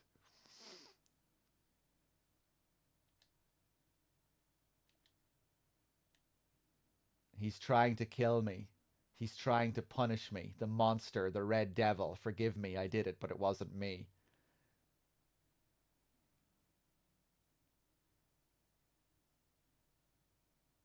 Again, you have to think of Pyramid Head, the desire for punishment, big part of James's character. Later on in the context of Silent Hill 4, this red devil it's a different character. It's a member of the Order, a member of the cult. But within the context of Silent Hill 2, I would imagine this is supposed to be alluding to Pyramid Head.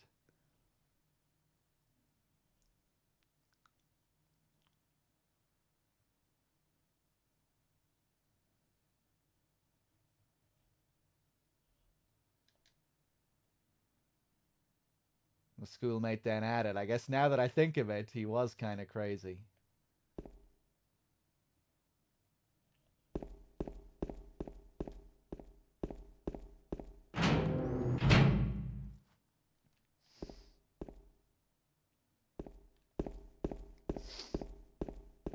Yeah, we get another couple of references to Walter in this. We get a quiz later which references him, and then we see his grave as well.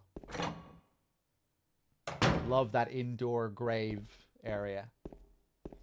Oh yeah, man. One thing I really do not like about this enhanced edition, subtle thing, but it really jumped out at me during my last playthrough.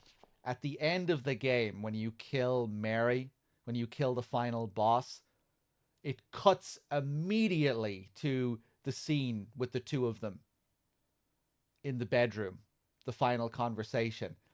You need some space between the final blow to Mary, the boss, and that scene. The loading is too quick. The loading is too fast. You need a space between those scenes. That felt really jarring to me on my last playthrough. Give me at least 1 second to breathe. It's such a tonal shift as well, going from that fight to that much more somber scene between the two of them.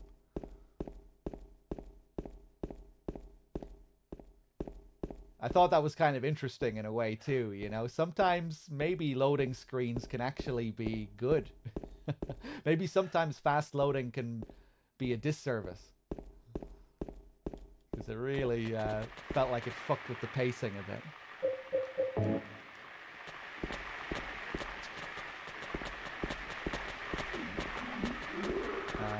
Let's see.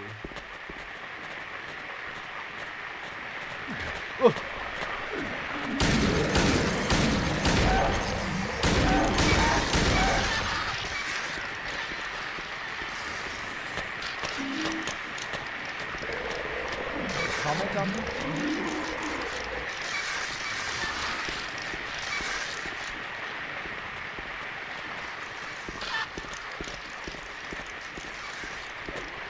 Yeah, I was thinking about going with the PS2 version this time, emulating it, but I needed to test it more.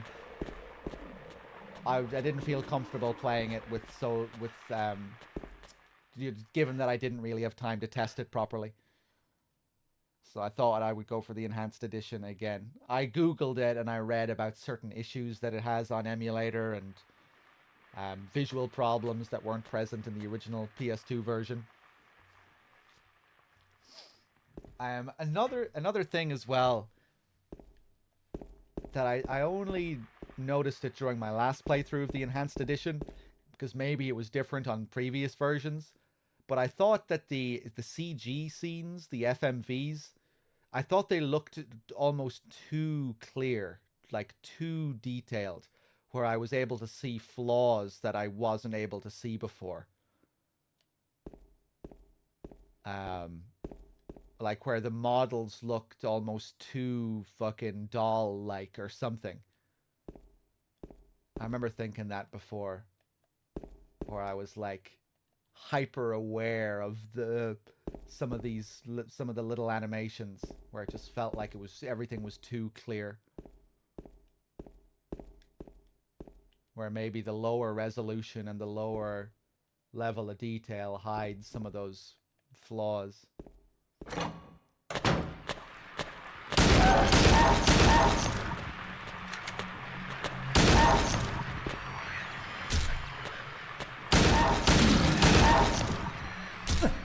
I wonder if it was the frame rate, actually. Maybe it was the frame rate. Did they like increase the frame rate of it or something? Just the way they moved? I don't know.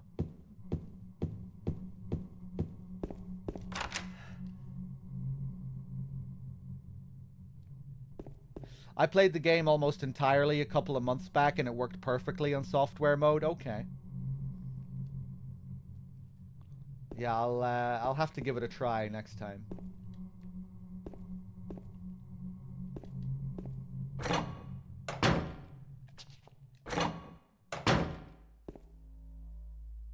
To hell.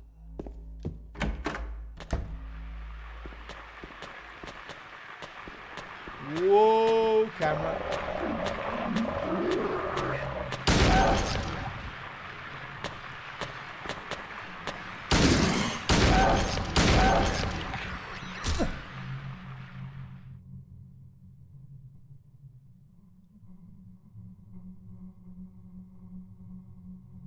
Okay, mouse.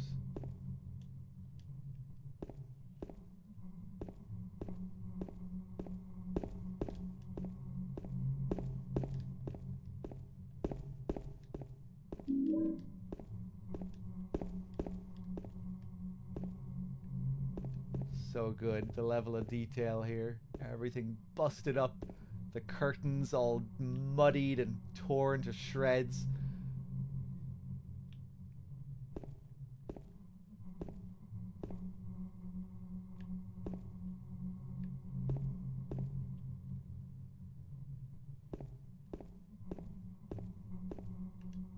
A sightseeing brochure for the town is lying here. Welcome to Silent Hill. Do I have faith in the Bloober Team remake? No. I struggle to even like talk about it. I have very little interest. Bloober's games just have never appealed to me.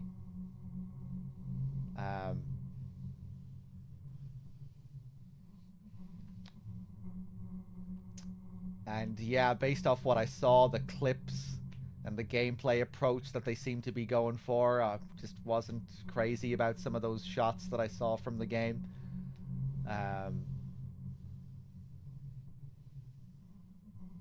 But yeah, we'll see. Maybe it'll surprise me, because I'll probably play it just for the sake of chat and people wanting to watch me play it.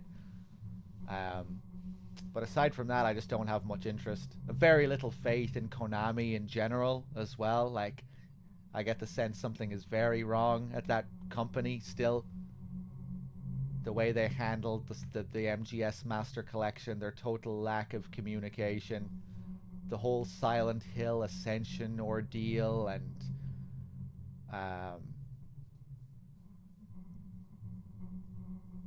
yeah.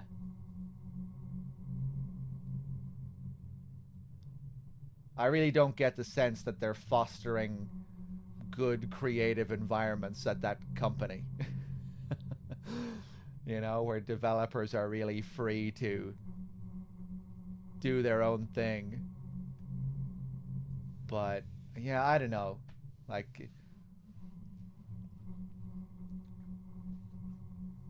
we'll see.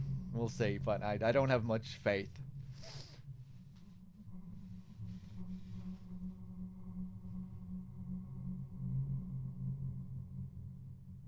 I also just think it's kind of ridiculous that Bloober got the job in the first place. Bloober. You know, and they come out with this statement that these guys are like recognized as the best of the best in the indie horror scene, and no, it's the exact opposite, I thought.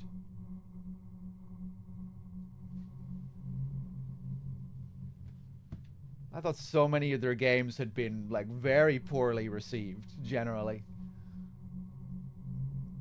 Like, were people raving about how amazing Bloober's games were? It's like these top of the line horror games. I think some people really do enjoy layers of fear and shit, but you know, nobody was writing home too much about fucking Bloober games.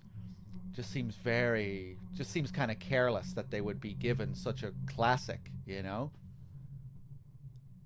Would they not have needed a better resume?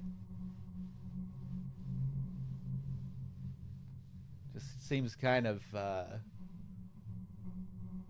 yeah. Seems just kind of reckless handing them over fucking Silent Hill 2. Like the most revered horror game of all time, arguably, along with only a couple of others that you could mention. Like them, you know, you couldn't really mention too many others. Resident Evil 1, Resident Evil Remake. When it comes to classic survival horror, you know? Or just classic horror.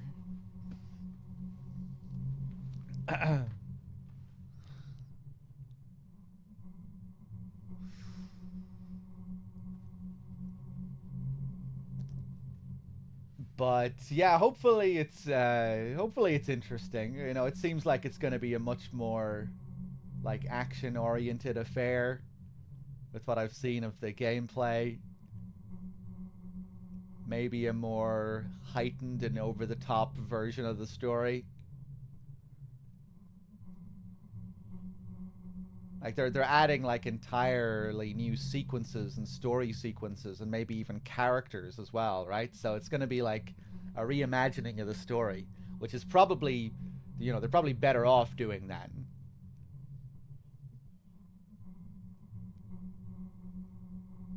Because I don't know, if they just tried to recreate the original, I don't know if they'd be able to do that.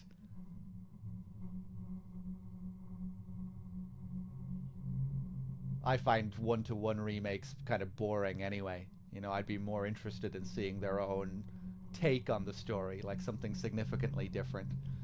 But yeah, we'll see.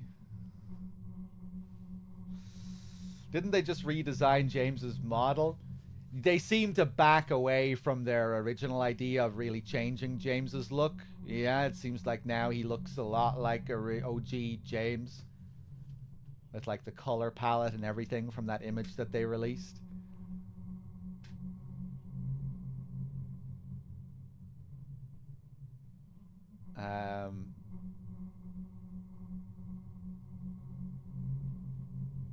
Yeah, we'll see. He's a Leon cosplayer now.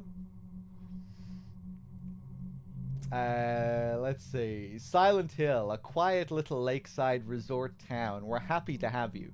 Take some time out of your busy schedules and enjoy a nice, restful vacation here.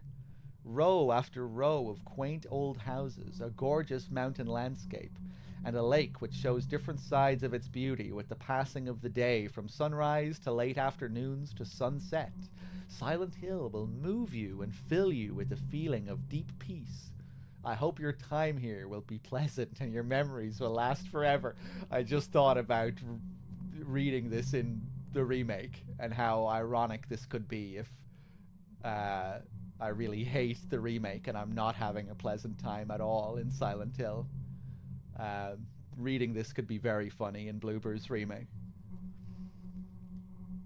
Editor Roger Widmark. It could attain a whole new meaning in Bloober's remake.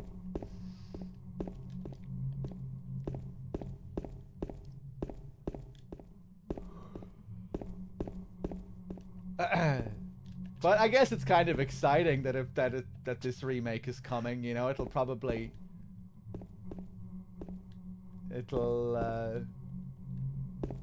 yeah, it'll be exciting to see how people respond to it.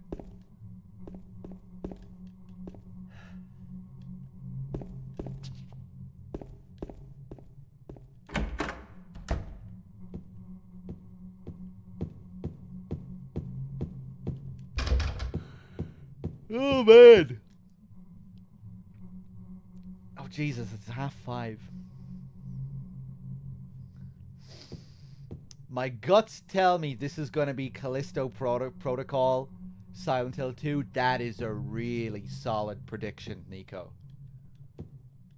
That's a really solid prediction. Except, it's not gonna be as combat focused. You're not just gonna be fucking mowing down lying figures endlessly, hallway after hallway. But I think you might be onto something.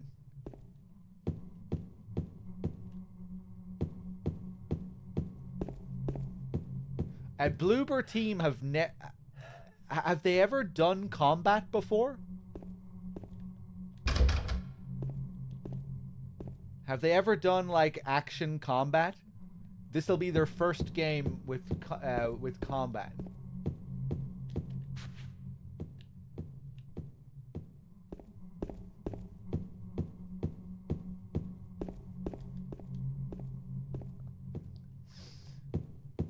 I mean, yeah, I mean, that doesn't sound too good, but at the same time, you also have to say and acknowledge that Silent Hill 2 itself didn't have the best combat.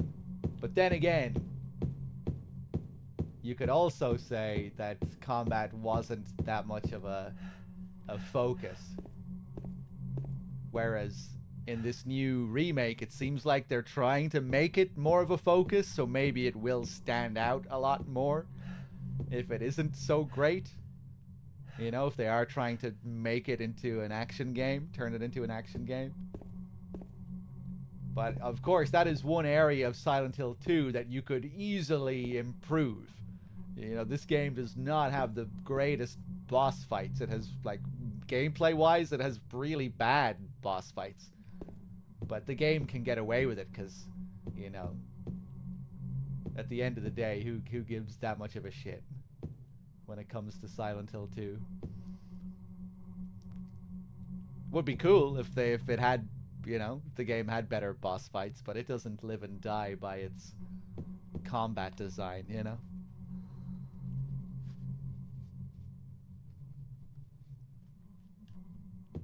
But yeah, it'll be cool to see if they can at least turn those sections into more engaging parts of the game. You know, the fights with Eddie and the final boss. Although maybe if you dislike the other parts of the game, you just won't really give a shit if the bosses are good.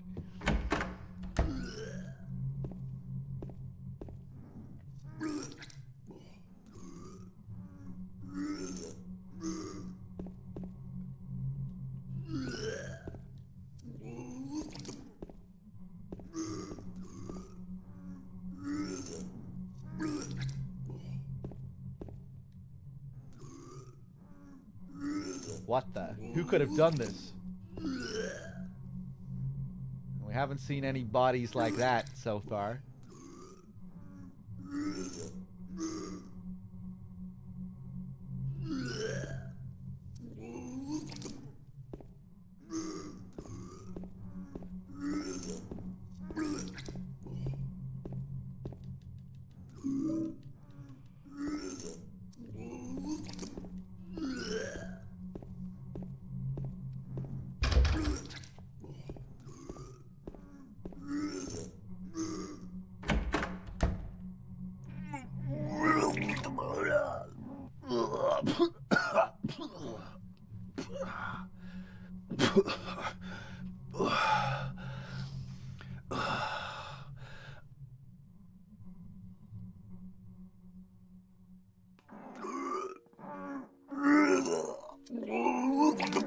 It wasn't me. I didn't do it. Do what? I didn't do anything. I swear. He was like this when I got here. My name's James. James Sunderland. Eddie. Eddie. Who's that dead guy in the kitchen? I didn't do it.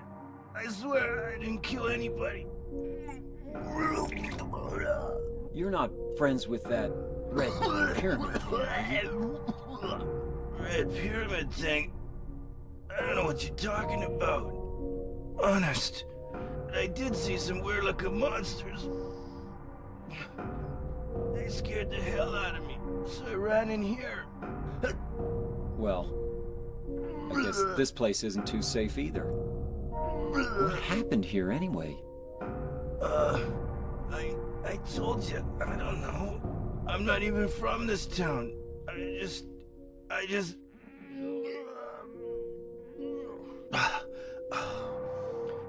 You too, huh? Something just brought you here, right? Yeah, you could say that. Well, whatever it is, I think you better get out of here soon.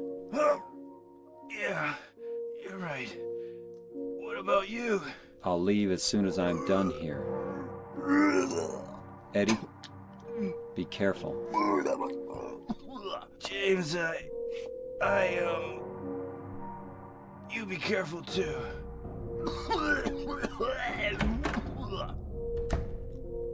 Alright, we meet Eddie. Those sounds. That VA did a marvelous job with those sounds. All the subtle little burps in between his dialogue. I was really paying close attention to it there. Bravo. You're not friends with that red pyramid thing, are you? You're not one of his bros.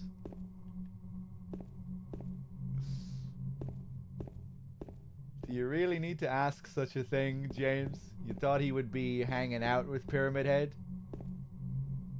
Pyramid Head looked like the kind of guy who has friends around here. Normal human-looking friends that he hangs around with.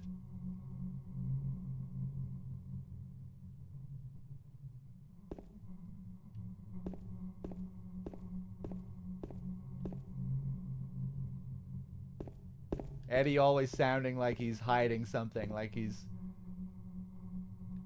wants to admit something, but he can't quite muster the courage. So many moments where he's about to say something or admit to something, but he can't bring himself to. If we go over here in the room opposite Eddie, we see all these football posters, graffiti. And these become significant later on, because we learn that Eddie has a bad history with football, and football players specifically. The wall is covered with football posters and meaningless graffiti. I couldn't care less about either of them.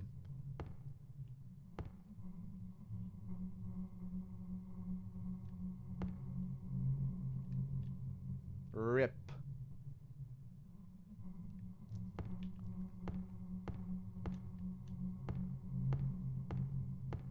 interesting thing about Eddie is that you never learn about any murders he committed or anything like that. You know, with James and Angela, they've done some major shit.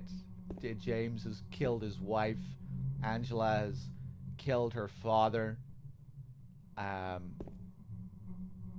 With Eddie, again, it can be hard to know for sure because there is that element of his character where he's always hiding, feels like he's hiding something. And he's too cowardly to own up to what he's done. But eventually he does own up to some things, and he talks about the dog that he shot. So I guess he killed the dog. Yeah, he did kill the dog, right? Or at least that's what he heavily suggests. But the football player later, we learned that he shot in the leg. But that was it. He just shot him in the leg. And apparently that's all Eddie did. But I guess that was still enough to want to run to Silent Hill. You know? People would have been after him. Cops are going to be after you for that.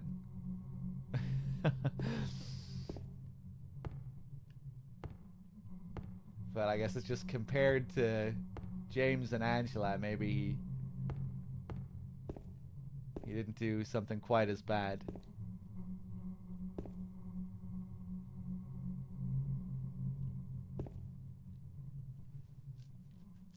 Eddie, are you okay?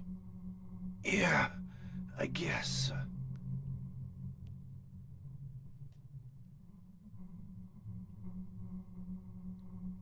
Eddie, are you okay? Yeah, I guess.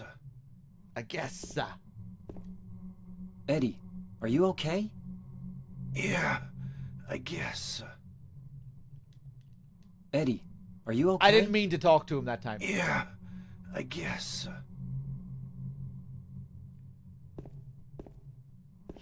But would the guy be able to play football anymore? That's what he says after he admits to it. He says he's going to have a hard time playing football on what's left of that knee.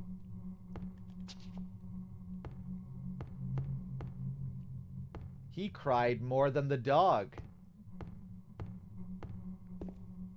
It's pretty gruesome, his description of what the dog did as well. It even chewed its own guts out and died all curled up in a ball. Then he came after me. I shot him too, right in the leg.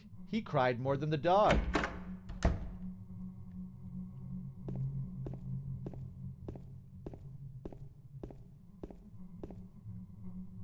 He's always surrounded by dead bodies as well. You know, you see here, this body looks pretty unique too. You know, it doesn't look like any of the other models we find around here. I guess it looks similar to what we see down in the prison. You know, in the morgue areas with all the little legs sticking out down in the morgue.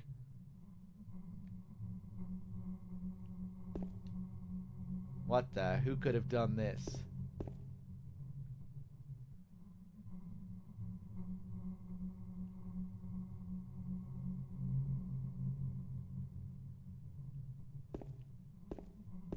So what do we see in here? One of Eddie's monsters that he killed?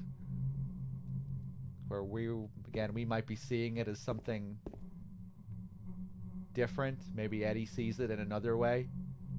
Sticking out of a fridge is interesting to consider too with Eddie. You know, because he's ashamed of the way he looks and his weight. He was bullied.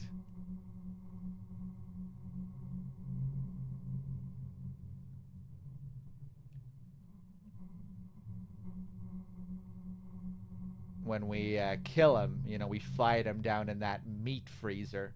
And we see him align with these slabs of meat.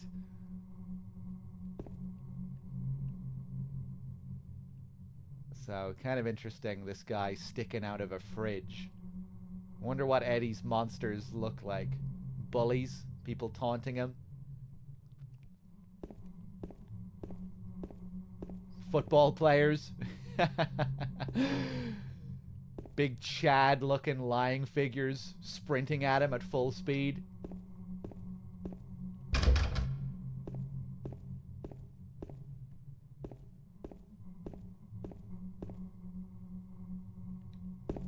It is a fridge, right? This and not a locker. This, I always thought this was a fridge. Yeah, it looks like a typical fridge with the freezer on top and then the larger section at the bottom. Pretty sure that's what it's supposed to be.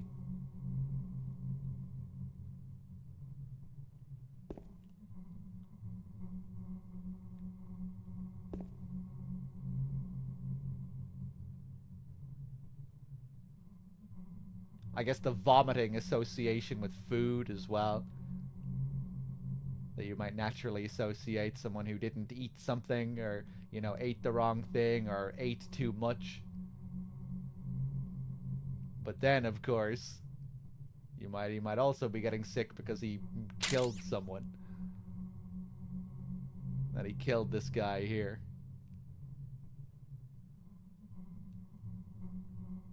Happy routine, thank you for the 3 months, the one in a row. Thanks for doing this. You're the realest, Threedogg.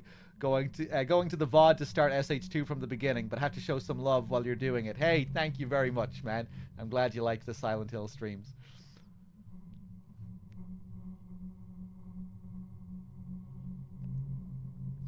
Oh, I didn't realize that they showed the whole body in the fridge in the remake trailer. Maybe I didn't even watch the latest one. I think I saw just some clips from it.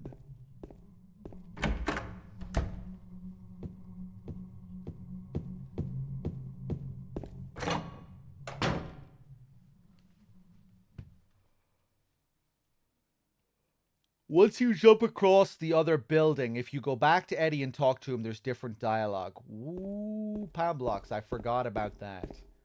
I think I have seen this dialogue before. But maybe I haven't. I hope I haven't.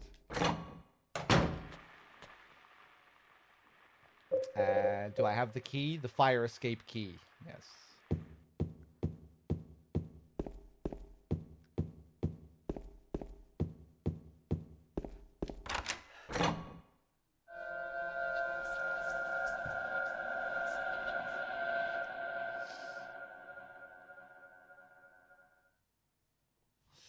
There is no fire escape outside the door.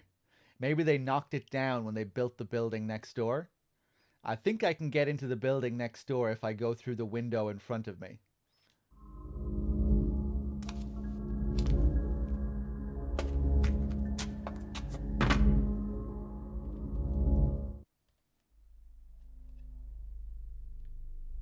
I always really liked that moment.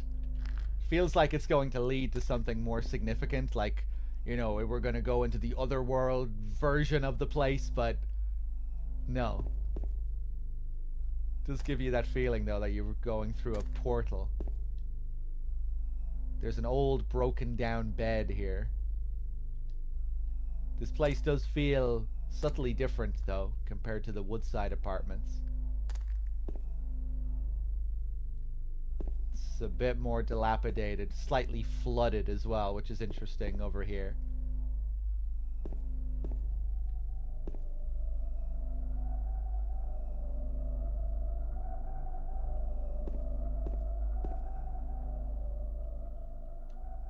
It looks like there's something stuck inside the toilet.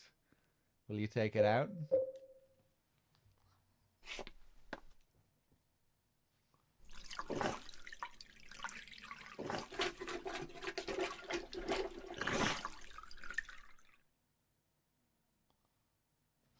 It looks like a wallet. There's some kind of memo in it.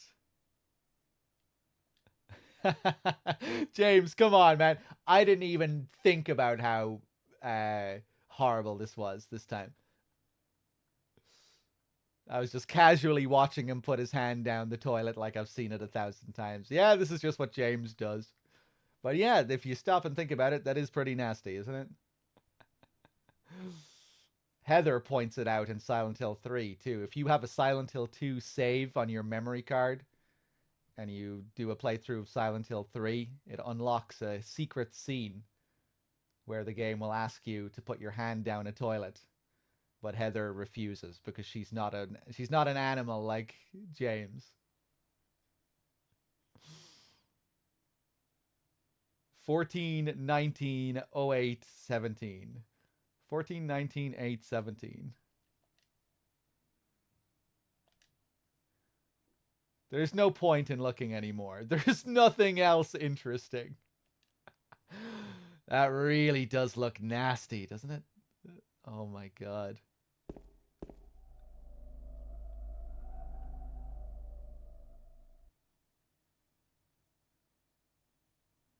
I wish we could get a closer look.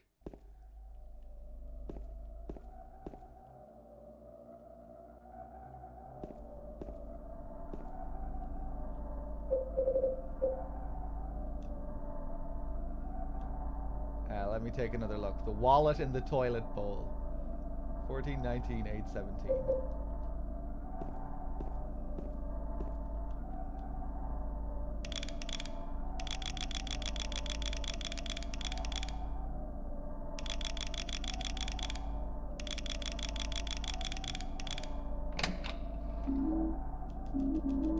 Goodies. Nice. So this is just a completely optional puzzle, just for getting extra ammo. Absolutely caked. It's funny that you would show up again, Dave, during this exact moment. Are you always just drawn to this part of the game?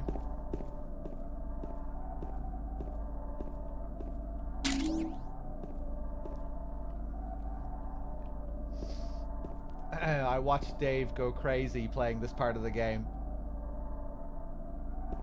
on stream. He was stuck here for hours overthinking the puzzle here. But it was slightly different to this version. It was the hard mode version of it where they combine Roman numerals with the numbers, and you have to add the Roman numerals to the numbers. I think Dave was here for like 3 hours.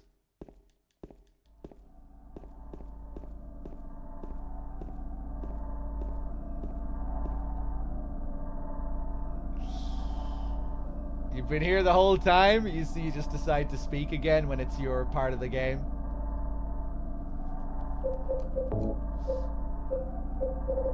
Or maybe you were speaking, like, not so long ago as well. Hold on.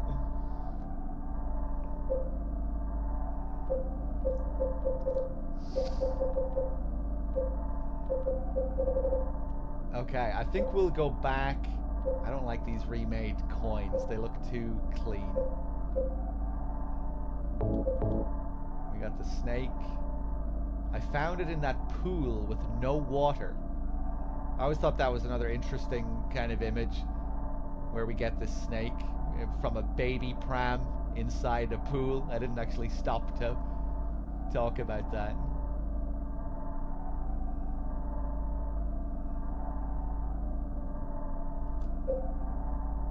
The old man, large coin, imprinted with the face of an old person. Took it out of the trash chute exit. It looks like an old man.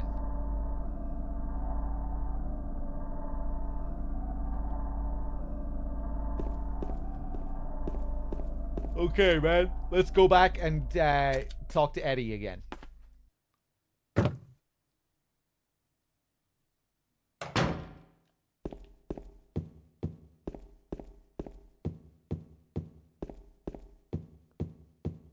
Because apparently now he will have new dialogue.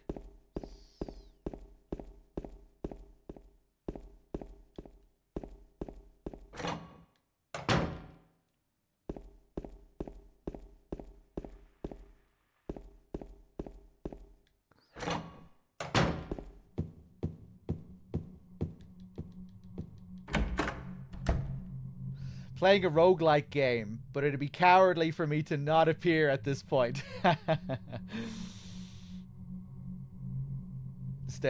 Pulling a late one. Hey, it's good to have you, Dave. Thanks for hanging out for a bit of a special occasion. Hey, Wexford, are you up?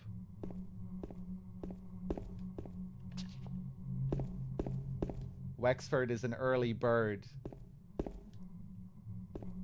You're usually in bed by like 10 or 11 p.m., right, Wexford? Then you're up at like 6 a.m., 5 a.m., 6 a.m. Ooh, the puking has stopped.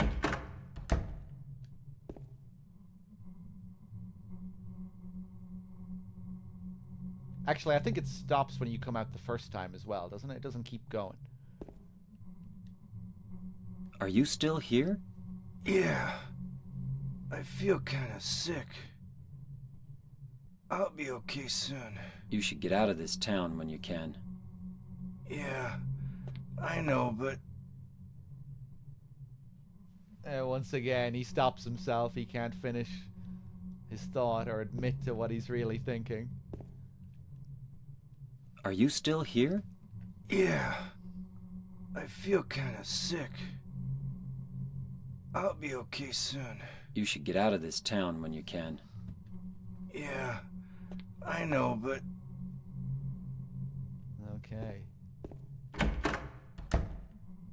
I wonder if we come back after Angela, will he still be here? Does he disappear after a certain point? We might have to come back and check again.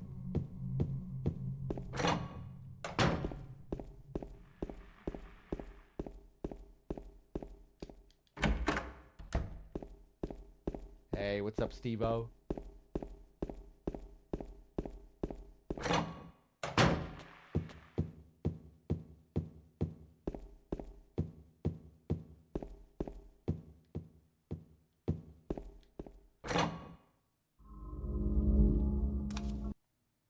Yeah.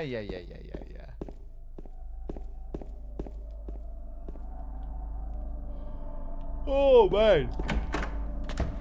Where are we going? Yeah, but the splashes here. We're in a different apartment complex now. The Blue Creek apartment, I think it is.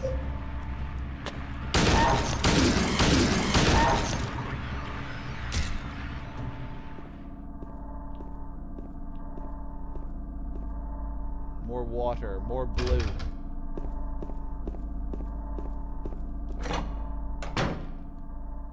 Here's the map. Map of the West apartment building. Yeah, the Blue Creek apartments.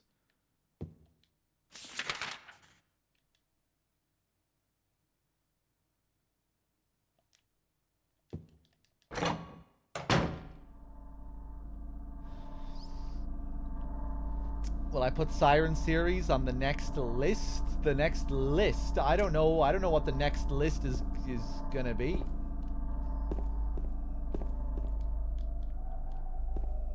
The only list I usually have is my list of new games that I need to play. I've already played the first Siren, so that's not on the list. But I will be replaying that game in the future because I really like it. Siren 2 is on the list because I need to go back and finish that game for the first time.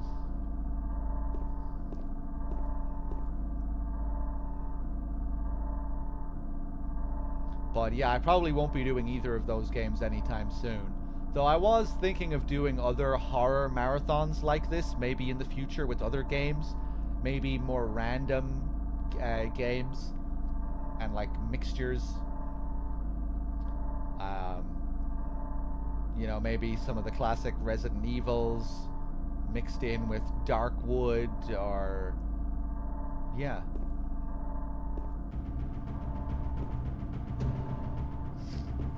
Maybe like a more casual 24-hour marathon where I'm not just completely focused on in-depth story stuff. Like more casual playthroughs where I'm just chilling, but I just stream for a long ass time.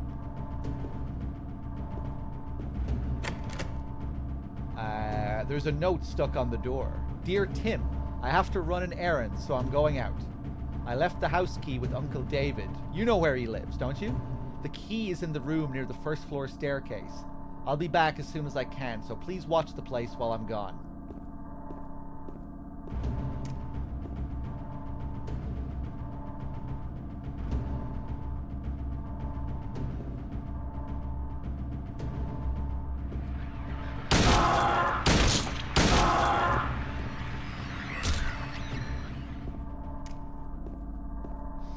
Any plans to replay Darkwood? Yeah, I love the game so much that I want to take a long break from it. So when I go back to it, it'll feel as fresh as possible. That's kind of what I want from Darkwood. That's what I did with Bloodborne. I didn't play it for like 3 years. So when I went back to it, it felt like really fresh. I like to do that with certain games if I have the opportunity. And I think I want to do... Jesus Christ. I think I'd like to do the same with Darkwood.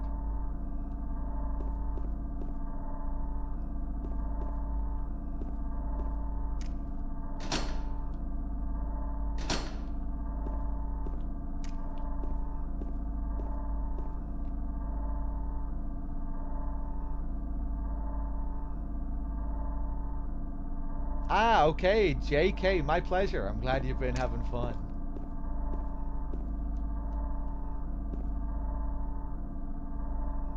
Weird looking marks. Oh, wait, I see. Yeah, this place is pretty busted up.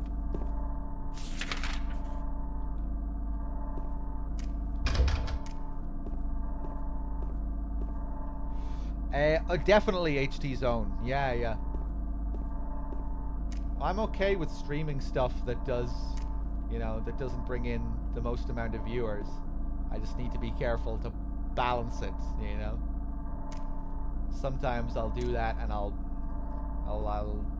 do it for too long, you know, or I'll be mainly playing games that bring in low viewer numbers and not balancing it with other stuff that people actually want to watch me play.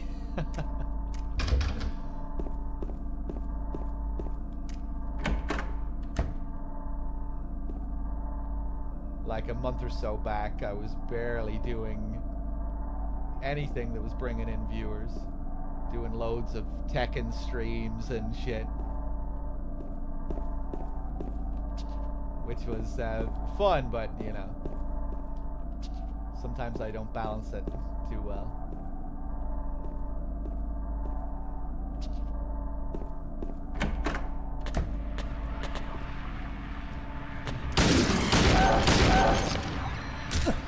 Hitman did well, the whole freelancer thing. Yeah, it was great that did well on stream.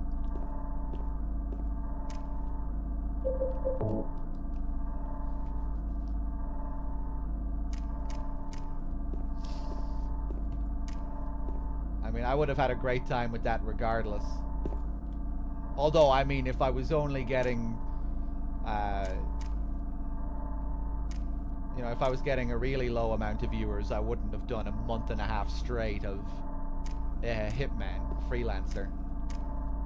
But even if it was like 300 or 400 viewers, I probably still would have done more or less the same thing. Maybe not a month and a half straight. I might have mixed it up with other stuff a bit more, but... yeah, it was nice that so many people were enjoying that one. The Tekken Story Marathon was pretty fun. Yeah, I enjoyed doing that. We scuffed it a bit towards the end, but, I mean, who cares?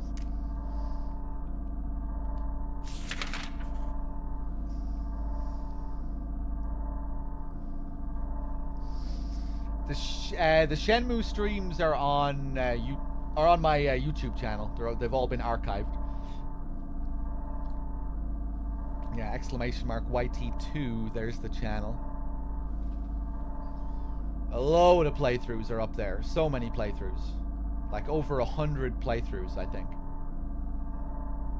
Lots of stuff.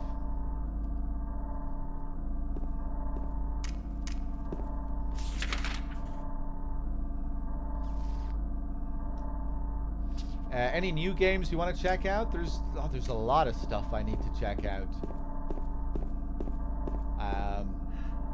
I really want to take a look at Baldur's Gate 3 at some point. Alan Wake 2. Still need to finish off Alan Wake 1, though I really wasn't that keen on Alan Wake 1. It really started to wear on me. Maybe I'll just go and watch a story recap of Alan Wake 1 before I play the second one.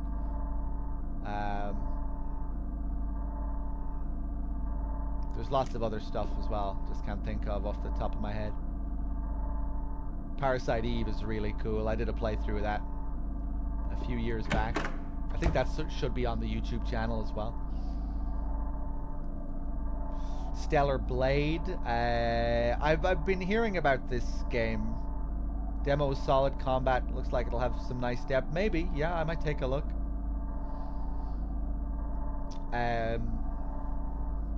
Dragon's Dogma 1 and 2. I really would like to check those games out. I've never played either of them. Dino Crisis 2, that's an older game that I would like to play at some point. Never played that. Same with Parasite Eve 2. I know people don't like it as much as the first one because it's not as unique and more of a straight survival horror from what I hear, but I'd still like to check that out just because I'm a horror fiend. Survival horror fiend. Baldur's Gate 3 would be sick. I've been playing it since the Mac version was released. I'm just getting to the final act now because I've been playing a co-op with my overworked lawyer friend who can only play for an hour per session, 4 to 5 times per week. Okay. You're like 170 hours in.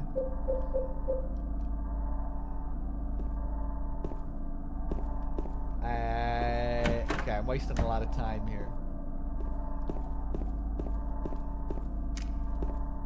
Let's go downstairs. I think I've checked everything. Yeah.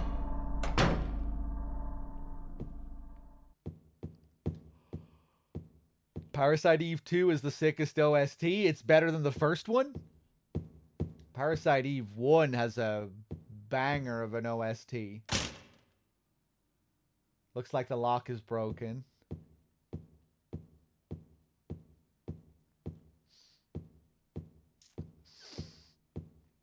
RE5 still on the table? Yeah, I would like to do that, Nico. Again, I'm not sure if I'll do it soon. But yeah, we have to do that at some point.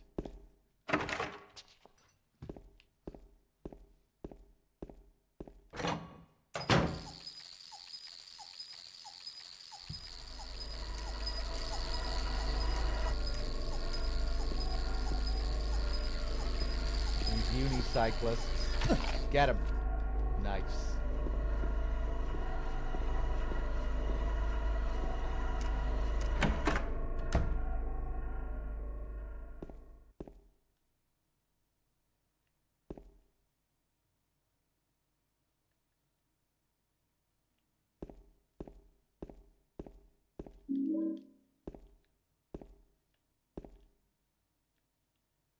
What a mess.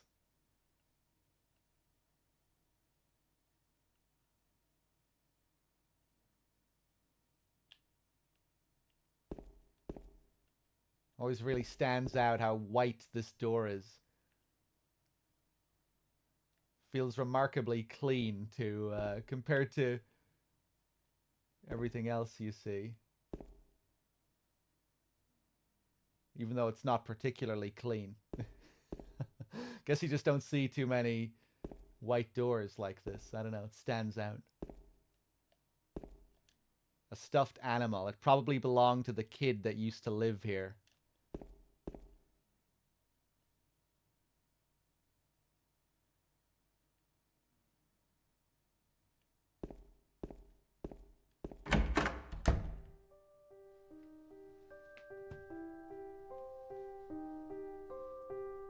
Oh, it's you.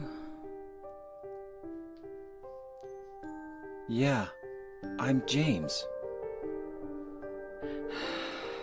Angela. Angela.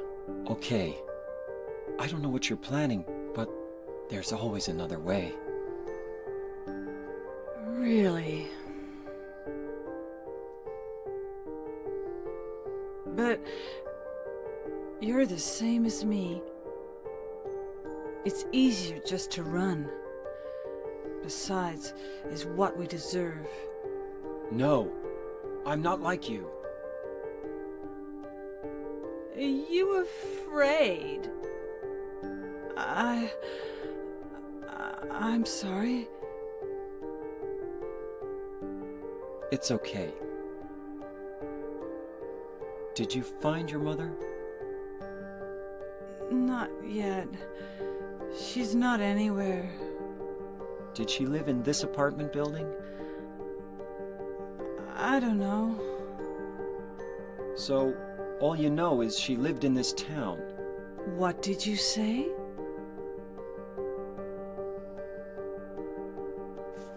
How do you know that? Well, I just figured, 'cause this is where you're looking for her. How else would I know? Yeah,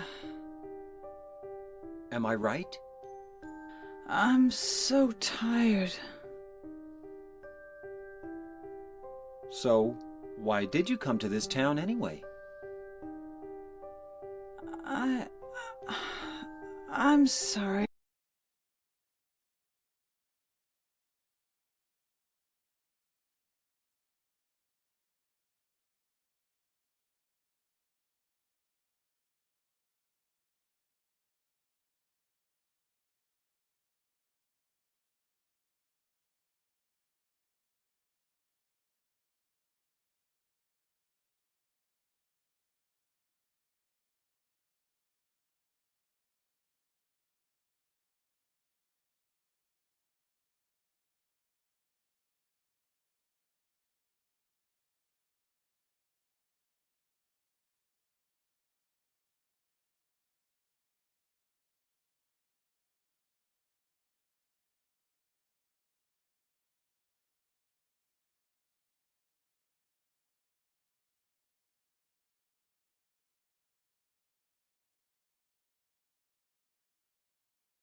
I wouldn't want to be in a room with Angela either, I don't think.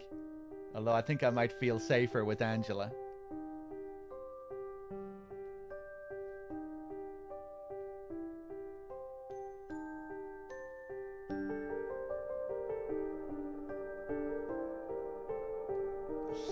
Something about how James bends down and talks to her like he's her therapist in a way that's vaguely condescending always really struck me in that scene. I'm not sure if I would see it like that, like that's like it's condescending, but it is interesting, you know, James believing he can help someone like this. And yeah, I'm always reminded of James smothering Mary whenever I see him standing over another woman in that sort of position. You know what? You know how they frame the scene later with Maria in the hospital room, and he's standing over her bed, and it feels really ominous, like it's recreating the death scene or alluding to it.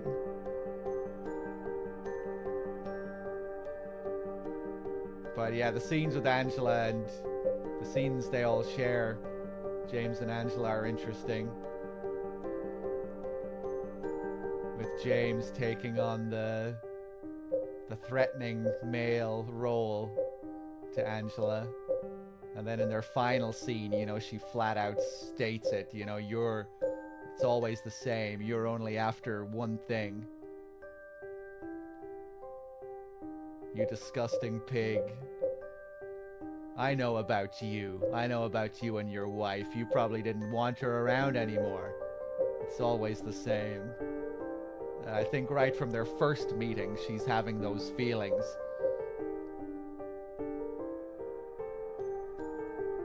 Maybe not all of those feelings, but you know, he's presented as this very threatening figure to her. You know, he peers behind her in the graveyard. They're all alone. She has this awful history with her father and a general distrust of men, it would seem, based off their interaction during the abstract daddy scene. Always very guarded. The way that the fact that the knife is bloody here is interesting too. Is this probably the knife that she used to kill her father? I think they do specify that it was like multiple stab wounds in the newspaper article that we read later. But the fact that she's also contemplating, or seems to be contemplating, suicide here while looking at the knife is also interesting. Her tiredness, the way she constantly says how tired she is during the scene, makes me wonder if she's been like cutting herself, and she's like a part of that has to do with blood loss or something, or maybe it's supposed to be something a bit more abstract. But yeah, I always have to wonder if she's been like cutting herself here with the blood on the knife, and I don't know, the tiredness, as if she's about to pass out in a way.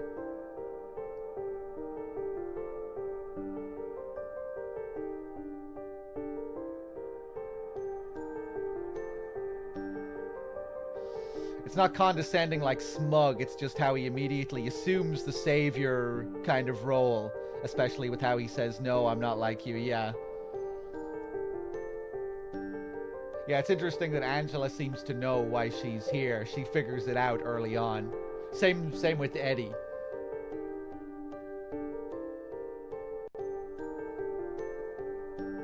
You know, you're the same as me. It's easier just to run. Besides, it's what we deserve.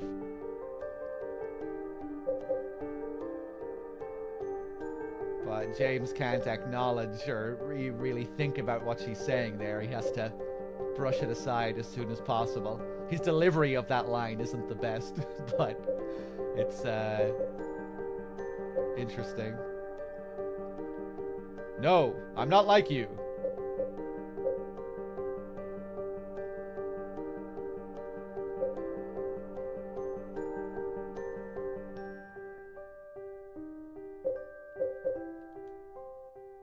Even when James sees the videotape and he sees that he has killed Mary and it's right in his face, he still chooses to believe that she's alive.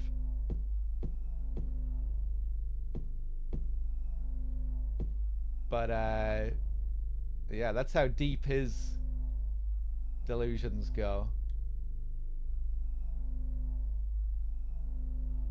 That's one of my favorite moments in the whole game, when he falls back into the chair after seeing the tape, completely defeated. But then he hears Mary's voice on the radio again and he springs to life, as if it gives him life, hearing the voice again. He becomes possessed. That voice. He gets back up.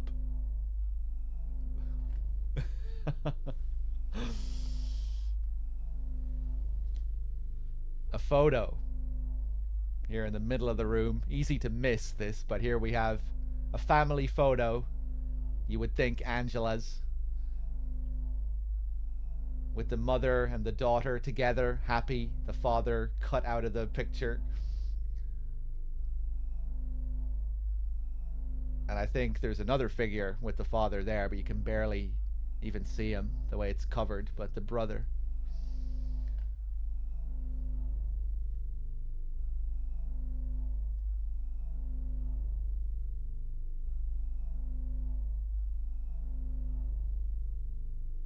At first you think that Angela's here because she wants to be reunited with her mother. But when you get to that final scene with her, you discover that she's actually searching for her mother to kill her, along with the rest of the family. She's the last person on her hit list.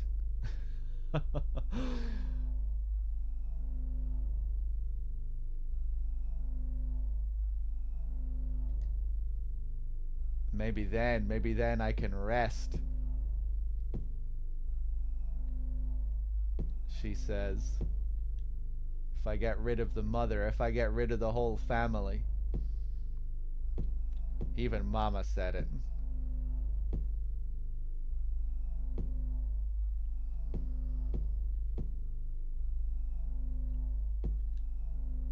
Doesn't look like there's anything useful here.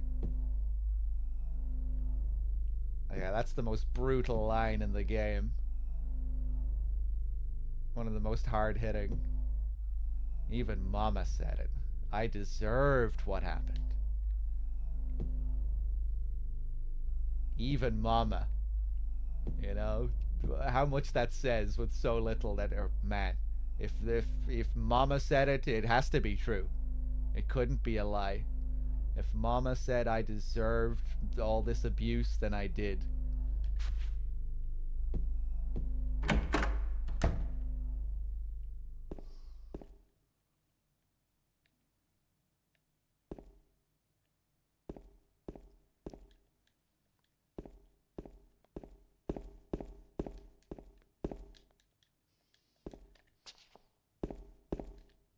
Okay, we have all the keys. We have all the coins. We can finally solve this puzzle down here.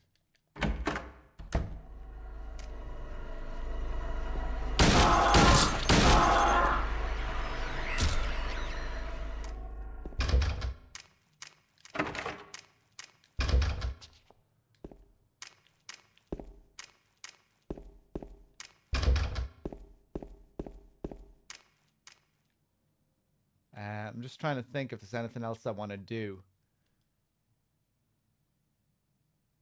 I kind of want to go back to Eddie just to see if he has any more dialogue. Let's do it. We're probably going to be wasting our time here, but I'm intrigued. Maybe he'll just be gone.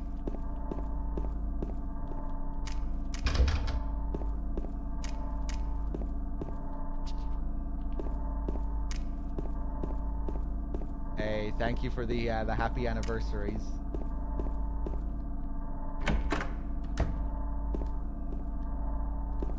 Okay, one last time we're gonna go back.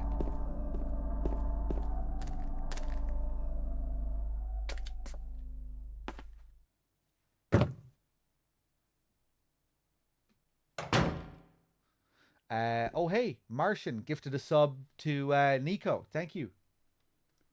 Frag Beat with the Prime sub as well. Thank you. Happy Routine. I remember thanking you. King Pine with the 29. AC. Cheers, everyone. Hey, what's up, Solidus? Thank you. Thank you.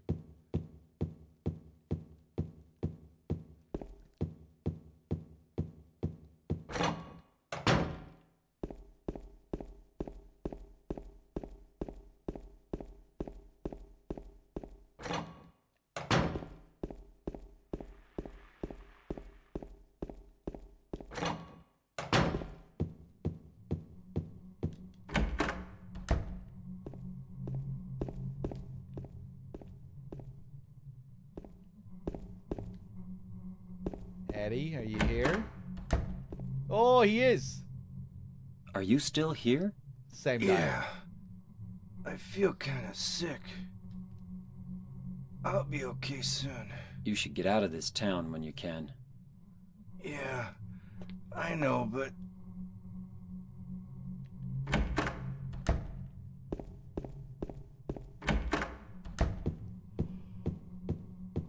Oh, man.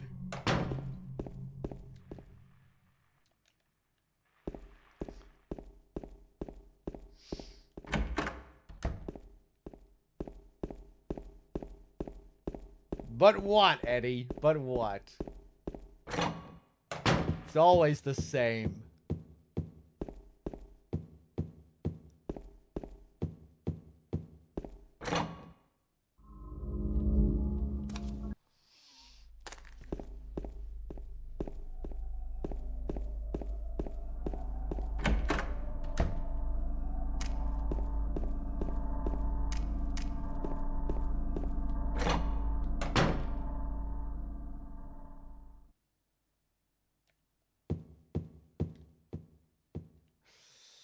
I didn't realize this so much before, but James is always giving the other characters advice like he's looking after them. Yeah.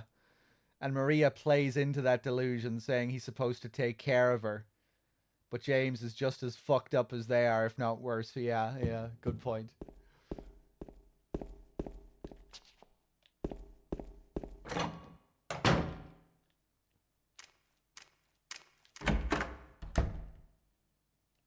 Skipped it? No, I've watched it.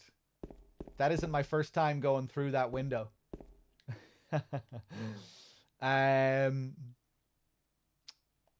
we'll pick up some of these rebirth materials.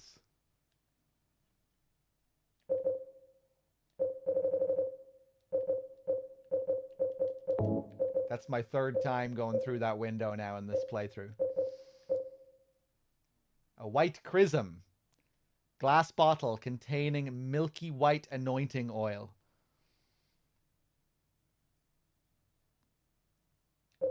So this is our first item for the rebirth ending. NG plus only. We find this in the room with Angela and the knife. The prisoner. This prisoner looks like a woman.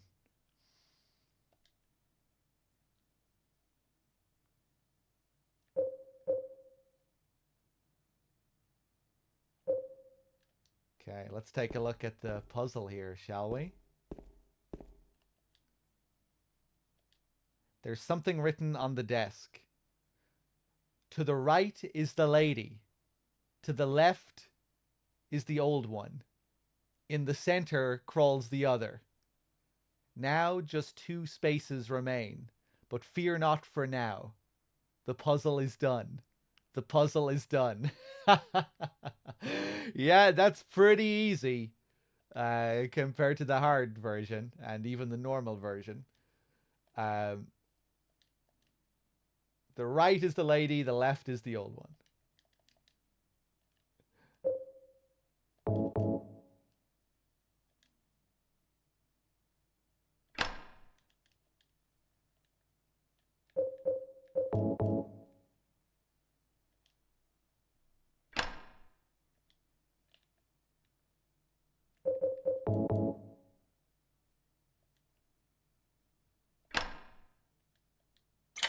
Hey. The Linehouse Key. Reference to the director of Jacob's Ladder, Adrian Lyne. Think it is Adrian Lyne?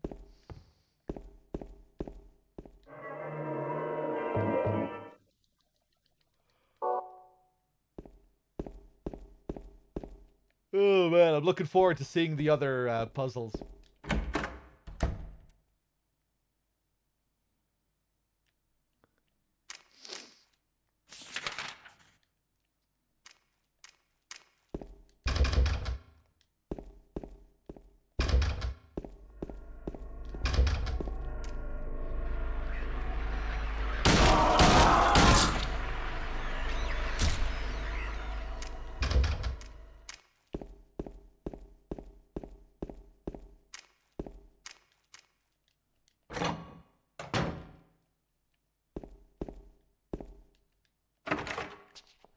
Maybe I should go for the in-water ending this time for a change. We get really miserable. We'll get as miserable as we possibly can.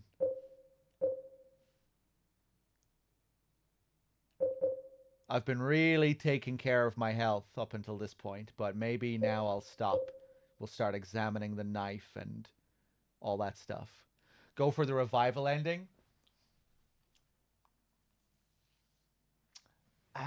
I would like to do the revival ending, but I also want to do one of the normal endings as well.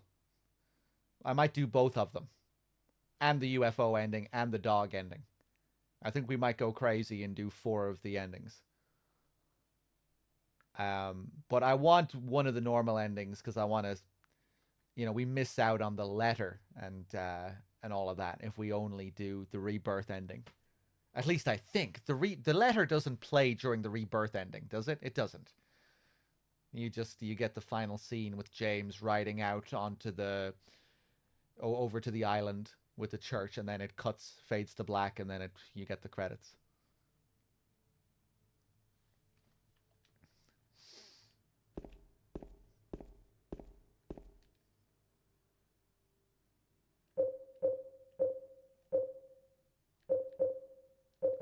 Usually I get the leave ending, like 90% of the time. That's usually the main ending that I go for. Maybe I'll go for the Maria ending. You have to be pretty precise with the Maria ending. I'll aim for the Maria ending. That's what we'll do.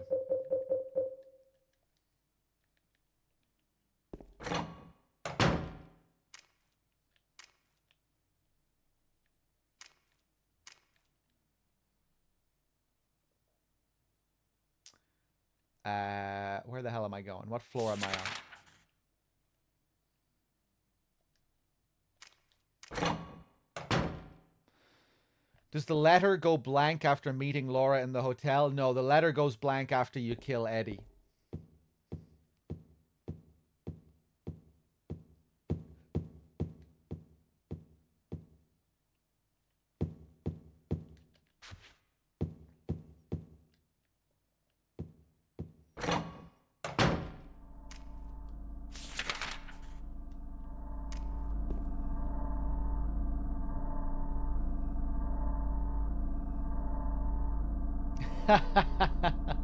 You can interpret the Maria ending as James not learning anything, but I think he knows he has to do something about that cough, at least.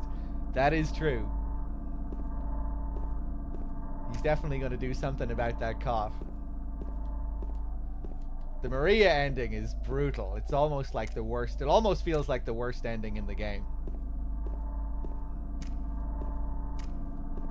I genuinely have to wonder if James would be better off killing himself than going home with Maria.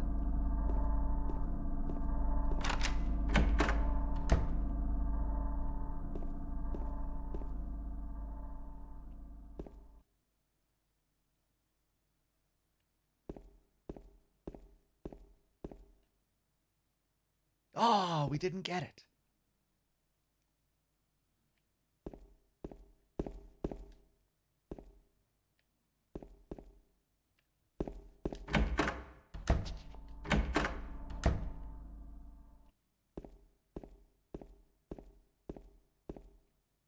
Yeah, I don't think you can just reset the area to get this. It either plays or it doesn't. Most of the time it does, I think. But yeah, sometimes you come in here and you'll hear lots of whispering voices.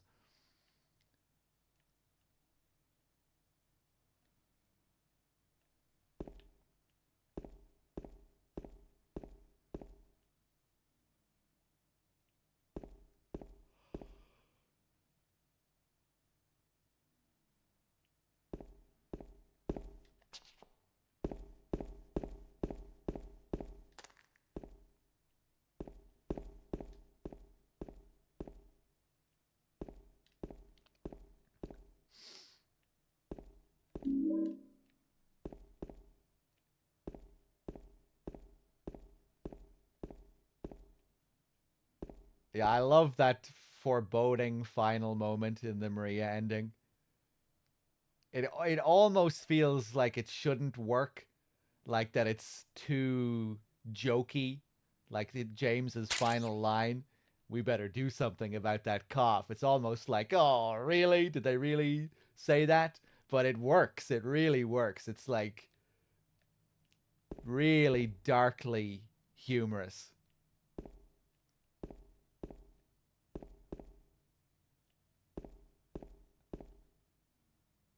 Like, what a picture that paints.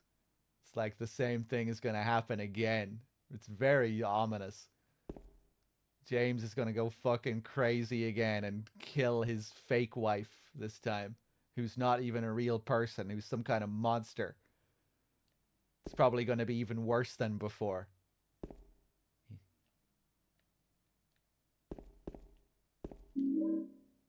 I got the apartment stairway key. Yeah, it really is perfect, I think, that last moment.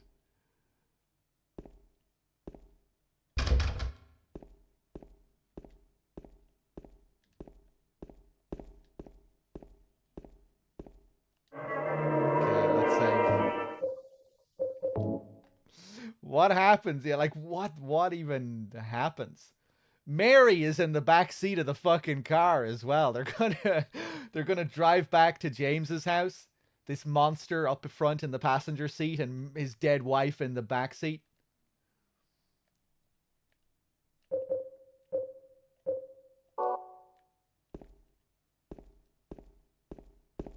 Yeah, time to go and live my happy new life. I mean, maybe you could also say the same about the Leave ending.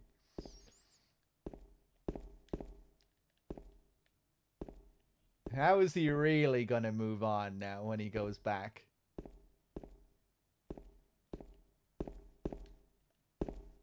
But I don't think you're supposed to be thinking about it that literally, you know? He's been...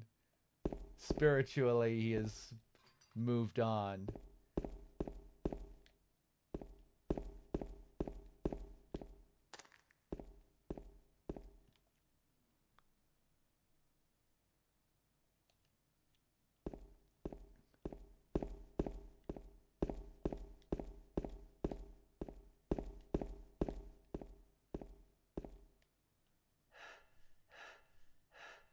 I don't like the Leave ending because I feel like Laura never really landed for me in this story. I don't feel strongly about her one way or the other. Okay.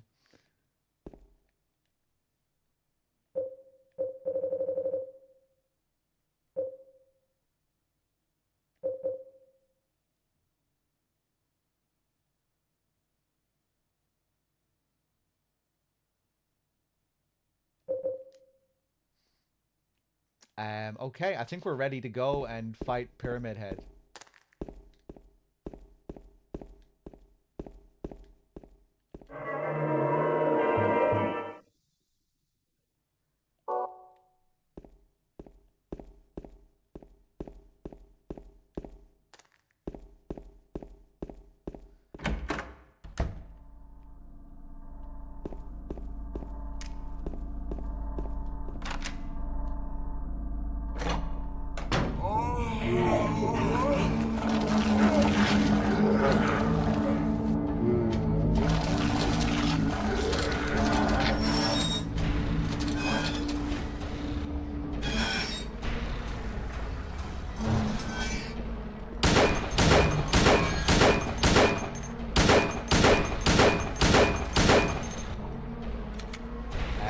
yeah. You want to see Pyramid Head's tongue? Let's get a look at his tongue. Hold on. Whoop.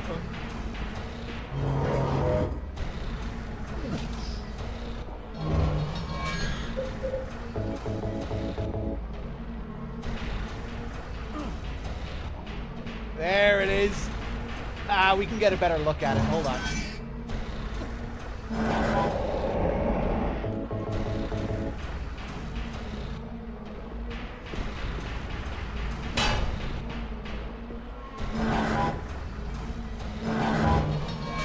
Do it, do it. There it is. Ugh.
I love the little detail of the door opening.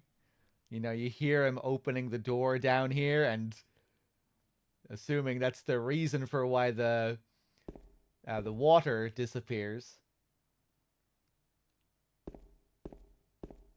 Opens the door and the water flows out.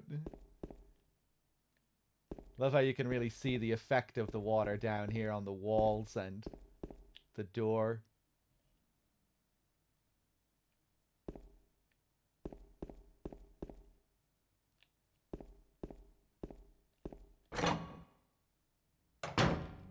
Yeah, you don't have to shoot Pyramid Head at all. He will just leave if you run around, but it takes a lot longer if you don't shoot him.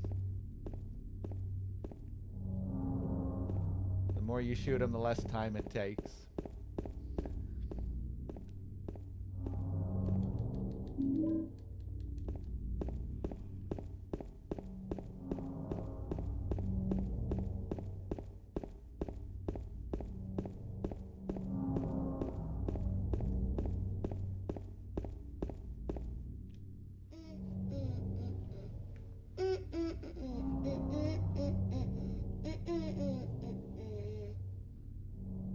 You!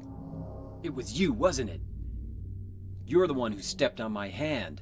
I don't know. Maybe I did. What's a little girl like you doing here, anyway? Huh? Are you blind or something? What's that letter? None of your business. You didn't love Mary anyway. Wait! How do you know Mary's name?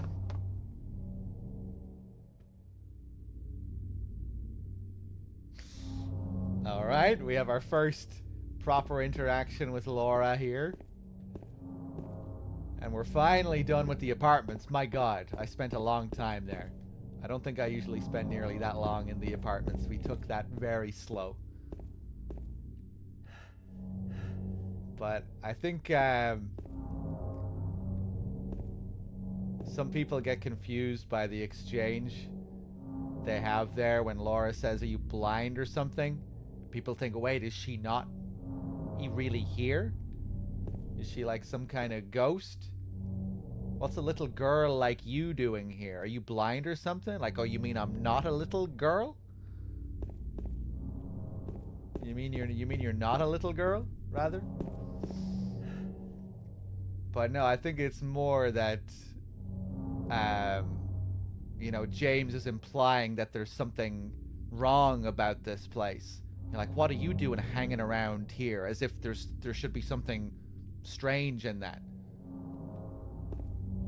So it can be a bit confusing. I think that's more what it's getting at. That, are you blind? Like, it's what's so?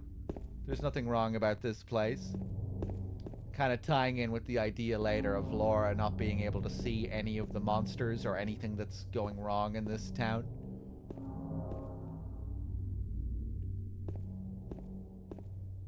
You know, when they meet in the hospital later and James says, I can't believe you haven't even gotten a scratch on you. She says, why should I? There are all sorts of dangerous things in this town. Just a normal wall. The graffiti looks like it was done by a child. It's interesting here as well because we see her play around with with teddy bears later, a couple of times, and we also see her draw a cat later on too in the hotel.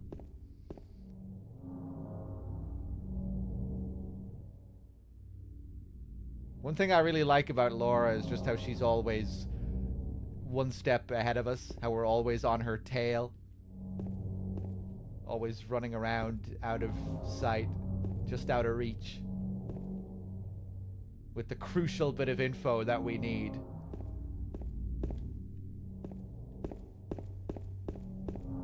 She has this information on Mary. Guppy with the 18 months, thank you.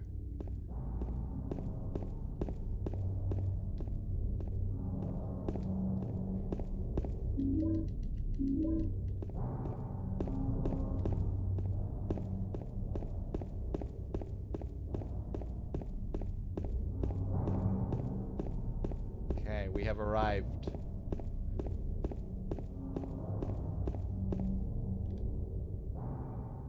So this is that park. Mary, are you here?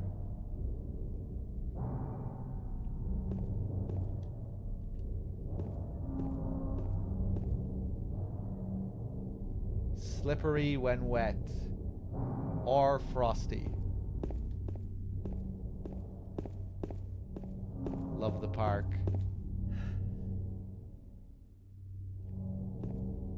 To me, it sounds like it's obvious to her why she's here.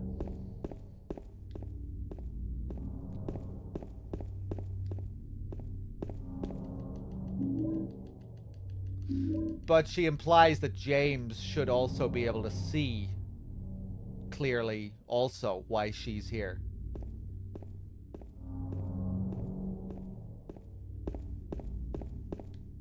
You know, are you blind or something? Like what?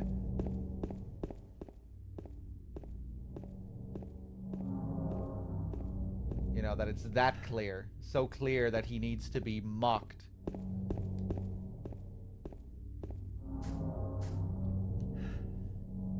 Patrick Chester, son of Edward, he fought and died for the people, for liberty and for all of our tomorrows. His memory lives on.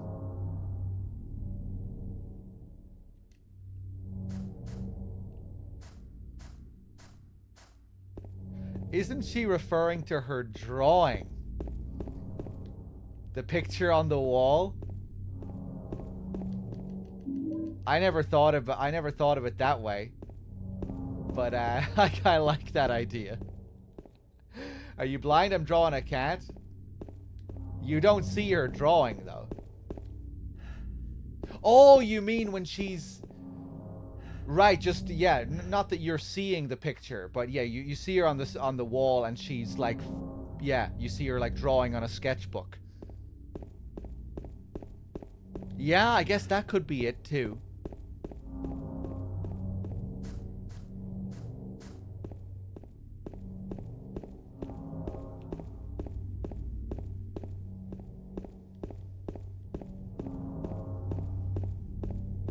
Yeah, before that, I was thinking that, you know, she's just, you know, James is seeing it as a dangerous place. And that's why he's like, you know, what are you doing here, hanging around what's a little girl like you doing here? You know, as if this place isn't fit for little girls. And then Laura reacts with some confusion. But yeah, maybe it is more specifically to do with the sketchbook. I don't know. I think it's easy to misread that line, whatever the fuck it is.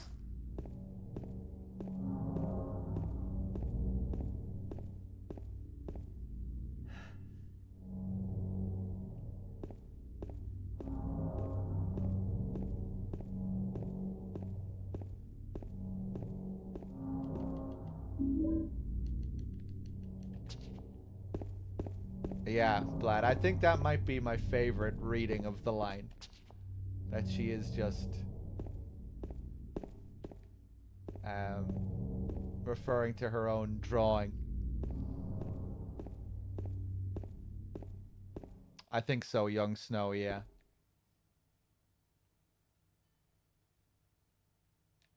Remember, it was Cool Man that pointed out to me the way this scene focuses on the complete lack of water here. Don't think I ever really paid attention to that before.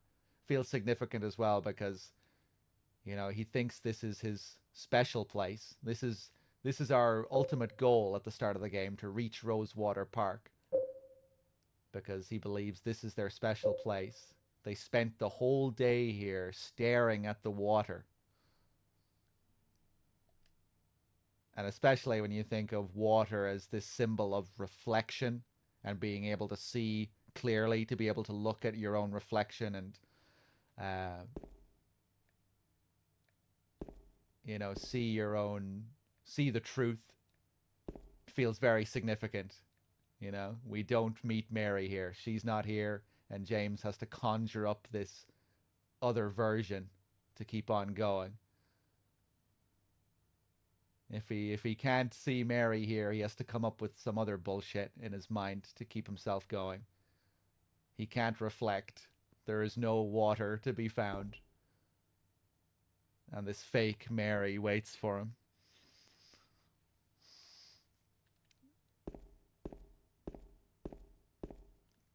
There's one shot in particular which is where it's like half the screen is showing the other side here, beyond the barrier.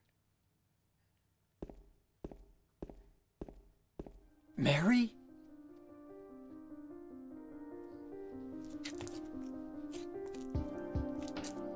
No, you're not. Do I look like your girlfriend? No, my late wife. I can't believe it. You could be her twin. Your face, your voice, just your hair and clothes are different. My name is Maria. I don't look like a ghost, do I? See? Feel how warm I am? You're really not Mary. I told you. I'm Maria. Sorry. I was confused. Where are you going? I'm looking for Mary. Have you seen her? Didn't you say she died? Oh yeah, 3 years ago. But I got a letter from her. She says she was waiting in our special place. And that's here? Anyway, I haven't seen her. Is this your only special place?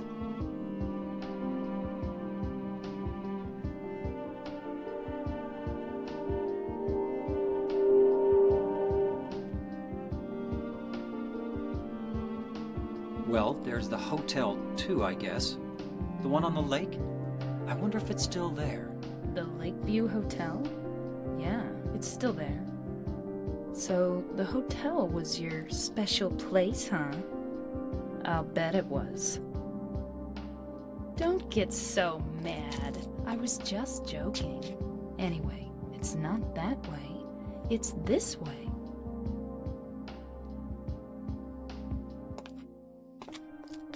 You're coming with me? You were gonna just leave me? No, but... With all these monsters around? No, I just... I'm all alone here. Everyone else is gone. I look like Mary, don't I? You loved her, right? Huh. Or maybe you hated her. Don't be ridiculous. So it's okay? Yeah, fine.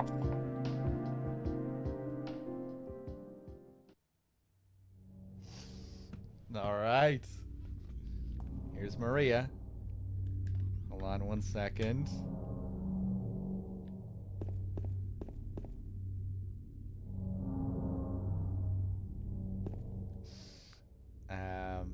I need to remind myself what these requirements are for the Maria ending to make sure we get it. So we have the best chance. Spend 10 minutes or more near Maria. Bump into Maria less than 3 times. Protect Maria from monster attacks. Check back on Maria in the hospital room S3. Try to re-enter cell to see dead Maria in the labyrinth twice. Do not examine Mary's photo and or letter at least twice. Okay. I think I've only looked at the picture. Oh shit. I've looked at the photo twice, I think.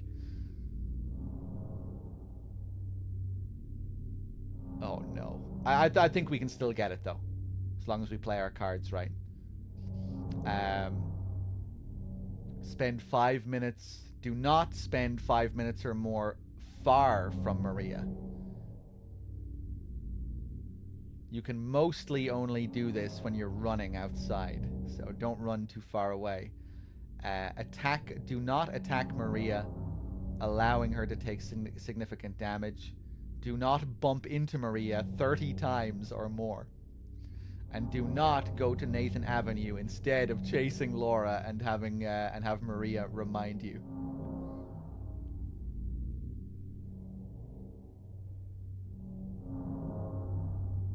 And to avoid the leave ending while we're doing this, we don't want to heal.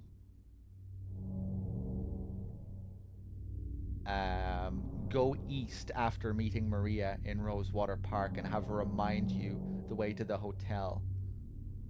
Right. Usually I forget about this interaction completely. Do not listen to the entire sickbed conversation. I'm gonna listen to the entire sickbed conversation. Fuck you, game. To avoid in water, do not keep your stamina in the red zone for too long. Let's get that up a little bit, but we won't push it up all the way. Do not read the suicidal diary on the hospital rooftop. Do not read the new message to James on the wall in Neely's bar. Right. Okay, I think we'll be fine.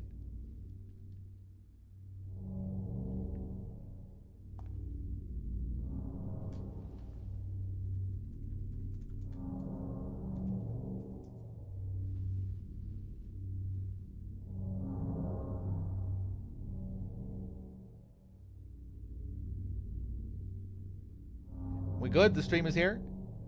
Okay, Nico's F just scared me there. And a couple of the other comments, but then I realized some of the other comments were about the Maria ending. Okay, we're good. I love how the lighting subtly shifts here too.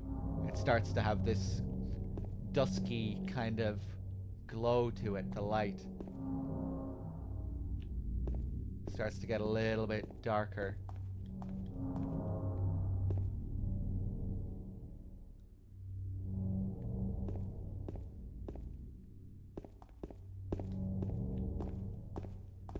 Just browser shenanigans in your end? Okay. The hotel isn't this way. Is that okay?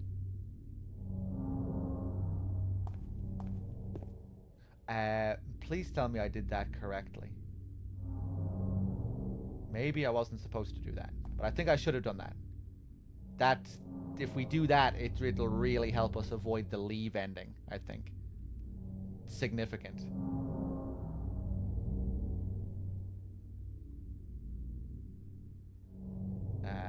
Hold on a second.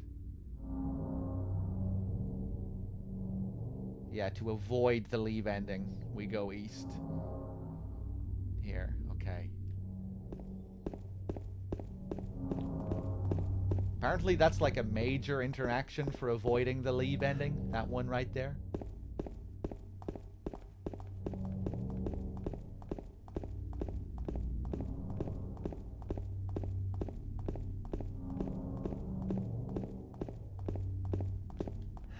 In memory of the 67 who died of illness and now sleep beneath the lake.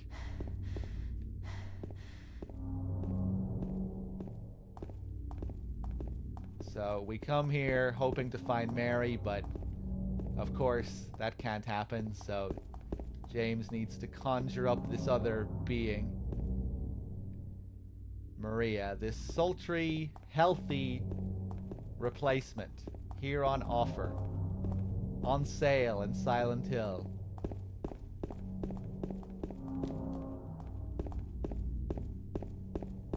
Will James accept this replacement? Or will he stay true to the wife that he murdered?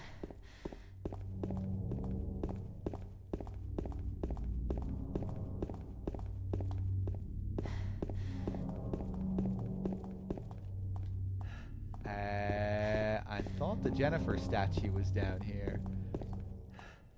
Hey, thank you very much, Chatterbox. Cheers.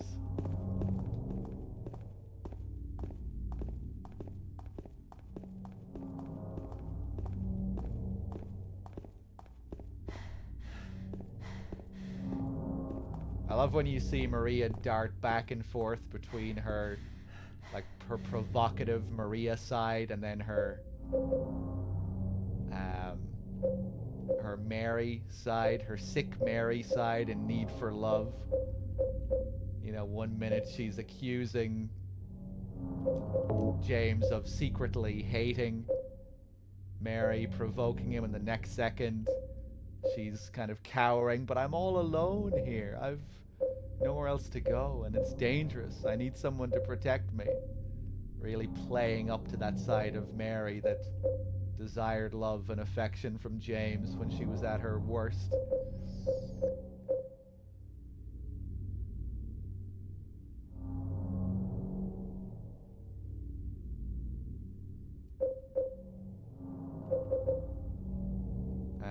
I'll take one more.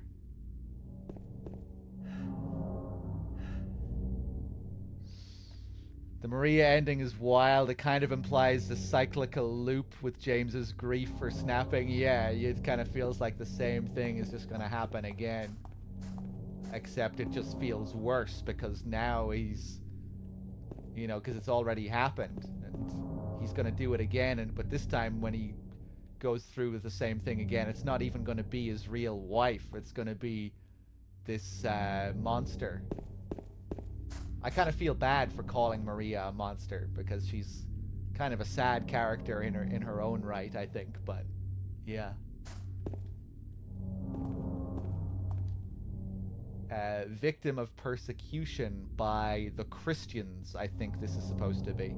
Jennifer Carroll lived with pride and honor. What happened here shall never be forgotten. I think this is supposed to be Saint Jennifer, who you see depicted in Silent Hill 3. One of the cult's members. One of their high-ranking saints. Yeah, I really like the Born from a Wish scenario in this. It's just really cool getting to play as an entity in Silent Hill, as something not exactly human. A manifestation. I know some people were disappointed or they wish that we got to play as Angela or Eddie and saw what they saw, but I really like that we got to play as Maria instead.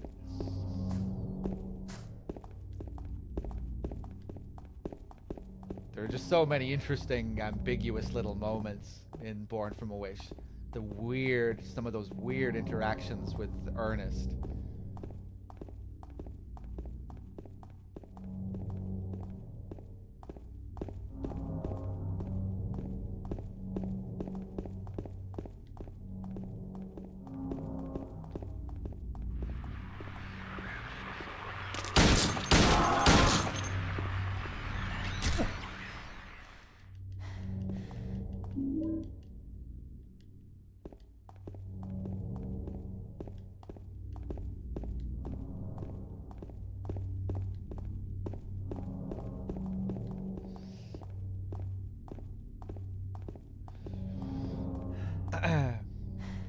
Demonstrates Maria grappling with being effectively a shitty test for James. Yeah, it's almost like almost feels like a sci-fi story in a way. Like she's some kind of created android with her, or like you're seeing someone's will taken from them and getting put into this completely submissive state. You're kind of seeing her grow conscious over the course of Born from a Wish. But then at the end, it's all, you know, to serve this one thing.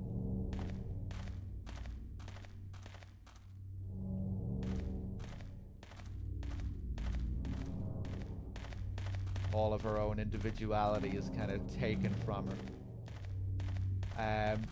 Oh, I'm forgetting how you unlock the dog ending now. What do we need to do for the dog kennel to appear here? I guess you probably have to get all of the main endings. Leave, water, and Maria all on one file. Damn, I was hoping we could do that. That's okay. We still have the UFO ending to do.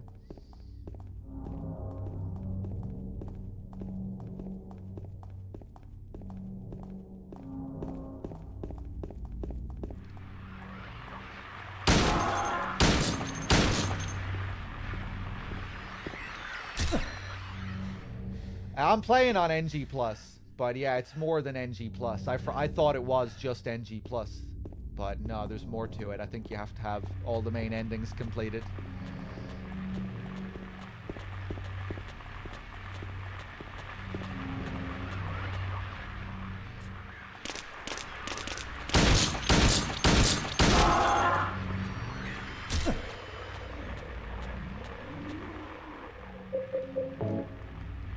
Yeah, Maria really reminds me of Lisa. They feel like similar characters.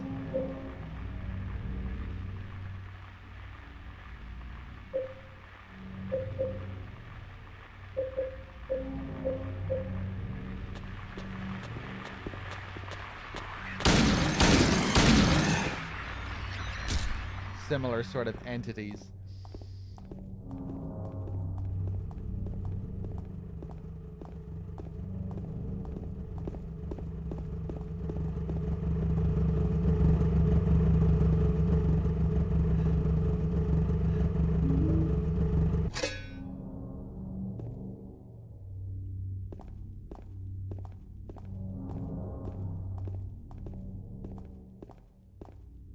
Over here, another NG Plus only item. And a rebirth item, something we need to pick up for the rebirth ending. We get a book, Lost Memories. The name comes from the legend of the people whose land was stolen from them. They called this place the place of the silent spirits. By spirits, they meant not only their dead relatives, but also the spirits that they believed inhabited the trees, rocks, and water around them. According to legend, this was where the holiest ceremonies took place. But it was not the ancestors of those who now live in this town that first stole the land from these people. There were those who came before. In those days, this town went by another name, but that name is now hopelessly lost in the veils of time.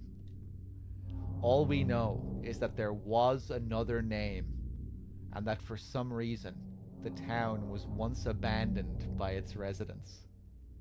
Love it. So spooky.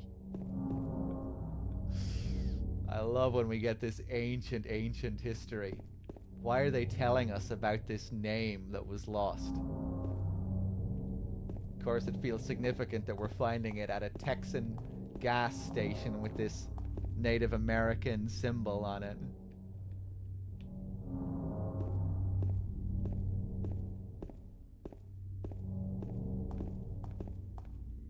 I love how they turn the whole town in this game into like a shrine for lost memories. Like it's a very personal thing for James, you know, not being able to acknowledge what he did in the past to Mary and this horrific act that he's blocked out of his mind. But it kind of extends to the whole town in this. It's like this whole place is formed of such things, of like forgotten histories and atrocities, and you know, like we learn about the myth later of this ship that passed over Toluca Lake and sank, and the bony hands of the passengers can still be seen and stuff like that. Even the statues that we see in Rosewater Park being dedicated to these great men whose memories shall surely live on. So much focus on memory, lost memories.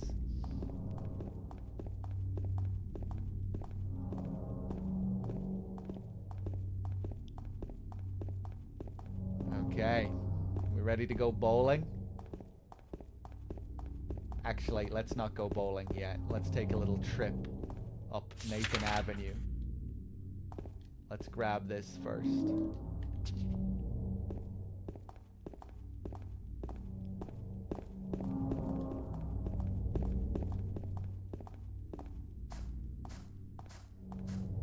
I don't want to run too much because I need to keep Maria close. If I get too far away, that's bad. Less of a chance we'll get the Maria ending. Silent Hill Historical Society.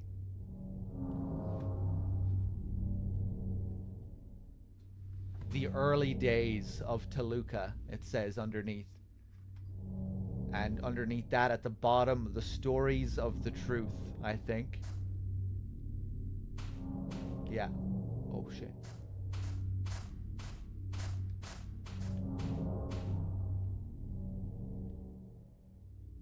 Wasn't that a whole other noise I just heard that? Or maybe that was Maria behind me. Lakeside Amusement Park.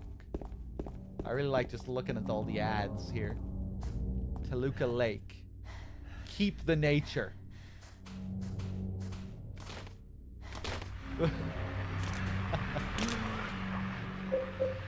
Hold on, Maria. I've got this.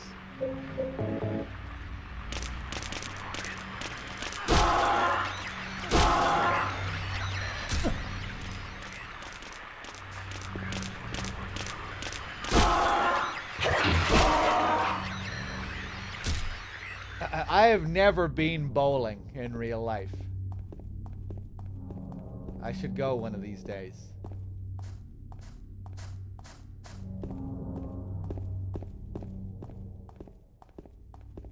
Sounds like it might be fun with a few beers.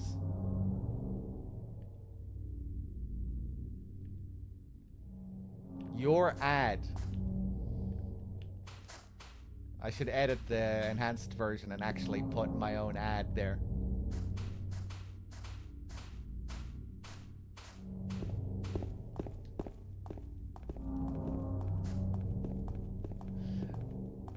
I don't think that's too unusual. Never that I never went bowling.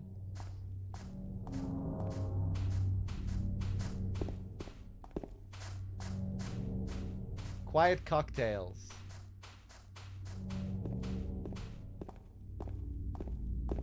Yeah, there just weren't too many bowling alleys around where I grew up.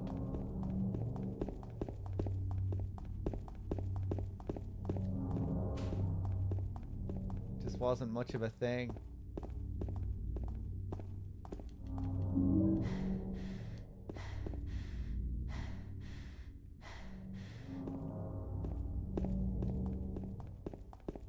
Okay, let's keep going, Maria. Now we're up at the Historical Society.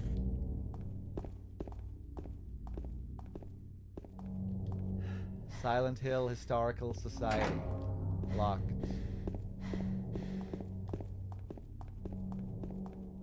Hey, Electric Bob, how's it going? Ah, Jesus, more of them. Get him.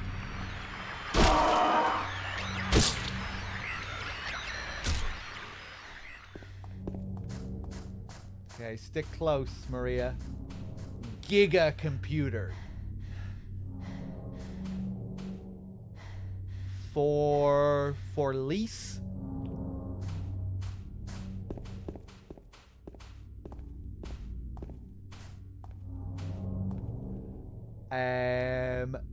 Baby.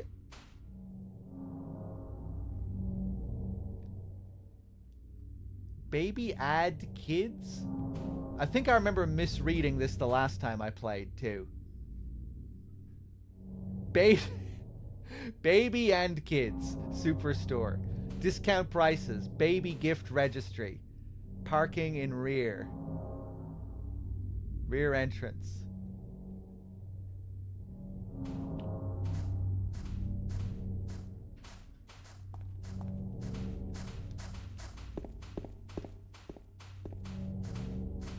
Hey. Silent Hill, fresh meats. I like that cow.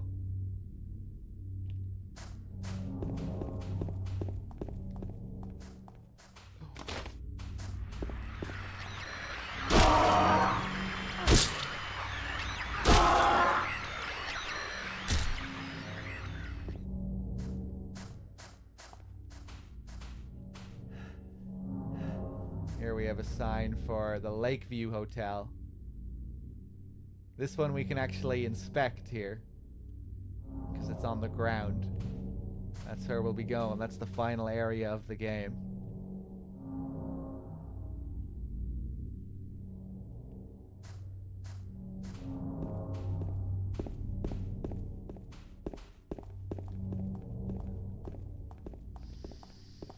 One of the weird things about SH2 if you're American is that the ad signs are way, way too small.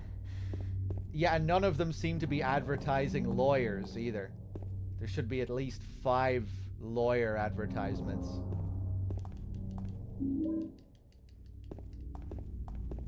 This is my favorite game. It's definitely up there. It's one of them. There's a map here.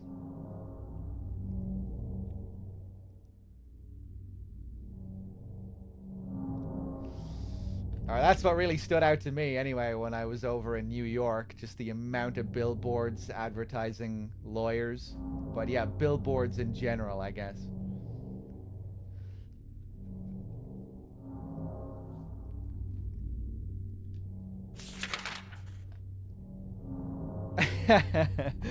Yeah, Nico. Suing is a national pastime over in the US.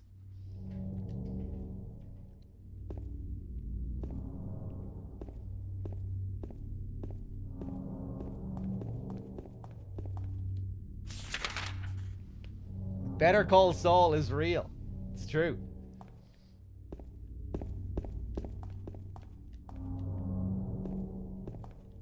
Yeah, so we find a body at the end here. Highlights Pete's Bowl-orama if you haven't found it already. I think a lot of people miss out on this because they do find Pete's Bowl-orama long before they come up here. But this will set you on the right path again. Dead end up here. This bridge is ruined. I can't get to the hotel from here.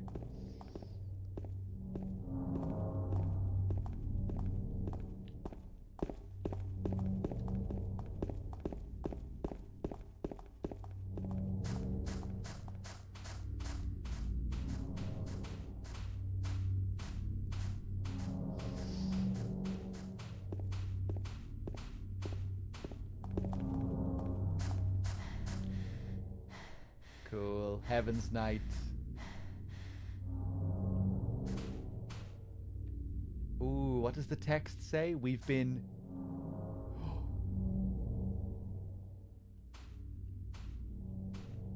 It'd be perfect if it said we've been waiting for you. But I don't think it says that, does it? Damn, I wish I could see it.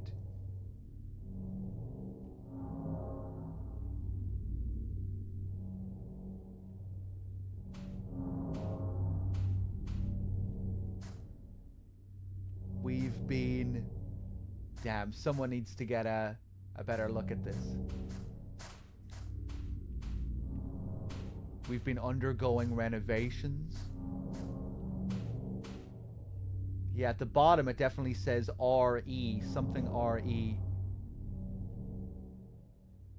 Wonder what it says. I don't think I can get another shot of it. Don't think I can get any other camera angle. Hold on, let me get really close to my TV so I can see.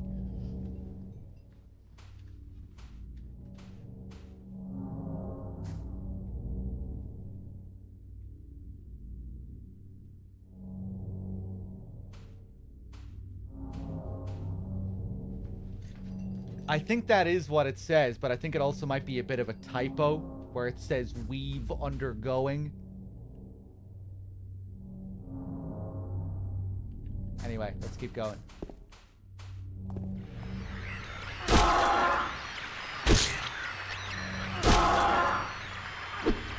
Oh my god. Get closer.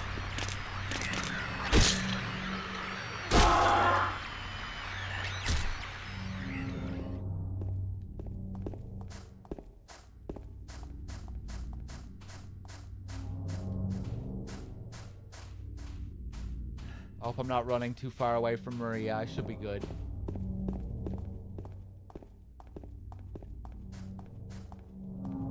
Vaccine clinic. Pet center. What's the other one? Something restaurant.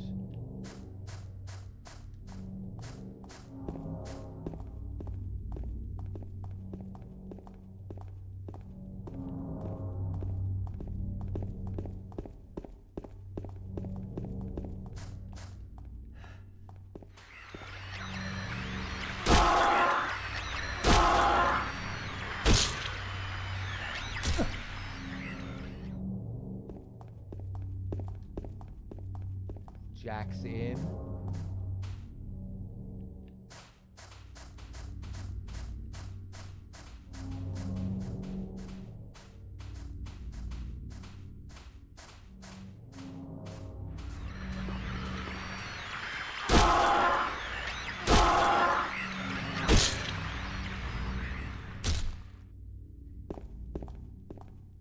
Pete's.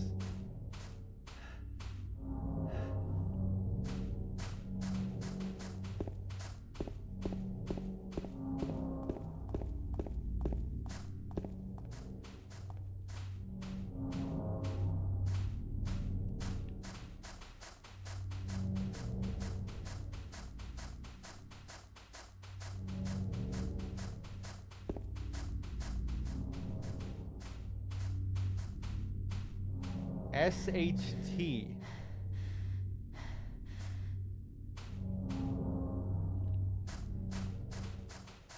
Okay, we're finally back. That was a long walk up and down Nathan Avenue.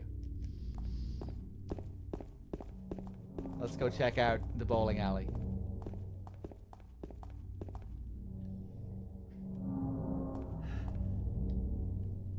I'll wait here. I hate bowling. I didn't come here to play, you know. Hurry back, okay?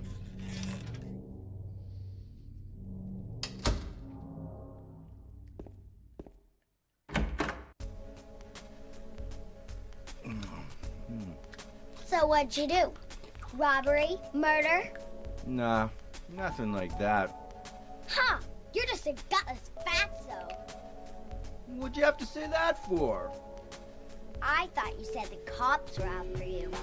No, I just ran because I was scared. I don't know what the cops are doing.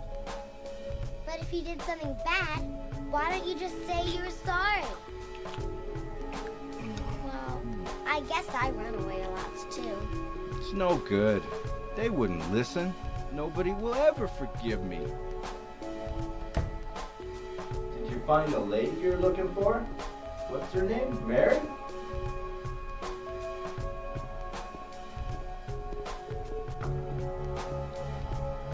So good.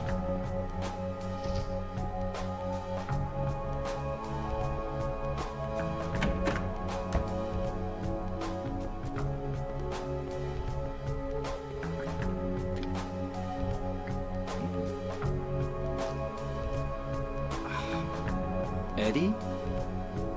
Oh, you're... James. We met in the apartment building? Yeah, I remember. But...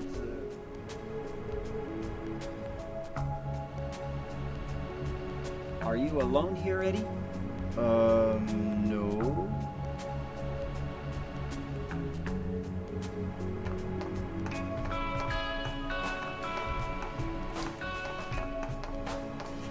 Bye-bye. Wait! Come back! Eddie, let's go after her. Huh? Laura? But why? Laura. Is that her name? That's what she said. This town is full of monsters. How can you sit there and eat pizza? She said she was fine by herself. She said a fatso like me would just slow her down. Forget you. James's body language is so good there. His little points.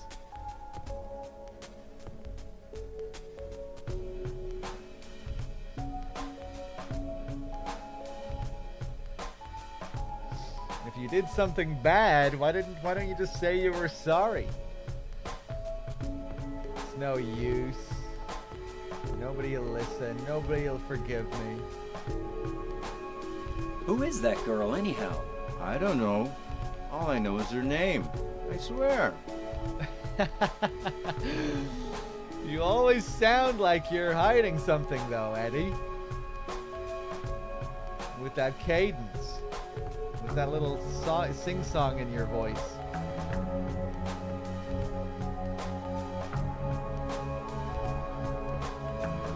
Who is that girl, anyhow? I don't know. All I know is her name. I swear.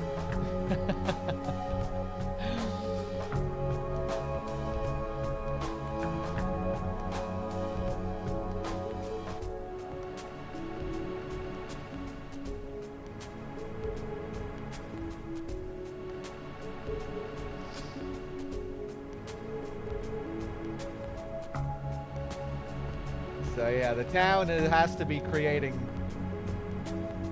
pizza for Eddie. This is some otherworld pizza. This isn't fit for consumption. Only Eddie can eat this.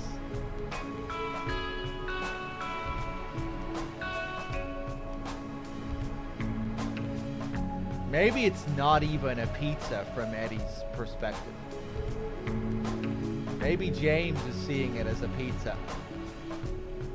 But to Eddie, it's something else.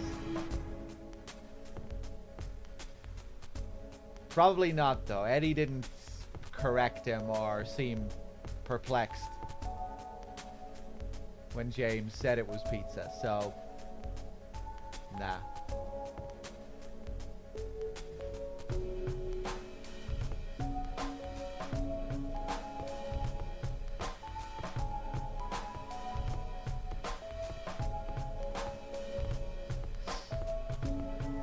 Love how the camera stays pulled back here if we decide to go down the bowling alleys. Whoa. There's stuff here. If we keep tapping X, we'll eventually find a health drink.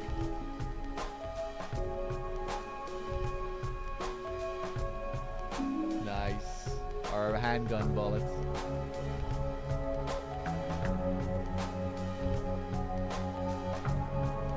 Ba-da, ba-da, ba-ba. I figure Eddie finds pizzas and sodas lying around the town instead of first aid kits and health drinks. I like that idea.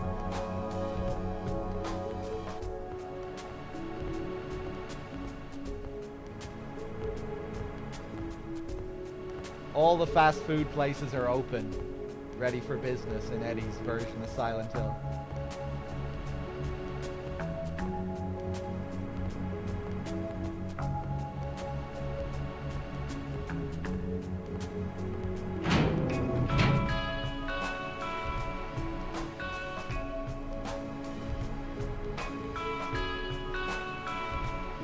All lanes are number 13 here if you use a camera hack. Oh, okay.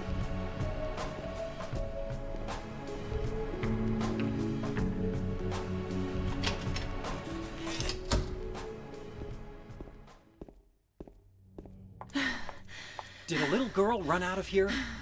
Yeah, she was too fast for me.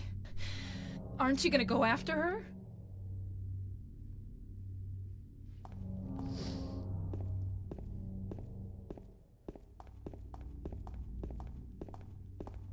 So apparently if you go up Nathan Avenue during this short little sequence here, you lose a lot of points for the Maria ending. Because you ignore her wishes here. You don't give a shit about Laura.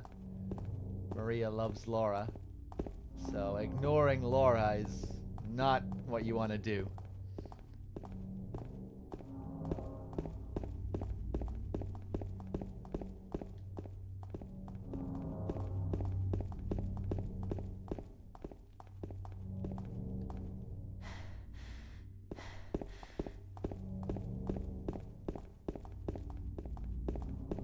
Scared I'm getting too far away from her. I think I'm good though.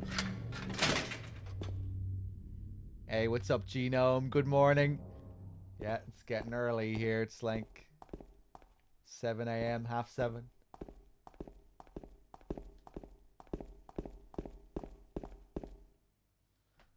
She went through there.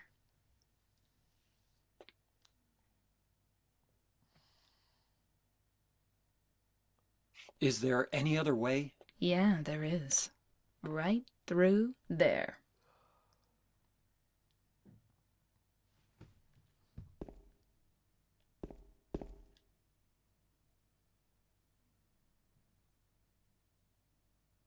James, you can't make it through there. Are you sure?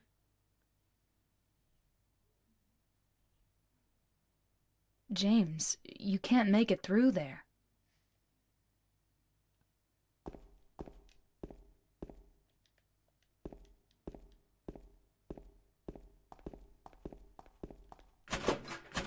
It's no good. It's locked.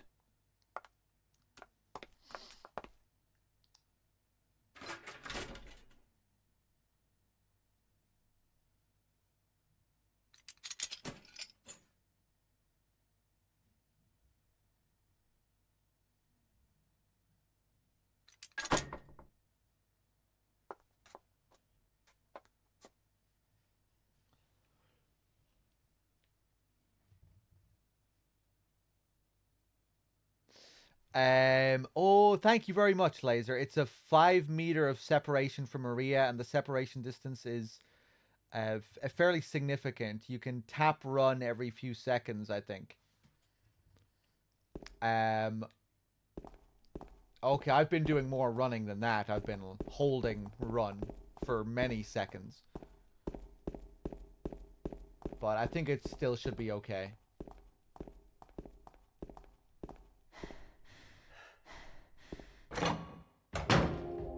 I don't think I've been getting any further than... Oh, minutes! Oh, it's the amount of time you spend away from her as well.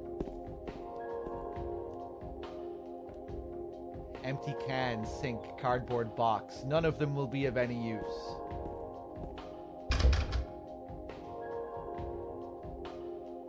Yeah, I love that little scene with Maria and James. James trying to sneak a peek. Where are you putting that key?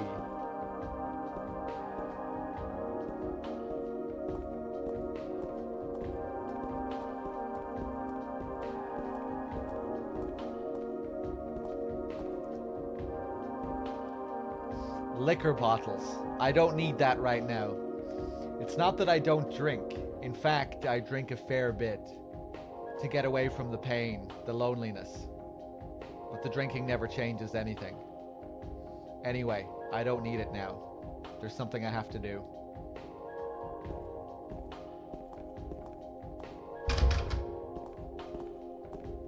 Yeah, there it is.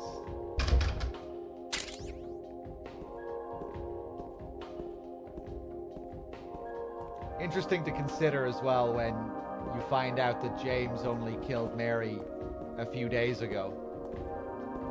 He was probably on the drink right before he came to Silent Hill, drinking non-stop ever since he killed her, for the days leading up to his trip to Silent Hill.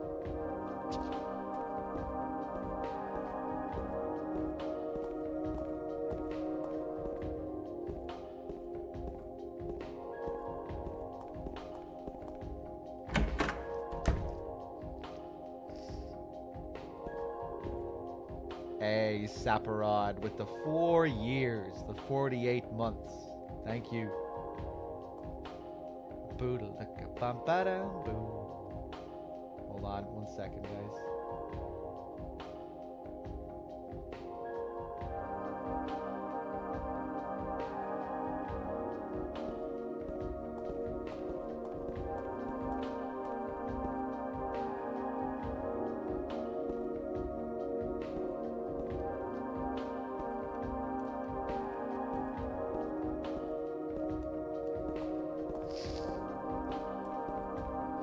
No, I don't think she's a complete hallucination.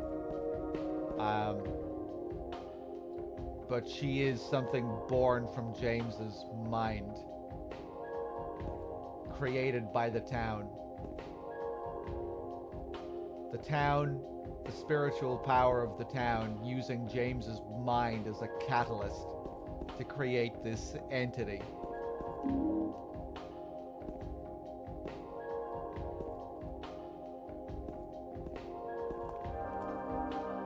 Just a regular stage. There's nothing strange about it. In the sub-scenario, you get to play as Maria. And you get to see her birth and how she grew into becoming this thing. This thing taking a human form.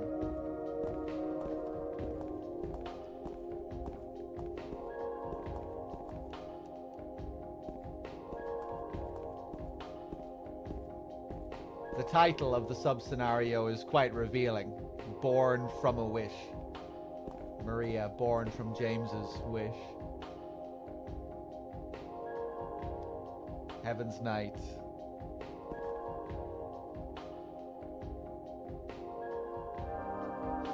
Whichever way you want to look at it, James's mind using the town as a catalyst.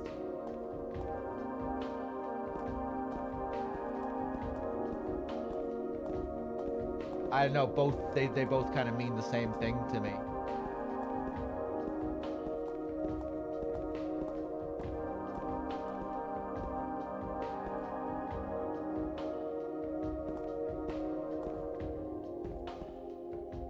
Although, yeah, I don't know. I guess it depends how you look at it. I was gonna say I think it's the town that really has the power to create these monsters, but I don't think you really actually have to see it that way either.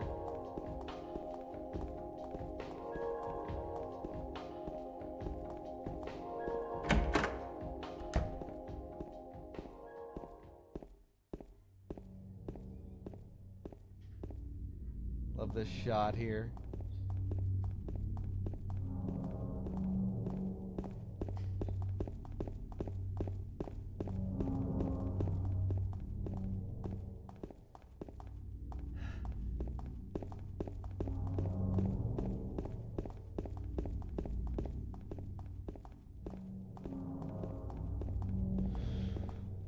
Is it possible to download this version of the fan remaster?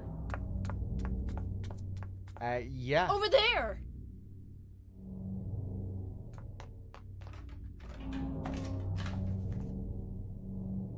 They have a whole website. If you just Google the enhanced edition, you should be able to find it. But yeah, you can do your own tinkering with it and your own customization to set it up how you want. If you don't like the remade images, you can remove the remade stuff.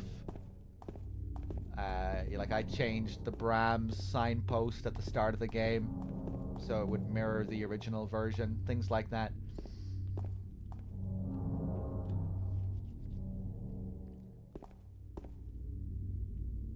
This is one thing I think they fixed. In the original game, it says Brookhaven. It's a typo, where it should say Brookhaven.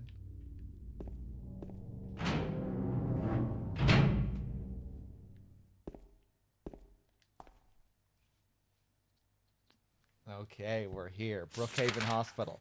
I got a map of the hospital.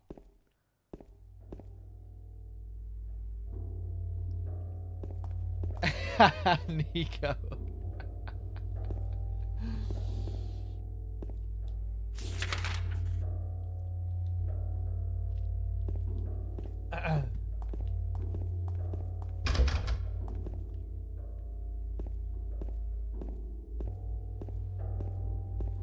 Alright, let's explore this place. And let's save. It's been a while.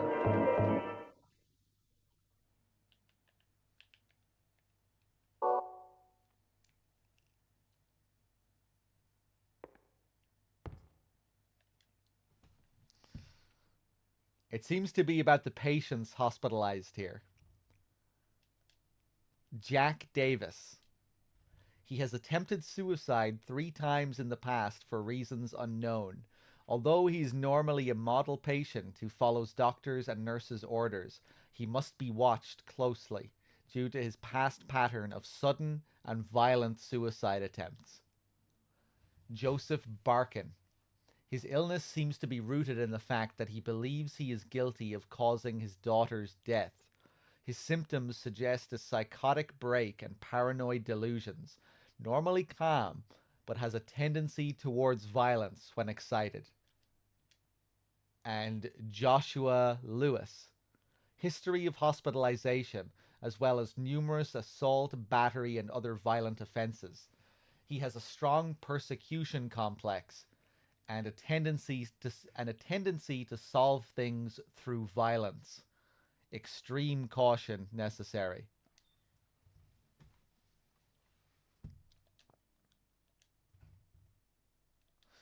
So one interesting thing about this note here is that all of the names begin with J. We've got Jack, Joseph, and Joshua, which is interesting because, of course, our own character's name is James.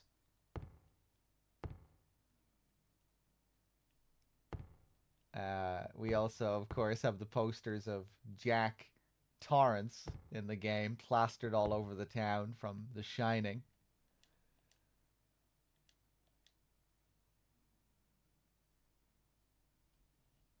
Again, it's just kind of making me, I'm trying to draw comparisons between these characters and James. Joseph, I think, most closely resembles him. I think originally, in the early concept for the game, they were going to actually have Joseph as a character that you would meet, who was like James's mirror image in a way. You know how Maria takes the form of Mary in a sense? I think Joseph was going to be like that for James, and he was going to be like another version of James that you met.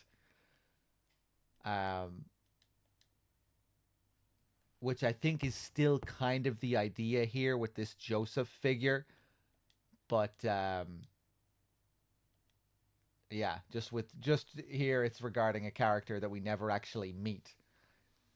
But Joseph is a character that we'll hear mentioned a good few times throughout this hospital section. Joshua and the other guy we don't really hear about repeatedly, but Joseph is focused on quite a bit.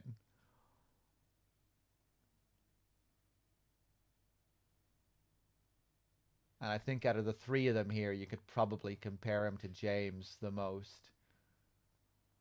His illness seems to be rooted in the fact he believes he is guilty of causing his daughter's death. His symptoms suggest a psychotic break and paranoid delusions. Normally calm, but has a tendency towards violence when excited. I'm not so sure about this comparison, but did that last little note about being normally calm but having a tendency towards violence, you know, it makes me think of how reserved James can be, while also still having committed this murder. But also how calm he probably was back in the day, generally, before he committed the murder. The way Mary talks about him and the way she describes him to Laura. You know, I think he was probably a fairly subdued guy, reserved guy, calm guy. But also that scene that we get with Laura later, you know, when James suddenly snaps at Laura when he doesn't get the answer that he wants from her. Kind of makes me think of that too, and maybe that little moment between them shows a side of James that we don't really get to see in the game anywhere else.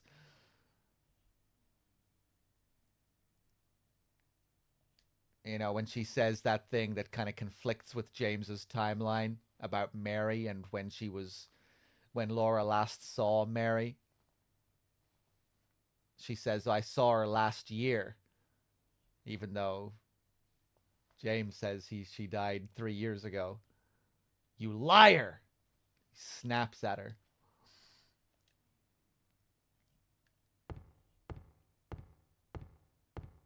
Maybe that little moment isn't supposed to highlight how James might suddenly snap into a moment of violence, but yeah, just that note there makes me think of that, and that other possible side to James. When he killed Mary, I don't think he suddenly snapped and killed Mary. I think it was, if that videotape is to be believed, and if it's showing us an accurate recreation of how it happened, which I think it is, you know, he seemed to be quite calm when he decided to go up and kill Mary. You know, gave her the little kiss on the cheek beforehand and then just does it. Pulls out the pillow and smothers her.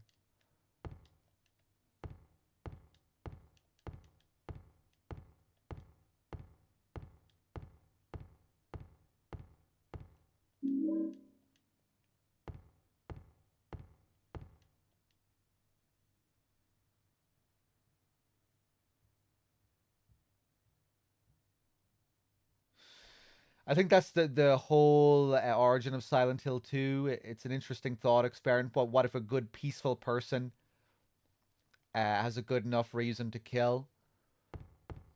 Yeah, like just how normal people, how anyone could be driven to murder under the right circumstances.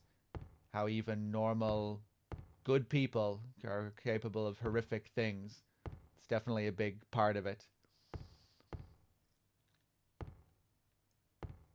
I guess I just really like how seriously it takes the idea of murder and just killing a single person and the effect that can have on the mind.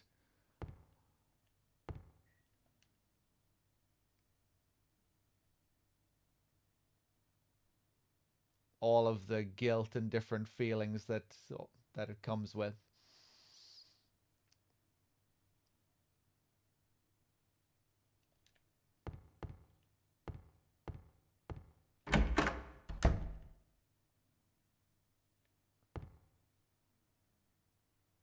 I really like how James believes he's, or you know, I like that James believed he was going to fix himself by doing this, you know, by getting rid of Mary. You know, he wanted to get his life back. He got tired of dealing with Mary and just the constant pain and exhaustion of it all.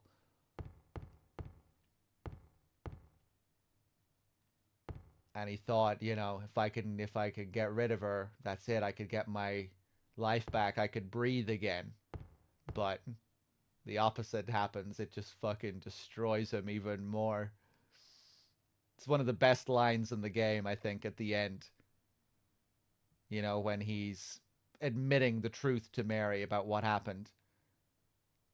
You know, that's why I did it, honey. I couldn't watch you suffer, he says at first. And then he stops himself. No, that's not true. I wanted you out of the way. I wanted my life back. And then Mary responds, but James, if that were true, why do you look so sad? What do we have here? Something is written on it. The potential for this illness exists in all people, and under the right circumstances, any man or woman would be driven like him to the other side. The other side, perhaps, may not be the best way to phrase it. After all, there is no wall between here and there. It lies on the borders where reality and unreality intersect. It's a place both close and distant. Some say it isn't even an illness. I cannot agree with them. I'm a doctor, not a philosopher or even a psychiatrist. But sometimes I have to ask myself this question. It's true that to us his imaginings are nothing but the inventions of a busy mind, but to him there simply is no other reality. Furthermore, he is happy there. So why, I ask myself, why in the name of healing him must we drag him painfully into the world of our own reality? I got the key from Joseph. This is written in the handwriting at the bottom of the page. I got the key from Joseph, that same Joseph we were just reading about. It's probably the key to that box. And we get the purple bull key, this very strange looking key.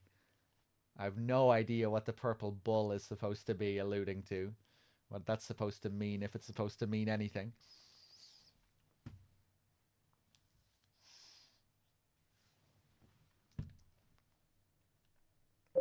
I think you only get that full interaction where James like fully confesses to how he felt. I think you only get that in the Leave ending. I think I think the conversation is cut off prematurely if you get the In Water ending. I forget where it ends if you do that. If you do that ending. But this time we're going to go for the Maria ending. We'll see if we can get it. It'll be sad. If we do the Maria ending, I don't think we get that. Yeah, we don't. We don't get the post-Mary fight scene at all at the bedside. Which is another brutal part of that ending. You don't get any reconciliation. It's just James continuing to live in his fantasy land, which is about to turn into a nightmare again. Purple bull. A purple bull is drawn on it. It was on the desk in the document room.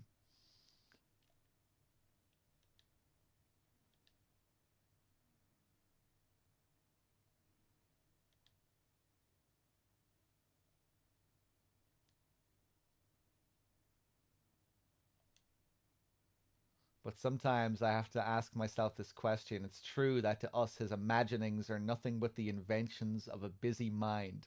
But to him there simply is no other reality. Furthermore, he is happy there. So why, I ask myself, why in the name of healing him must we drag him painfully into the world of our own reality? This is kind of an interesting part here because it doesn't really seem to... It's an interesting question, but it doesn't seem to really relate to any of the characters in this game. You know, someone who is like happily living in an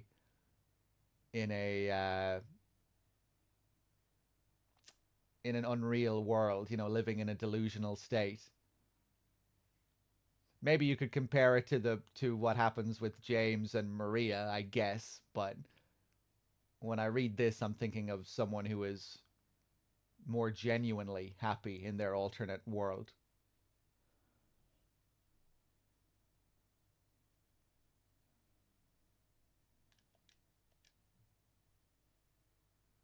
The key from Joseph. A lot of it also you could maybe apply to the nature of the other world in Silent Hill as well.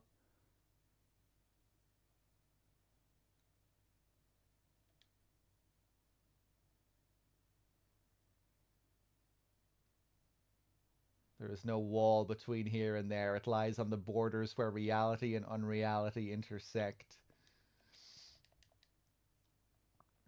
The black or purple bulls represent nobility, wisdom, creativity, and spirituality.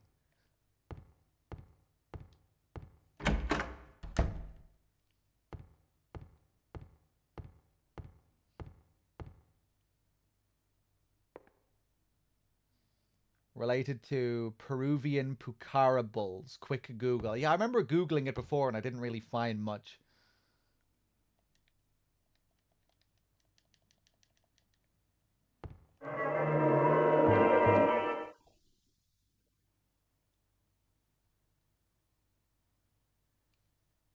I love this. The Doctor writing is grappling with their own ideas of freedom and individuality and reality. Yeah. It's an interesting note. I guess maybe I shouldn't be trying to apply it too much to the characters so directly.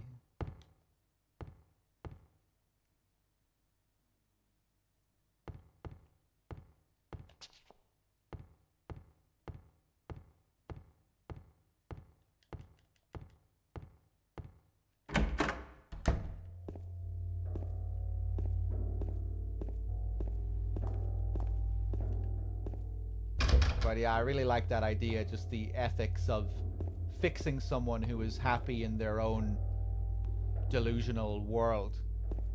Why do we need to pull them into our reality if they seem perfectly happy in their own? You can't even really see what they see. How do you know they don't want to be? How do you know they want to come and see what we see?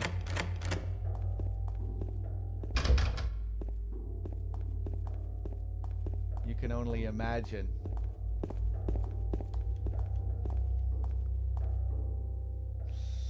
No, I think you can. It's just that the Doctor writing those entries has as much information as we do at that point in the game. All these other doors are locked, I think.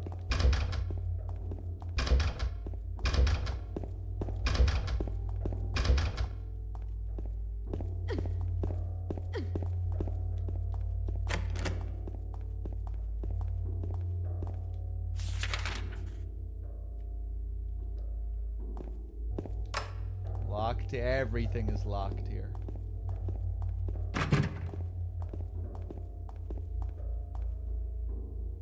Hey, Krypton, thank you very much. It's a cool little audio detail here. If we approach the door, we'll hear a new sound.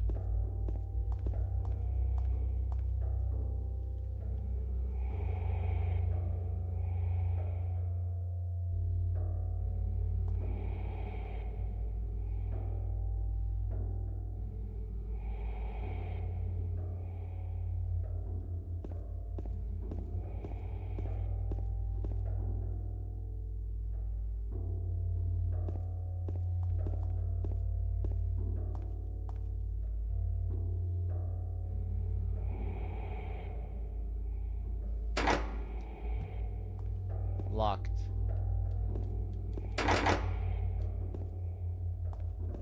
Breathing coming from beyond the door.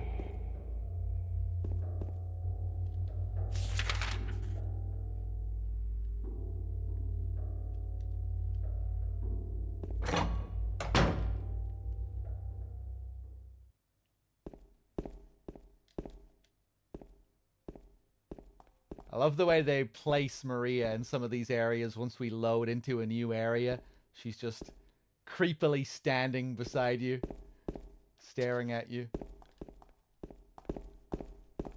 Okay, second floor.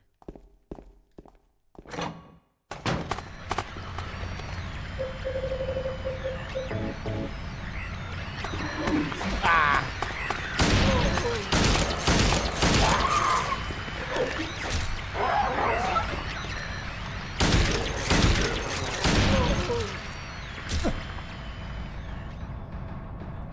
Oh, man.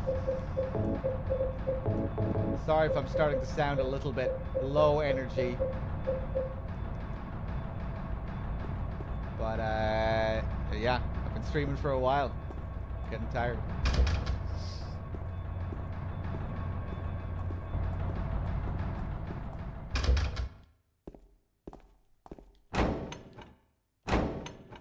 Pretty unique door sound.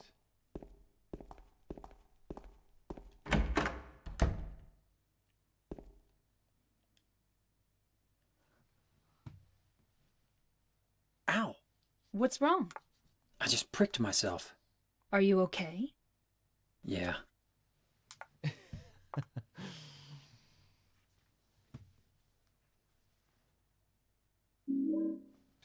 I got a bent needle.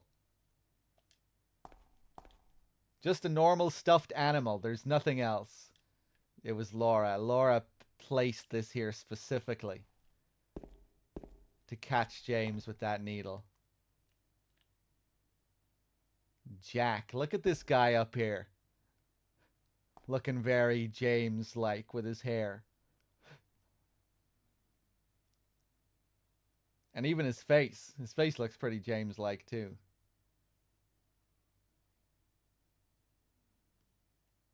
Is the jacket the same? The jacket, the color isn't the same, but kind of interesting after reading that memo, right? As well with all the different J's.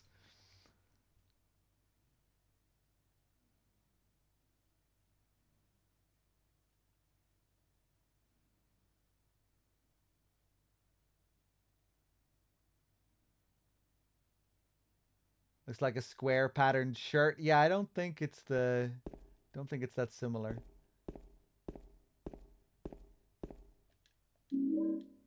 Got a shotgun. Doesn't look like there's anything useful here.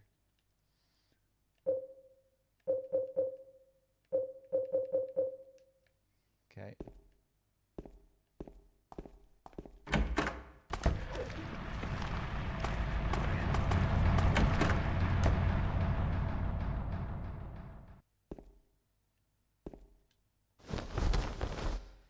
There's something inside the pocket of the white lab jacket. An examination room key.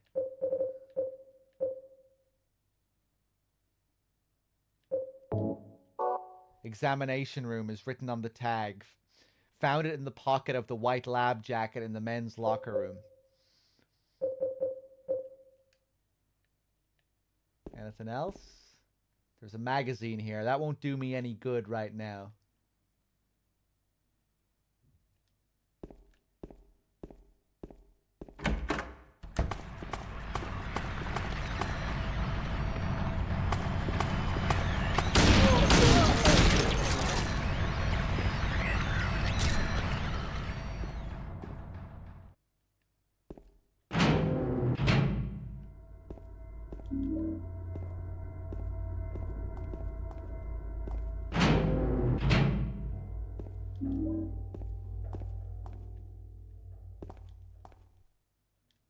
There's a typewriter here. I've got no use for this. Wait a minute. What is this? There's a sheet of carbon paper still stuck in the typewriter. I can still read the imprint left on it.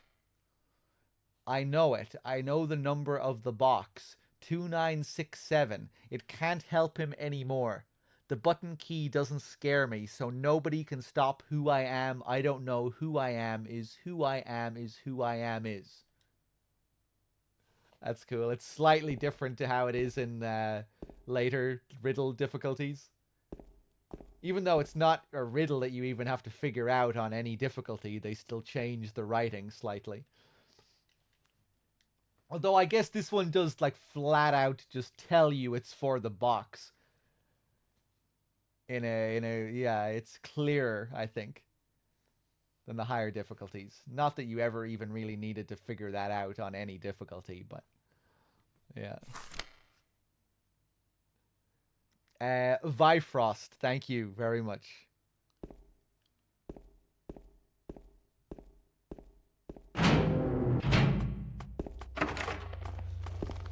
Hey, Dave, how's it going, man? I'm glad you're still here. But feel free to go to sleep at any time if you really need to. But it's good having you. Are you still playing your roguelike game or whatever it is, Dave?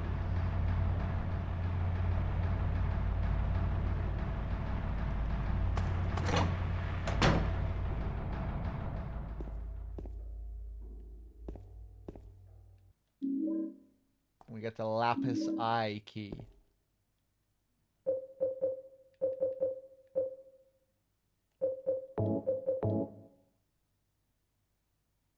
An eye is carved into the top of the key. The iris part is made of a lapis lazuli. Death must die.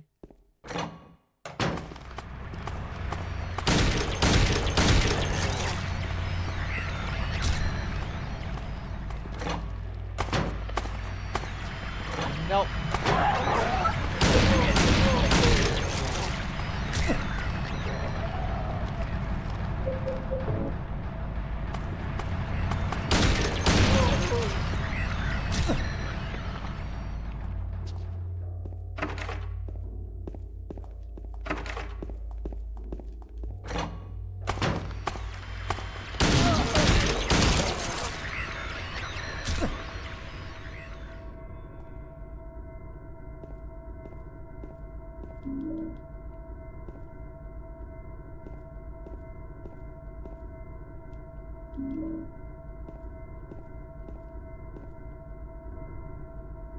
Maria fixing her nails.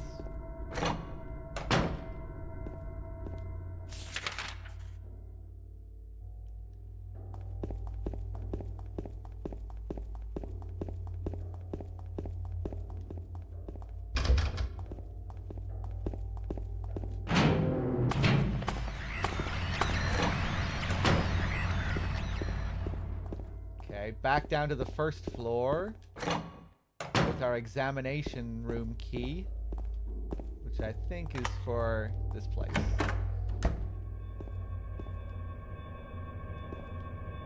There are medical records on the desk, nothing particularly interesting.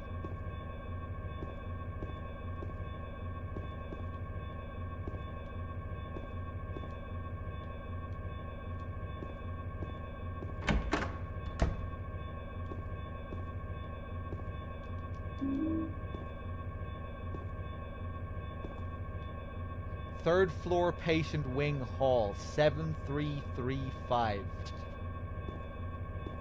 Nice. Any health drinks in the fridge?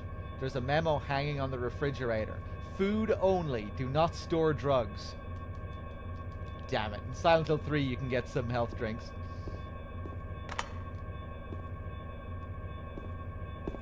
Uh, 7335.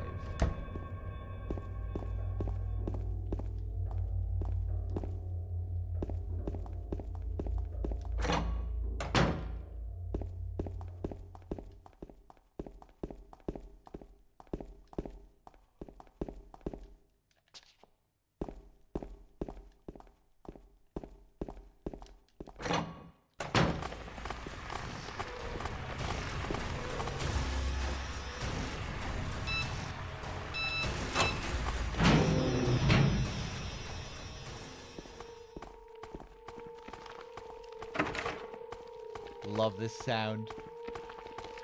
So eerie.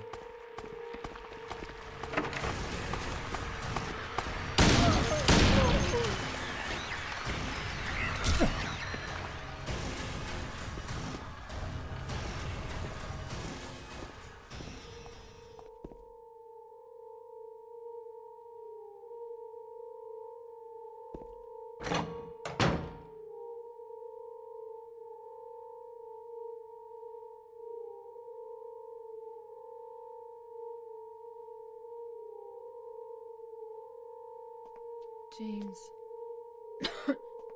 Wait a minute. I'm kind of tired.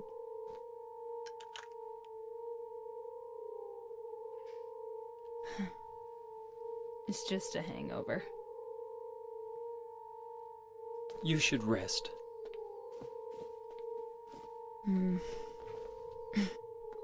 So comfy. I'm gonna go look for her. For Laura. I'll be back as soon as I can.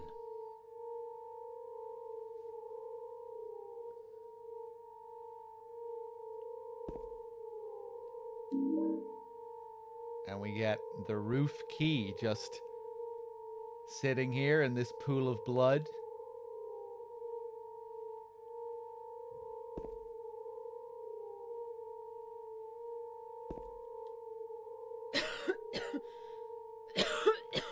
I'll be okay soon. Did you find Laura?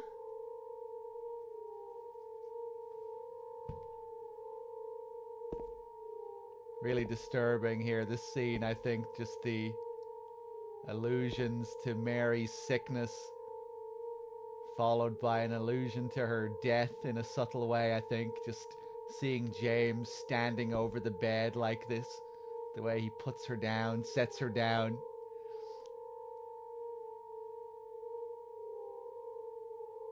She starts coughing now. Claims it's just a hangover. Later on, we'll see pills all over the place. The heavy breathing.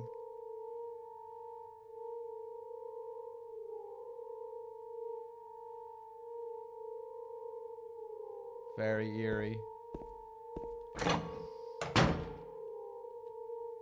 Yeah, the amazing audio.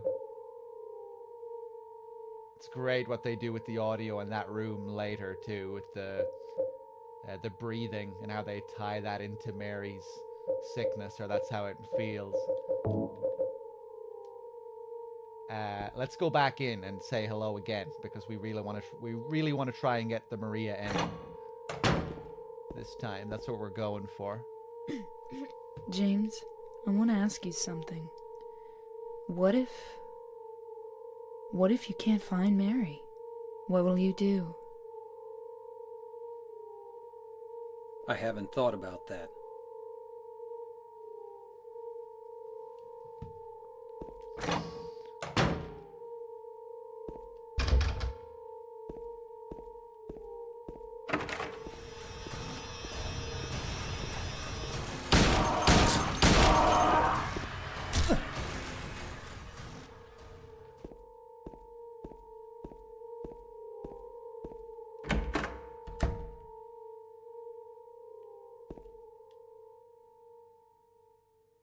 There's something stuck in the drainage pipe. The hole is too small. I can't get my head inside to reach it.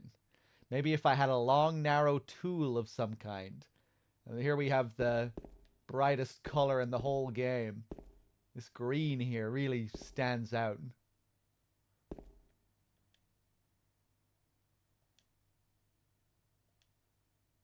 A long, narrow tool.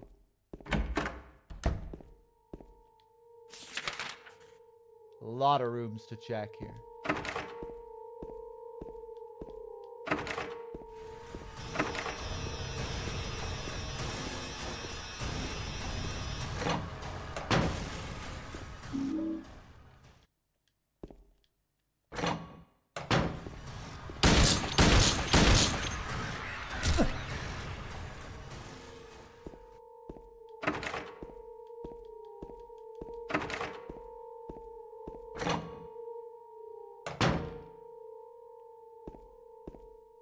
Hey, Jankal. There's something written on the wall. Louise, I'll take care of you forever.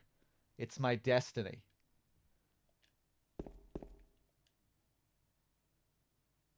And here we have the box. This is Joseph's box. And I would imagine Louise is the daughter that he felt guilty about. Remember, all the way back, where was it? Patient record. His illness seems to be rooted in the fact that he believes he is guilty of causing his daughter's death. His symptoms suggest a psychotic break and paranoid delusions. Normally calm, but has a tendency towards violence when excited. I would imagine Louise is this daughter. The doctor's journal alluded to the box as well, didn't it? I got the key from Joseph. It's probably the key to that box.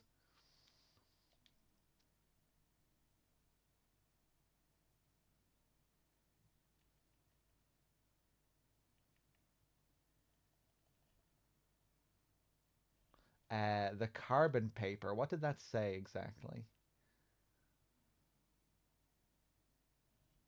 The button key. Oh yeah, it specifies that it's the button key as well. Nice.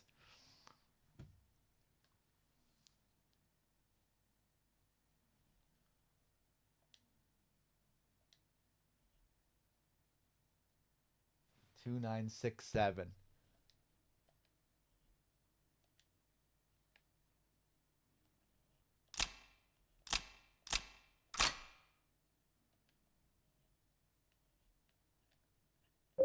And the purple bull key.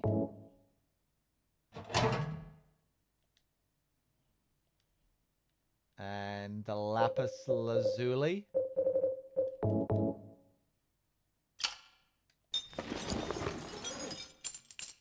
One more.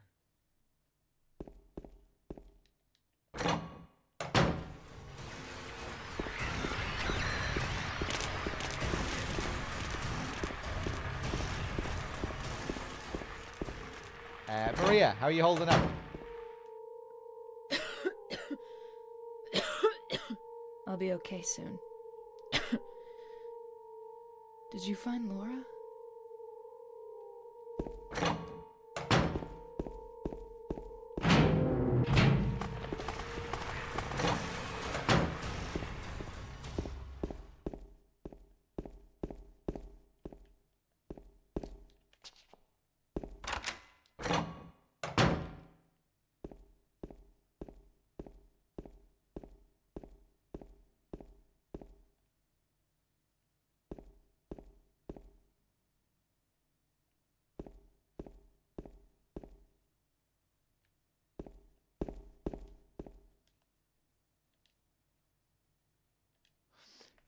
May 9th. Rain. I stared out the window all day. Peaceful here. Nothing to do. Still not allowed to go outside. May 10th. Still raining. Talked with the doctor a little. Would they have saved me if I didn't have a family to feed? I know I'm pathetic. Weak. Not everyone can be strong. May 11th. Rain again. The meds made me feel sick today. If I'm only better when I'm drugged, then who am I anyway? May 12th. Rain as usual. I don't want to cause any more trouble for anyone, but I'm a bother either way. Can it really be such a sin to run instead of fight? Some people may say so, but they don't have to live in my shoes. It may be selfish, but it's what I want. It's too hard like this. It's just too hard. May 13th. It's clear outside. The doctors told me I've been released. That I've got to go home. The diary ends here. There are no more entries. What was the diary doing up here?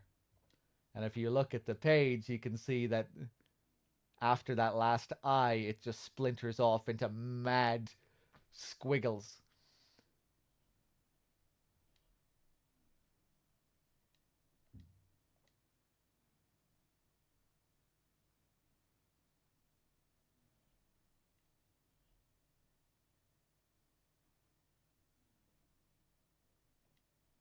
Yeah, after the May 12th entry, it's kind of hard to believe that things got so good all of a sudden on the very next day. It's clear outside. The doctors told me I've been released, that I've got to go home. Right after he seemed like he was at the end of his rope.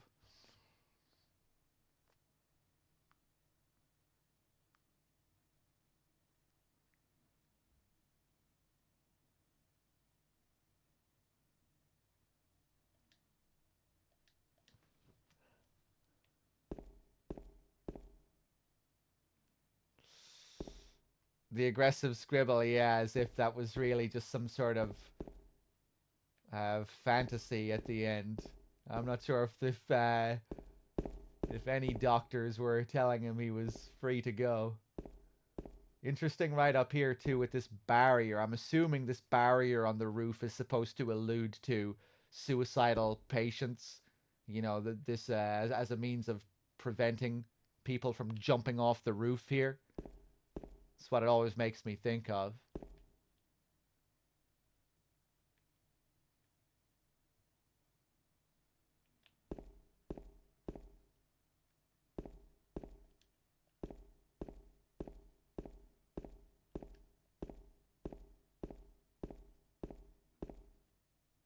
Another thing that leads to the in water ending as well. If you read this, you are more likely to kill yourself at the end of the game.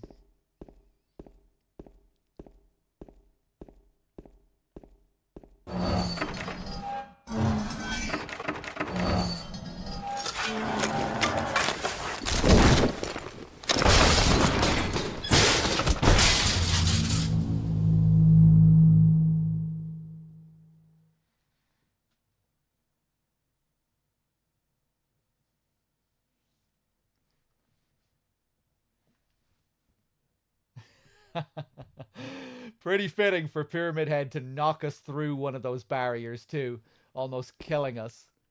He is our executioner, our punisher. Alright, let's heal up a bit.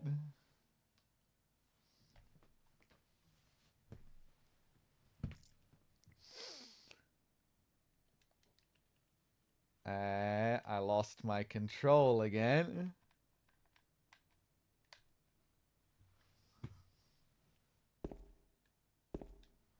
But it's a good thing he knocked us down here because we had no other way of getting into this special treatment room. So, once again, Pyramid Head really just looking out for us. Trying to help us. He just has a strange way of showing his love. Something is written on the wall. If Joseph looks calm, he can be taken out of his cell. And once again, Joseph popping up here. Oh no. It's happening again. We good?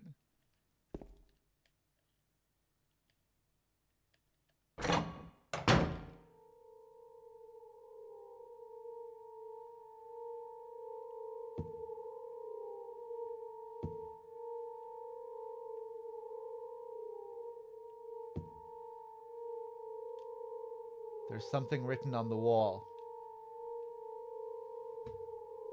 696787. Turn, turn, turn the numbers. Better not forget them, so I'll write them down here. The other one, my secret name. I've always loved this, just the way this is written here. And the secret name, the mystery of this. We are now inside Joseph's cell. This Joseph that seems to be running in parallel to James in some way. Is James the secret name? That's what I like to think. That Joseph isn't even real and he's just some other manifestation.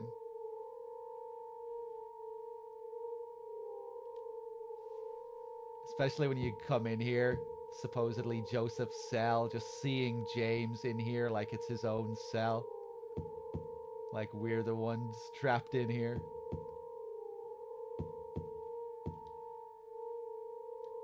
Turn, turn, turn the numbers. Better not forget them, so I'll write them down here. I've never fucking realized this. I bet some people realize this on their first playthrough of the game, and I never even thought about it on my fucking 100th playthrough of the game. Turning the numbers relates to fucking how you turn the dial to select the numbers on the box.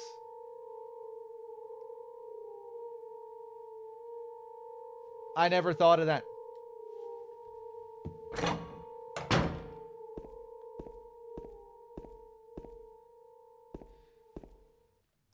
I always just trial and errored the carbon paper numbers and those numbers. I always forgot which was which. And I never realized that it fucking spells it out right there, which one it's for.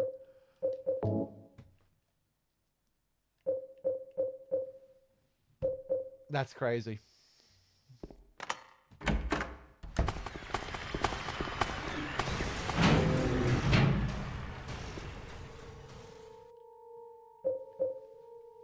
Maybe I'm only realizing it now because I'm playing on easy riddle and the carbon print paper spelled out that they were that you were to use that code on the buttons. Maybe that's why I realized it there. But yeah, it's not really something you ever need to know. And I guess after the first few times of playing the game, I just never even considered thinking about it as a hint. You know, I was just reading it as a lore note with the code in it. The turn, turn, turn thing, I thought was just some poetically deranged writings of a madman. Okay. We have the final key.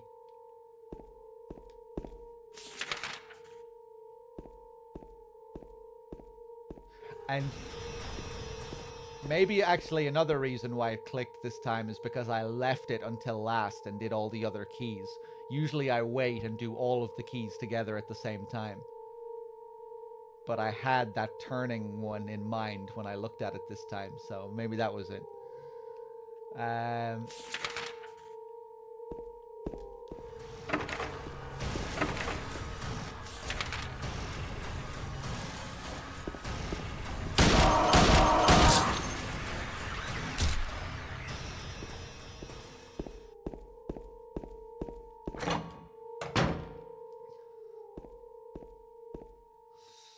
Okay, final key. What was the code again?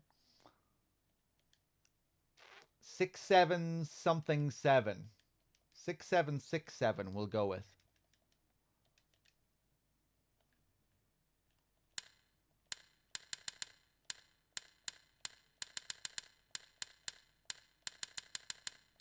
Nice. There's nothing inside the box. No, I'm wrong. There are a few hairs inside. I got a piece of hair. Is this Louise's hair? The daughter's hair? Louise, I'll take care of you forever. It's my destiny. Probably Louise's hair. Piece of hair, long brown hair. It was in that box, quote unquote.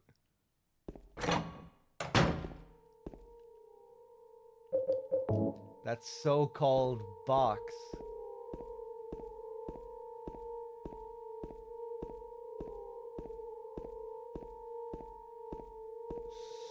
Yeah, Laser, I think it's you can kind of see my mindset there. It's easy to just forget completely that there's even supposed to be a hint there. Or it's easy to just not think that there was ever supposed to be a hint there.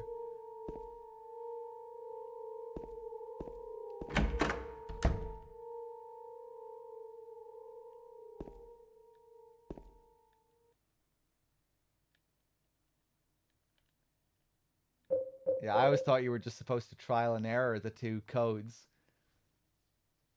Because if it's not one, it's going to be the other. Doesn't take much to trial and error it. Okay, so now we come back here because we have the means to get this thing from the hole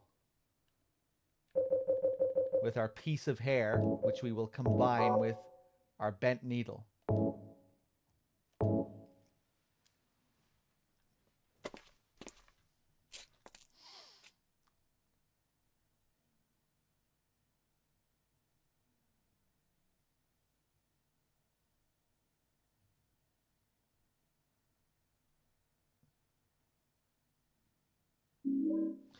I got an elevator key. Nice.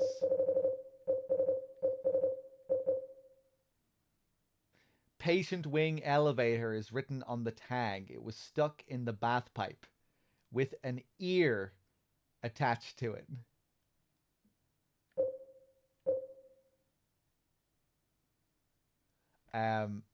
I only ever realized this was an ear, I think, when I saw this remade enhanced visual. In the original version, I didn't know what was attached to the key. I thought it was just a regular kind of tag. And then when I played this version during my last playthrough, I was shocked by this. I thought this was something that the enhanced fans added that was nothing like the original.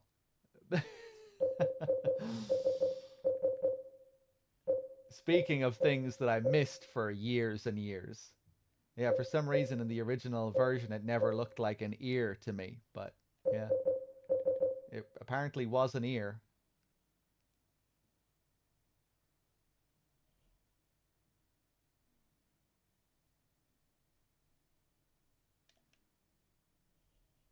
I wonder why an ear is attached to it.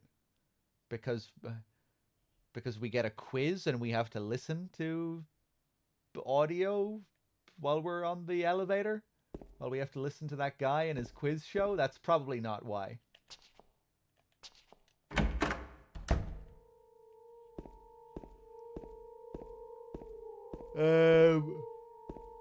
Okay. Now, where the hell am I going? First floor. Remember from beyond the first floor hallway on the other side of the door, we heard that breathing, which we could only hear outside the door? Well, now we are going to the other side of that door.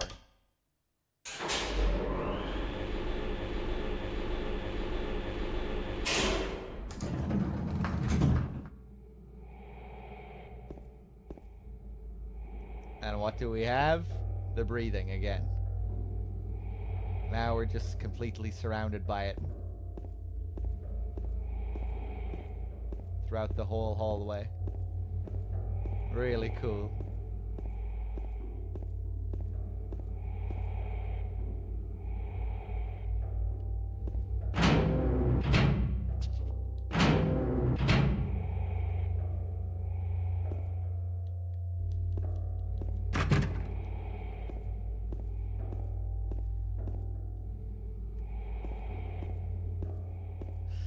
It's not that it's spreading, it's that it just exists within this hall.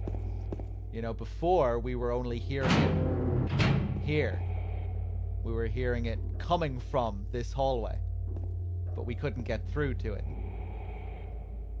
At least I don't think it's spreading. If I move back here, I don't think we'll hear it.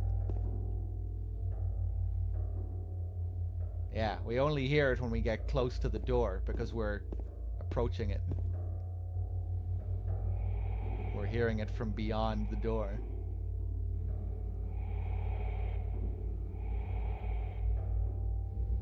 Hey, what's up, Mr. Man?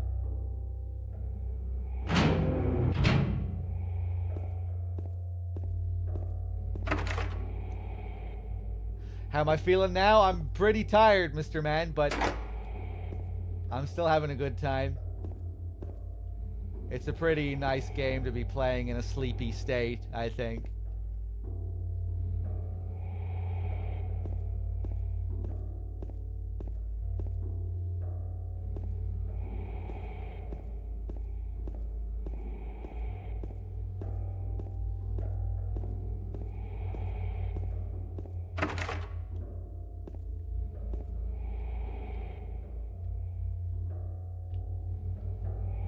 Love how this part of the building looks compared to the other floors as well. Looks much more run down and abandoned. The peeling walls and the bricks that you can see.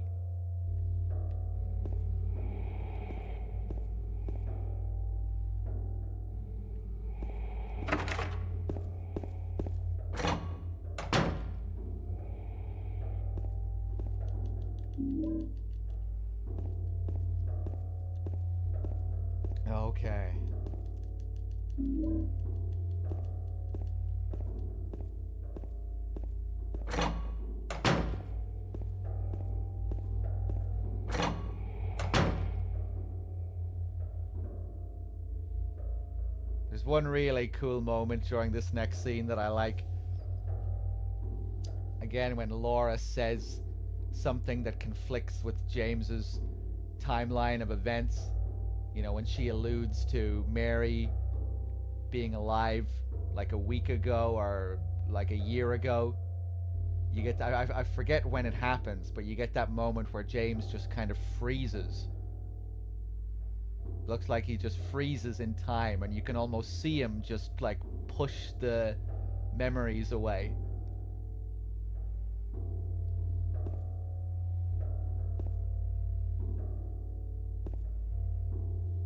Yeah, it's when Laura brings up last year and how Mary was alive last year.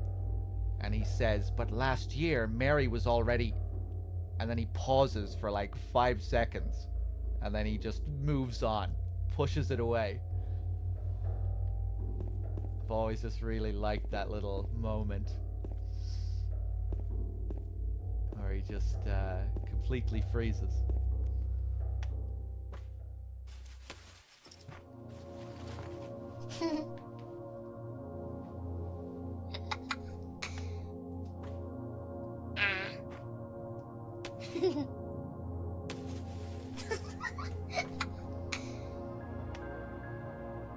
Laura? Huh? You know my name? Eddie told me. That big fat blabbermouth. How do you know about Mary? What's the big deal? Why can't you just tell me? You gonna yell at me if I don't? No, I won't.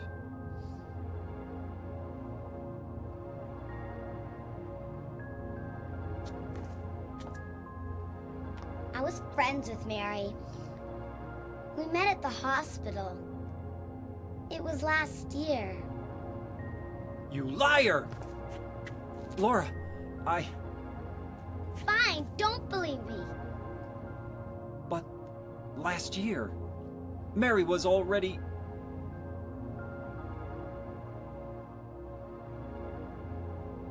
I'm sorry, Laura. Anyway, let's go.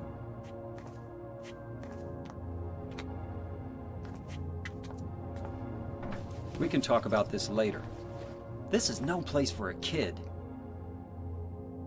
There are all sorts of strange things around here. I can't believe you haven't even gotten a scratch on you.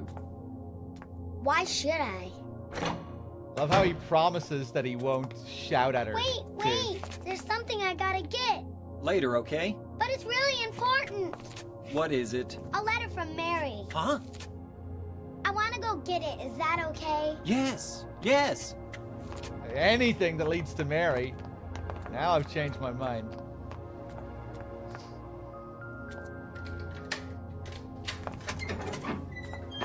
Come on, hurry up. Is it in there? Yeah, in the back.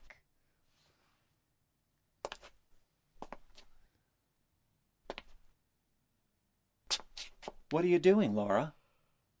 It's further back, in the desk.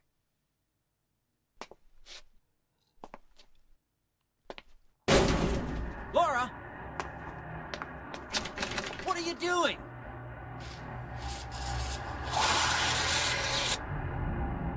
Ha ha, I tricked you. Open the door, Laura. Why should I? I'm a liar, right? Want me to open it? Huh? Do ya? What's the magic word? Laura? Okay, I guess it won't open it. I think I'll just leave you like this. You snotty little brat! Open up! Why, you...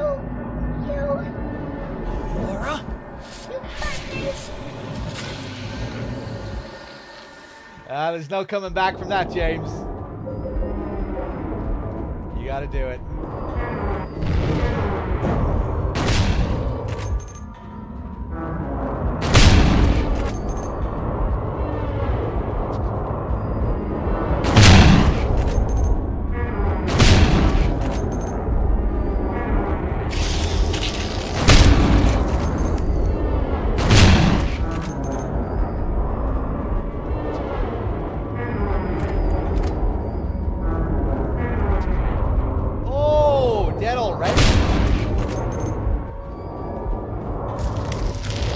love the way they lift their little legs up.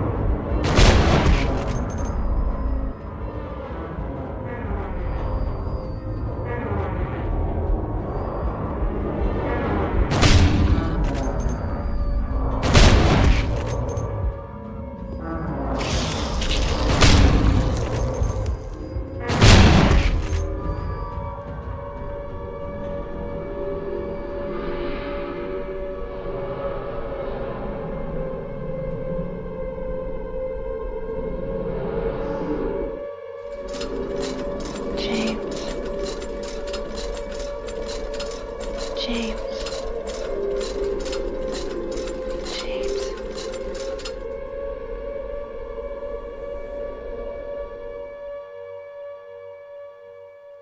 So good.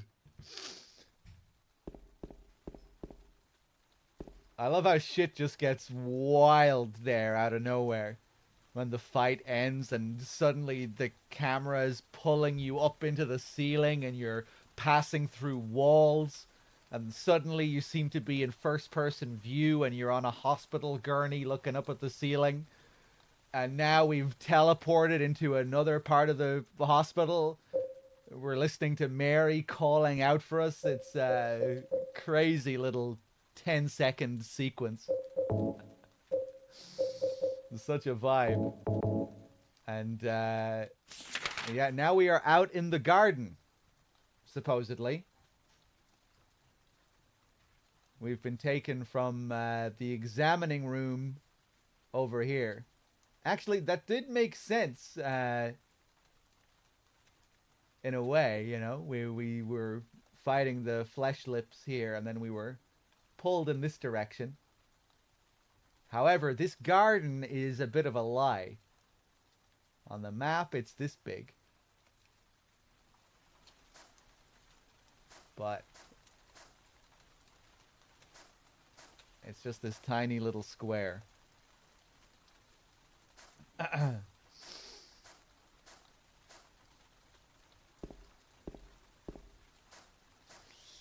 never really got that scene first time around. I mean,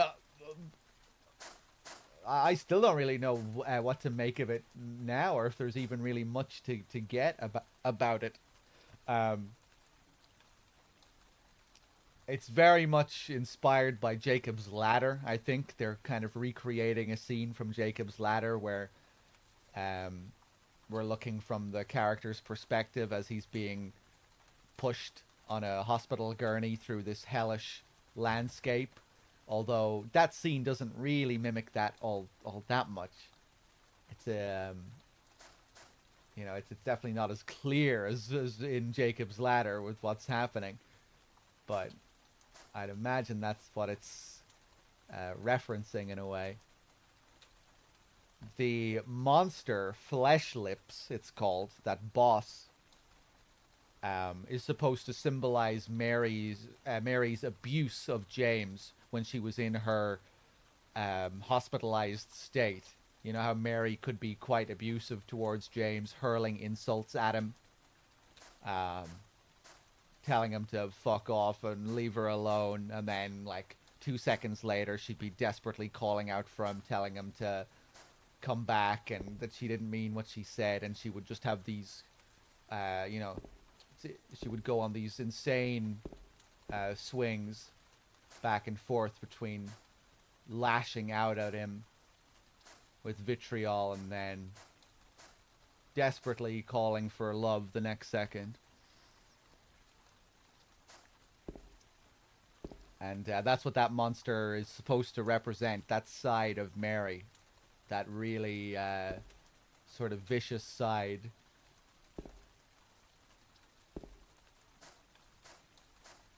That would lash out at James. That's what those angry sounds are getting at. You see its mouth kind of twisting and contorting while you hear those sort of angry animal sounds.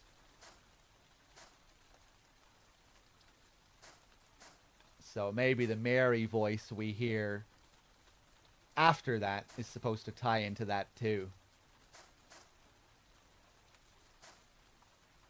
I don't know.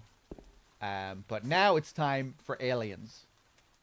So let's take out our blue gem and use it.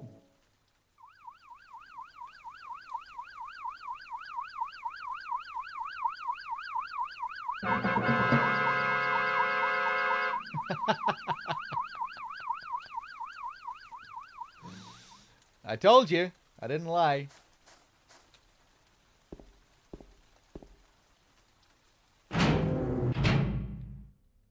Okay.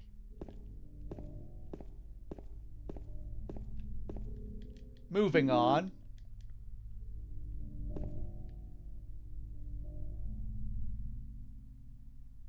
The fan here.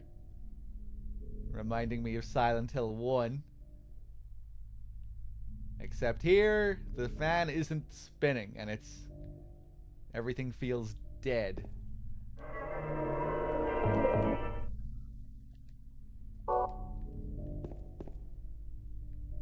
Is this a mod? No, no. This is just New Game Plus. Every Silent Hill game has a UFO ending. But you have to do a few different things to get the ending.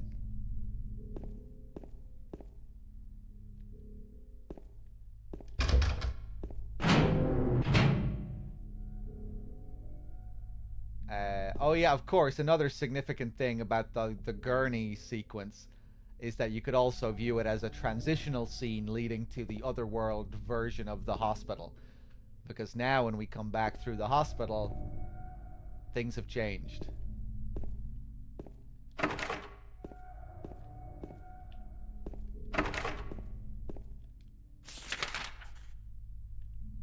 We're back on the first floor. Let's see if any of these doors can be opened.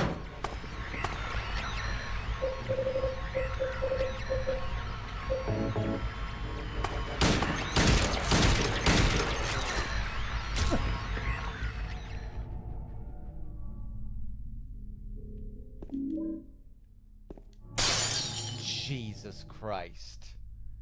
I forgot about this. I forgot that they pulled a Silent Hill 1 in this room. I don't usually explore this room. I usually just leave this nurse here.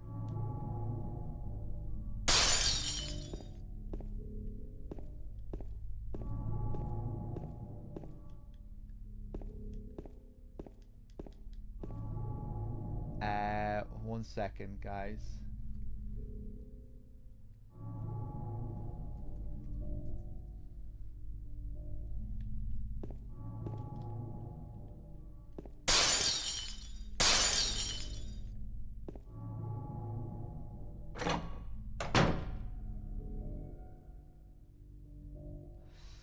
I like how opposite Heather's and James's alternate Brookhaven hospital is. James is a lot more depressing, while Heather's is more, I guess, insane.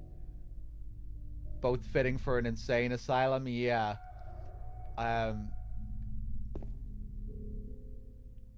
This one in Silent Hill 2 is it does feel like the opposite to what you usually get in the otherworld sequences. It's like in Silent Hill 1 and 3, you're presented with like this very visceral imagery, like blood and rust and loud noises and things moving and loud sounds, and you know, everything is heightened and super oppressive. But in Silent Hill 2, it's like the opposite. Everything's like way toned down almost. All the rooms are covered up and everything is covered in sheets and everything becomes blank. It starts to feel less lived in, I think, and maybe less human. Yeah, I don't know.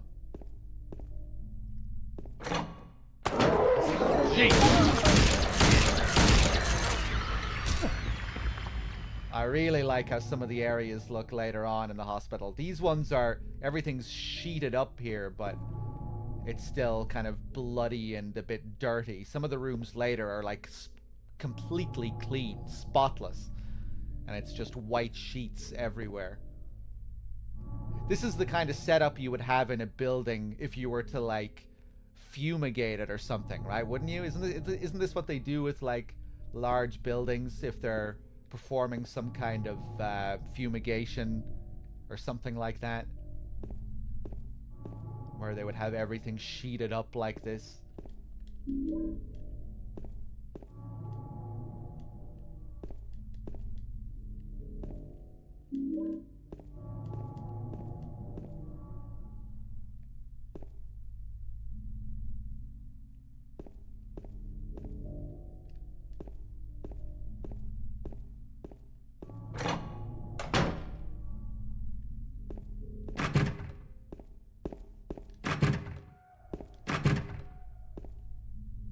Hey, what's up, Domo?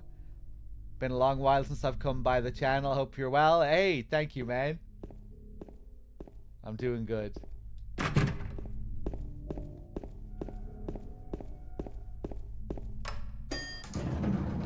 Okay, let's head up to the second floor.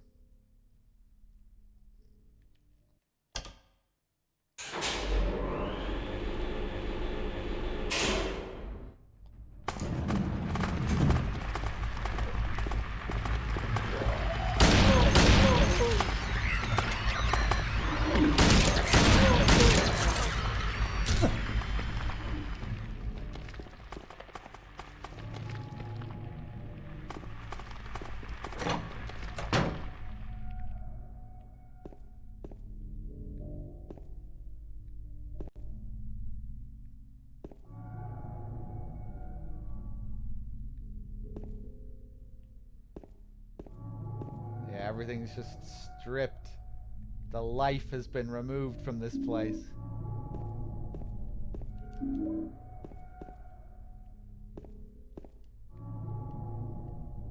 I've been lurking for the past several hours, actually, because I love your Silent Hill playthroughs. Just felt like chatting a bit. Hey, feel free to lurk.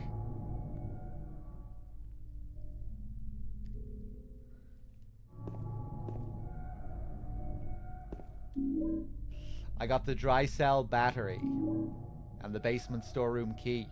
Part of the wallpaper is torn and I can see something drawn on the wall beneath.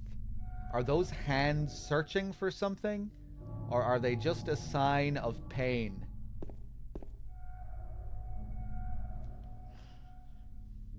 And I always say it looks like both.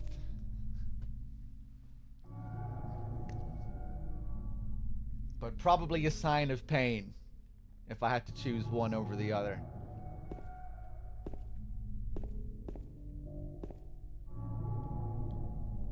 There's a piece of paper on the bed. I was locked up inside the basement's basement. It was so small and dark, and I was so afraid. I dropped my precious ring, but I will never, ever go back there.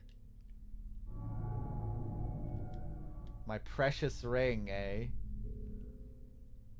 The basement's basement. We'll see if we can get down there.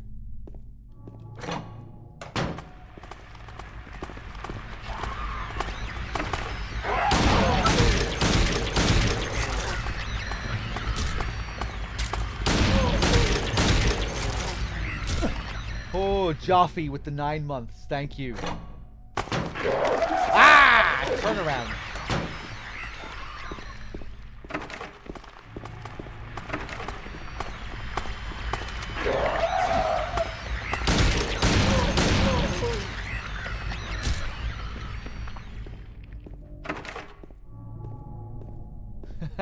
Dang.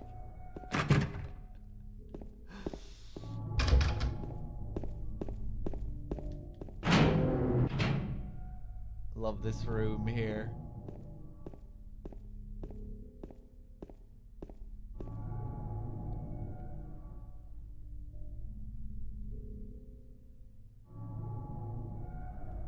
Something about the way these sheeted up chairs look.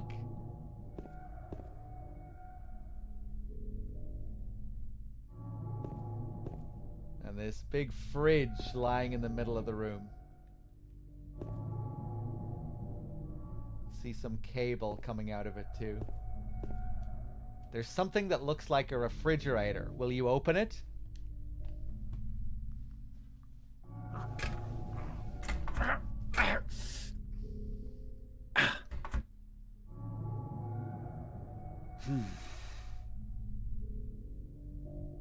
It's no good. The door is too heavy to open by myself. Let's find Maria.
There's a piece of paper on the bed. Just some doodle. Huh? Something is written on it. She is an angel. No one knows, only I can see the lady of the door. They cannot walk along her bridge of thread. They fall from the weight of their crimes. Like bloated and ugly corpses, their sins she devours them. Sin and sinner alike, she saves me. She is an angel. I really like how this one seems to be written by the same guy who was writing on the carbon paper, with the lack of punctuation and everything. I know it. I know the number of the box. It can't help him anymore. The button key doesn't scare me, so nobody can stop who I am. I don't know who I am as who I am is.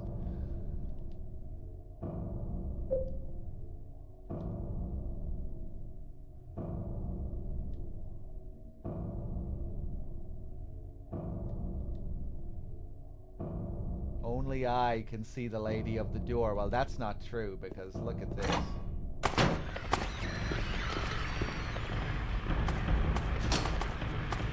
I can also see the lady of the door.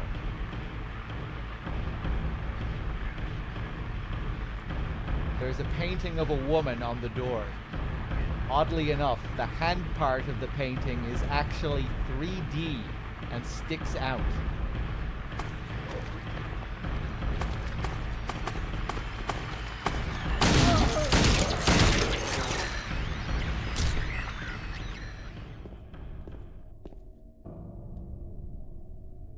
I've always loved this image that you're struck with out of nowhere. Suddenly it's like you're in a church halfway down this hospital hallway.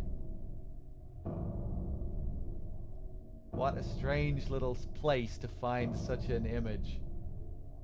Just on some random wall here, seemingly. It's cool as well, if you stop and look, you can see there are other figures depicted here. And even if we go back and look up, check that out. There's another one right above.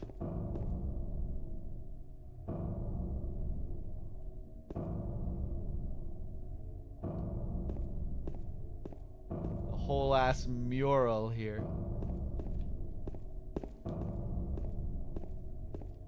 Anything up here? Ooh, that looks like it could be something too, almost. Oh, cool. I don't think I ever actually stopped to look at the pictures up here. That one just seems to be copied along the wall.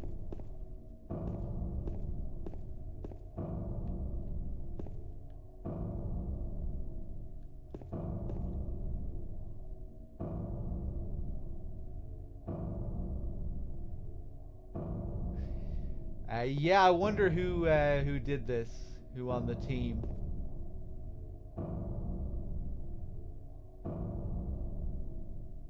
Could be Ito.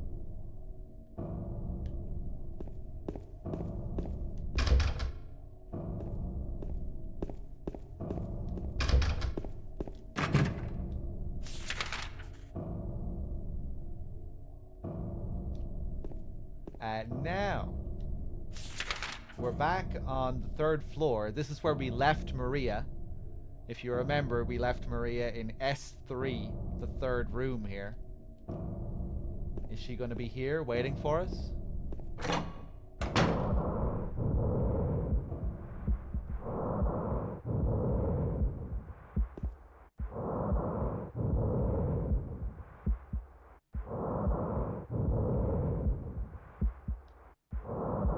There are empty medicine bottles here.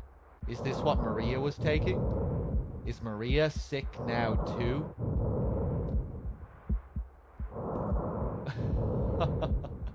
When we left her here, she just took out 1 pill out of her single bottle. We come back, 4 empty bottles on the table. Maria is gone, and we're surrounded by this heavy breathing. Maria's not here. Where could she have gone?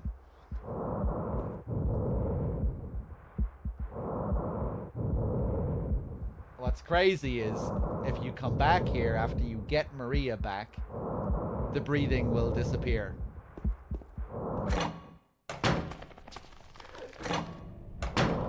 Yeah, it stays here until we get her back.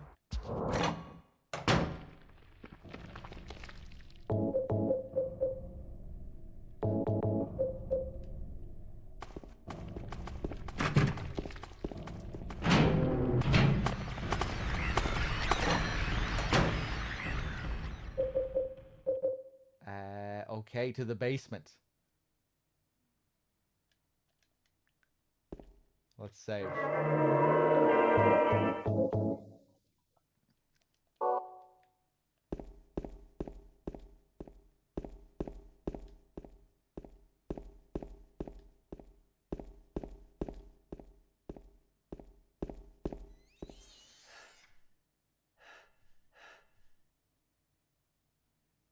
You hear that?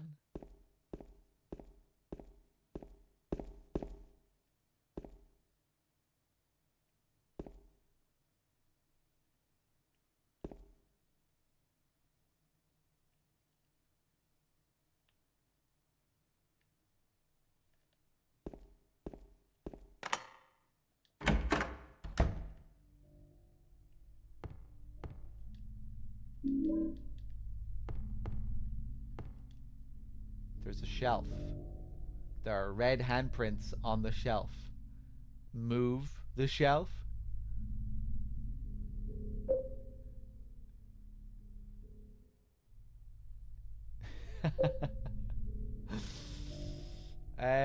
Sure, do exactly what this last guy did and put your hands there to move the shelf. Follow in the footsteps of whoever this guy was.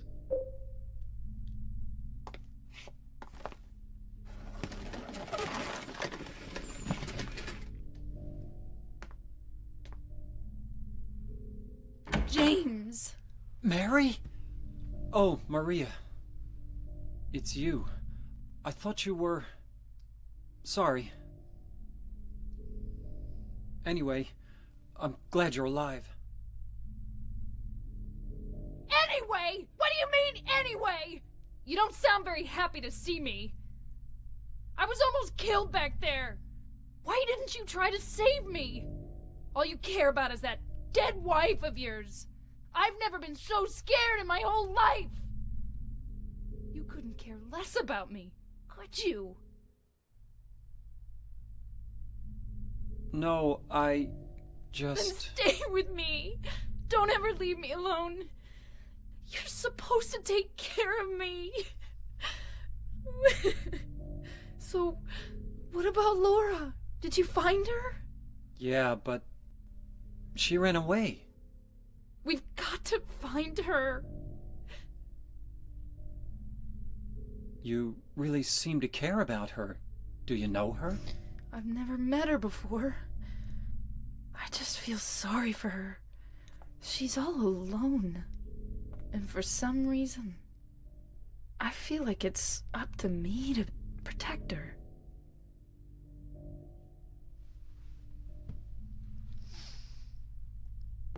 So here she is. We don't find her, she finds us.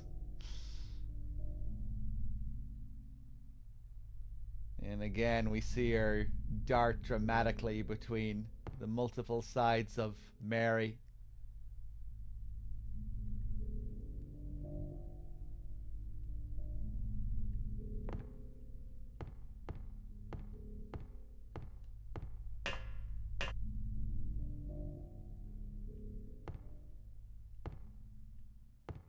But we also see Maria's very own side there too. The part of her that doesn't really understand what she is.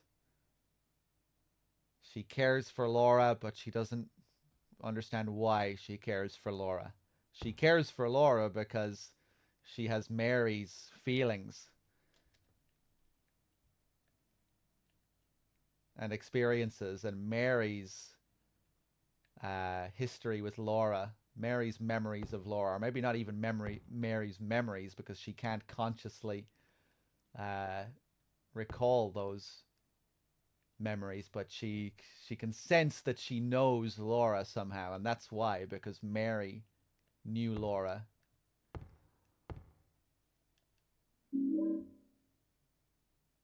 Here we get the copper ring.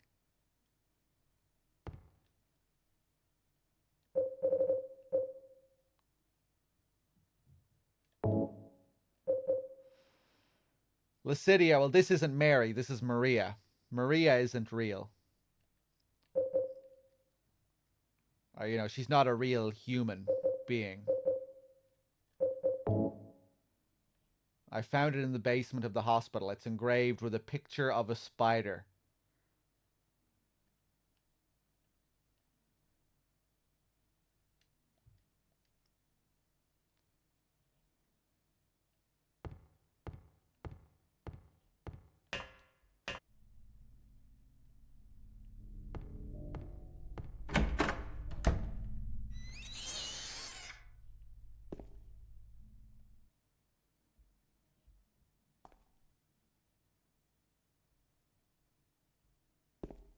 There's that sound again.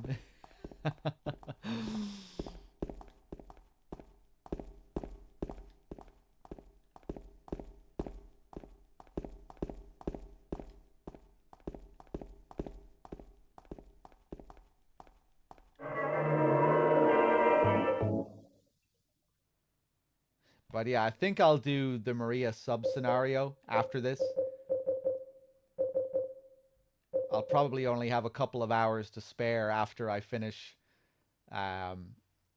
Silent Hill 2 before we reach the 24-hour mark. So yeah, I'll probably we'll probably just turn this into a Silent Hill 1 and 2 marathon.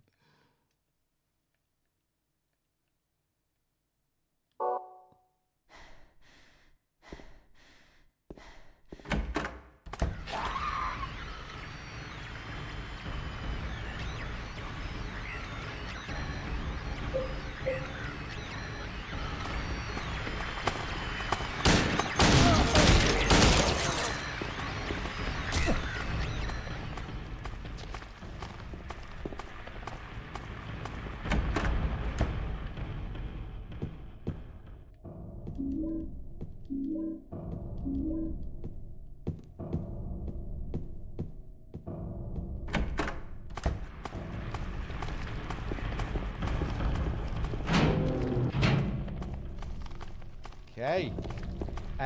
Maria, you need to help me open a fridge door. So we're going to go back down to floor 2.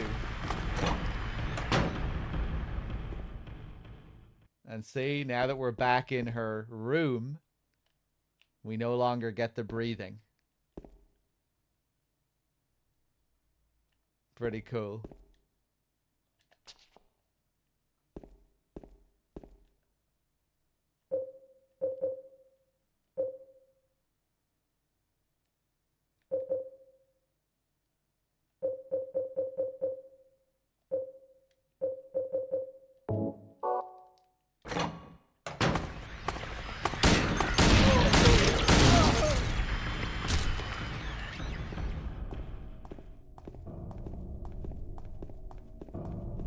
But yeah, Maria kind of feels like another part of James's punishment, or another part of his trial here.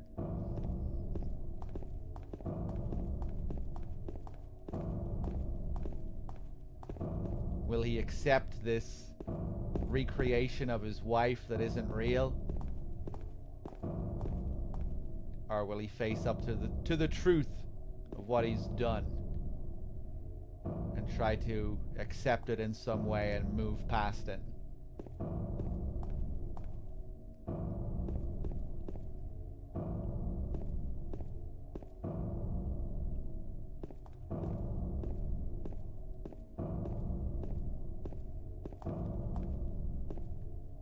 She's kind of like the other monsters in the game, just presented in a different way. But what makes her interesting is that, like I was saying, she seems to have some of her own will as well. She's kind of a tragic character to me in a way, because she doesn't realize what she is. She believes herself to be real, a real person. She seems to experience pain and sorrow and fear and all of these things. She seems to be unaware in some way of what she is.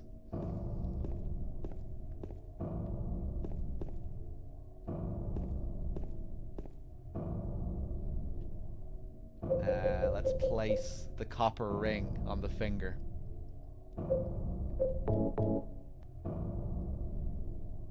I put the copper ring on the hand of the lady in the painting.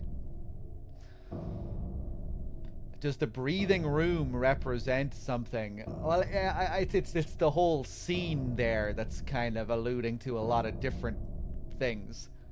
You know, when we first bring Maria to that room,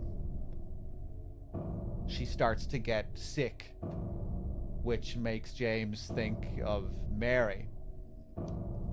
And how Mary got sick. The way she lies down on the bed as James tries to comfort her seems to be calling back to how James cared for Mary, but also it might be there to make you think about how James smothered Mary as he stood over her lying in the bed. You know, and then you go back to the room for a second time and they reinforce the ideas even more. There's suddenly fucking pill jars all over the desk, all over the table. So now it's really starting to feel like she's getting sick again, just like Mary was.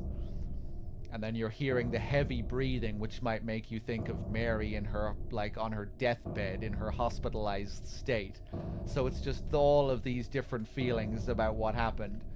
All these different memories coming back and things that he's seeing again in another way. Like history repeating itself in some way. Fairy Light Queen, thank you for gifting a sub to Domo.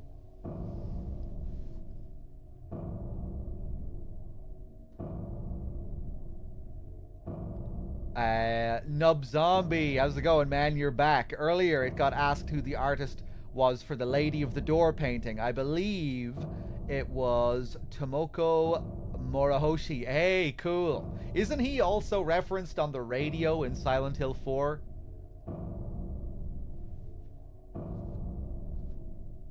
I feel like I remember him being referenced in Silent Hill 4 on the radio. Or maybe I'm thinking of something else.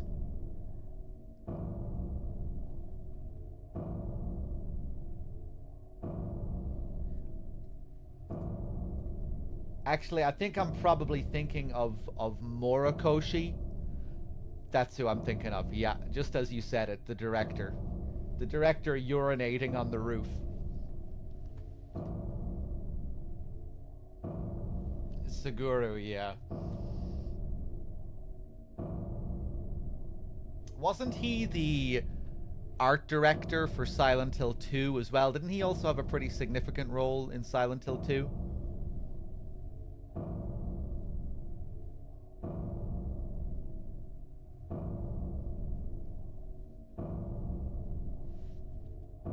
Okay, let's drop down to the next floor.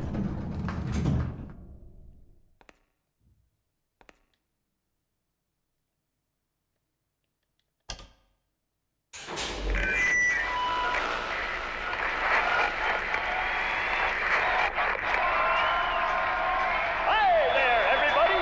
Thanks for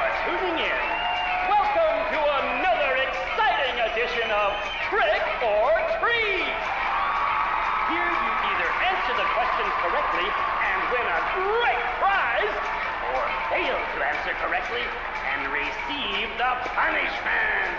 It all depends on you. And our lucky, or should I say unlucky challenger today is James. James Sunderland! Are you ready to play trick or treat? Okay, here's your first question. Merry-go-round, haunted house, roller coaster, Ferris wheel, and teacups. Silent Hill is home to a thrilling amusement park that both children and adults love. The question is, what is the name of this amusement park? 1. Fantasyland. 2. Silent Hill Amusement Park. 3. Lakeside Amusement Park. Okay, quickly on to question number 2. Silent Hill witnessed a gruesome murder a few years back. A brother and sister were playing in the road when they were attacked and chopped into pieces with an axe. Torn flesh, smashed bones, splattered blood, and finally... No, don't spoil it with your subtitles. What a terrible tragedy. What a gruesome end to such innocent lives. Now the question. What was the name of the murderer who committed this vile act? 1. Walter Sullivan. 2. That rings a bell. Scott Fairbanks. 3. Eric Gaines. Now for our third and final question. South of the lake is a deserted old neighborhood called South Vale. From there to Pale Vale, the central resort area northwest of the lake, there's only one road you can take. Just one road, no more. The third and final question is, what is the name of that road? 1. Bachman Road. 2. Rindell Street. 3. Nathan Avenue. Nathan Avenue. Well, that's the last of our questions. Have you got it all figured out? When you know the answers, head to the storeroom on the 3rd floor to collect your prizes. But be careful if you're wrong. Well then, everybody, thanks for tuning in. See you again sometime. Bye-bye.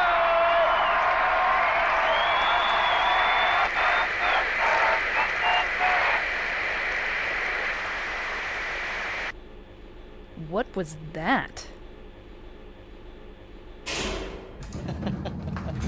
I wish they didn't change that in the enhanced edition.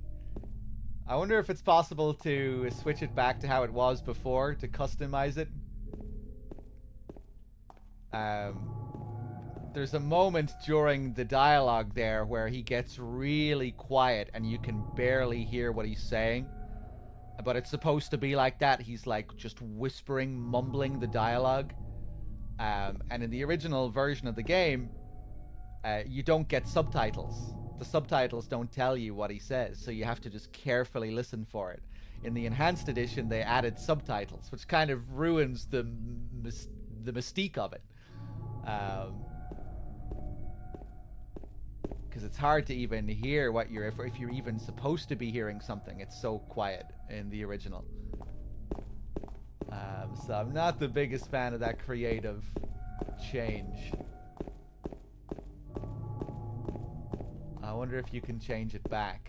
I'm glad that you can change the Brahms signpost back. I did that. I wonder if you can also change that one back.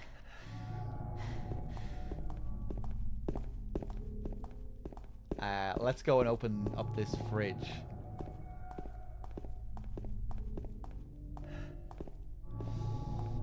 What did the whisper say? What is it? He says, shed your tears or something like that. You know, it's when he's describing the horrifying nature of the Billy and Miriam murder, isn't it? He's like, smashed bones. You know, he's describing all of this in painstaking detail, and then he says, and finally. And it's about, he's about to say one last thing about it. And that's, I think, when he kind of drifts off and he says, shed your tears or something weird like that. Blue 13 with the tier 1 sub, thank you. And Fairy Light, thank you for your gifted sub to Domo as well, thank you. But yeah, like you said, we need to go up to the other floor to receive our prize. We will do that later, and we'll answer those questions.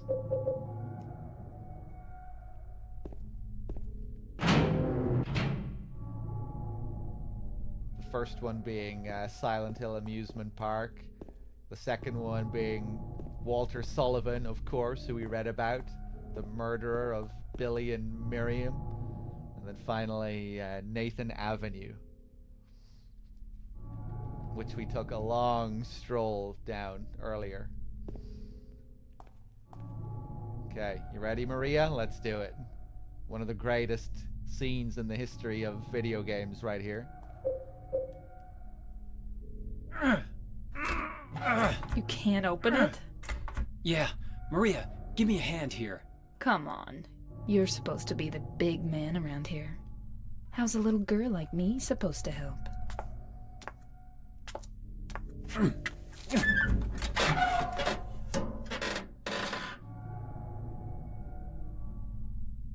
What's this? Not very cute, is it?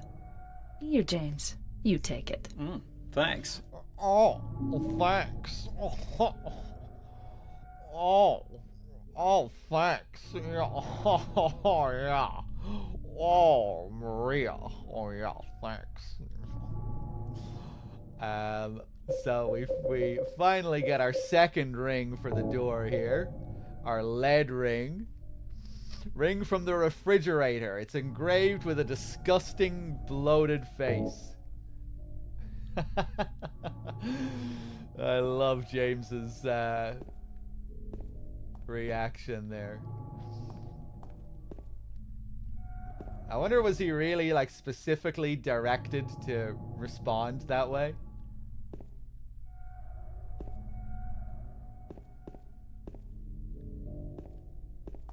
It's like he's trying to be flirty or something with it.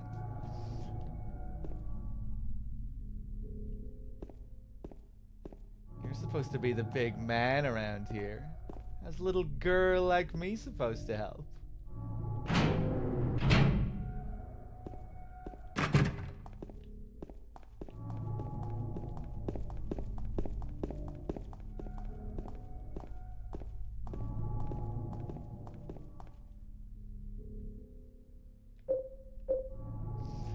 Sarcastic? I don't know. I don't know what kind of tone I'm getting from it. Oh, thanks. Yeah, I guess so. Guess you could look at it like that. Although no, I think there's a genuineness to it as well. I don't think it's quite like that. Oh, thanks. Okay, where are we going? Oh.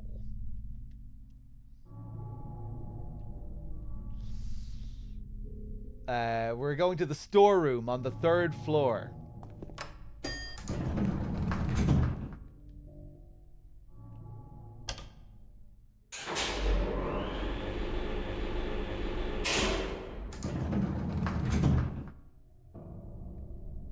Feels like a little married couple moment.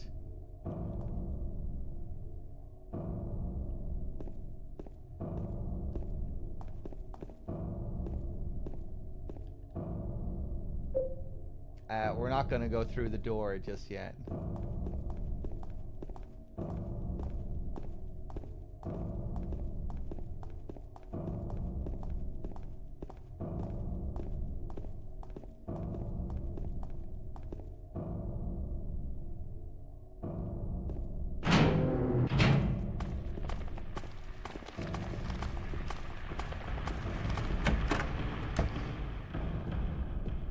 A bump, bump, bump, bump, bump, bump.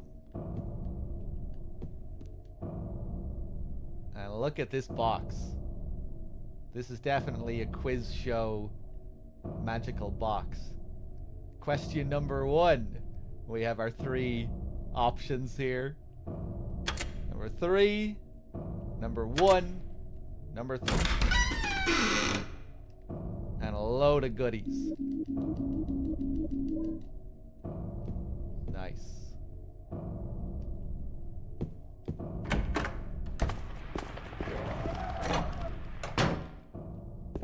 If you fail there, gas fills the room, doesn't it? And you just have to quickly get out before it kills you.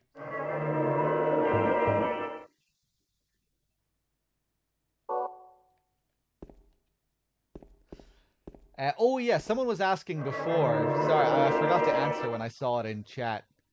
Someone was asking what these meant, these letters. They show you what endings you have gotten up until this point. I still need to unlock a lot of endings on this enhanced edition. The L, I believe, stands for leave. And the X, I'm not sure, but I think it probably is for born from a wish. Yeah, X is born from a wish, right.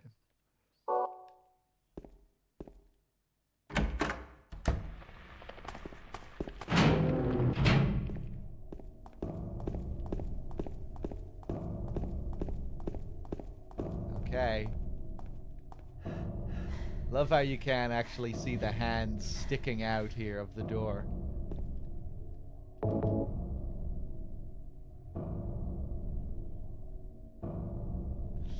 Damn, Born from a Wish just dawned on me. How the title of the scenario spells out, yeah, tells you about Maria's creation. Literally born from James's wish. I like to view the first scene of Born from a Wish as being her birth. Like those first moments in Heaven's Night, what we're seeing there is literally her first moments as Maria. That's how I look at that. That the first scene is her birth.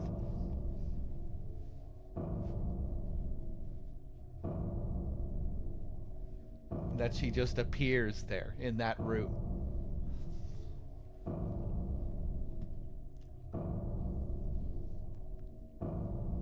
I put the lead ring on the hand of the lady in the painting.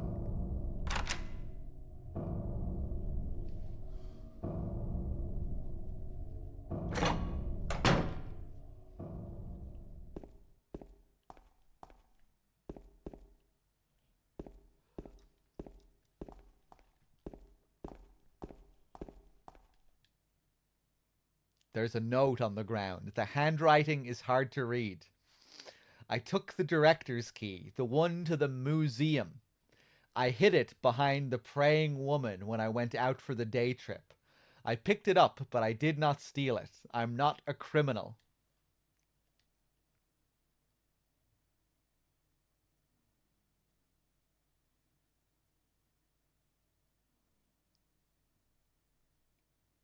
I love how they're setting up here for the next area that we'll be going to. After the hospital, we're almost done with this area. This is where they start this whole little subplot with the director, which is quite intriguing. The museum behind the praying woman.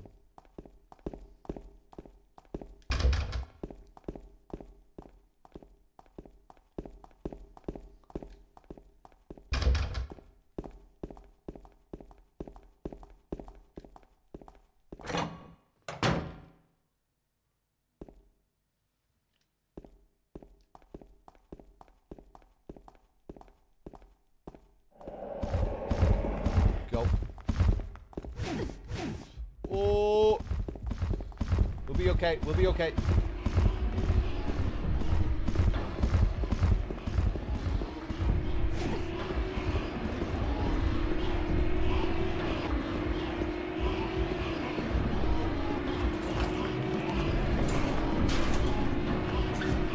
Open up!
love this little area here if we just stop to look around.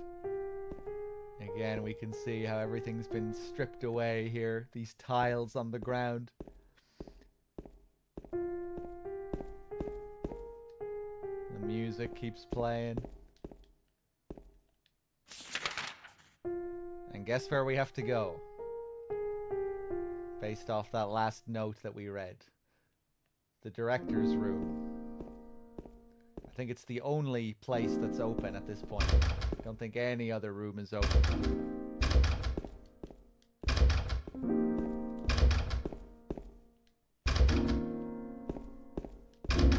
I hope I can still get the Maria ending.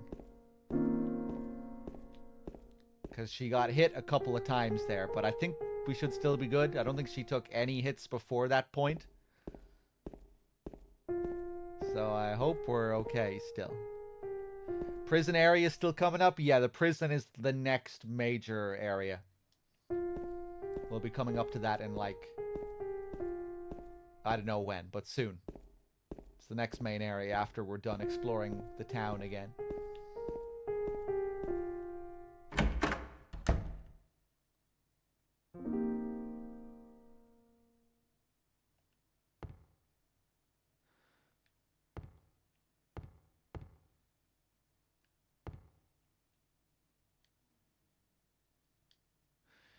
He who is not bold enough to be stared at from across the abyss is not bold enough to stare into it himself.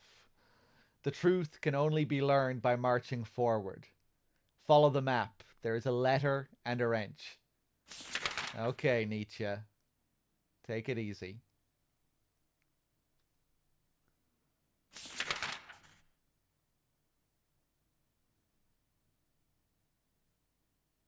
A lot of shit getting highlighted here. I copied them onto my map. I got the hospital lobby key. And off she goes again, one step ahead.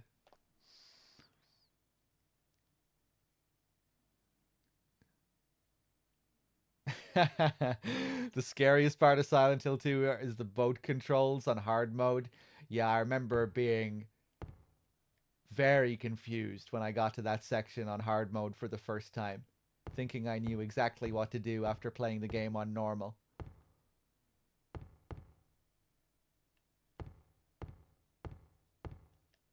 I actually really like what they do with the controls on hard mode, though. And how they really do simulate how you would row a boat, in a way.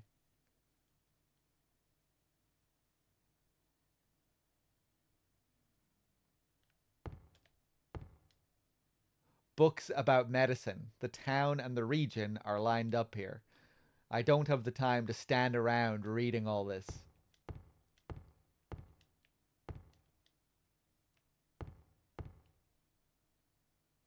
Did I read the Rooftop Suicide Journal?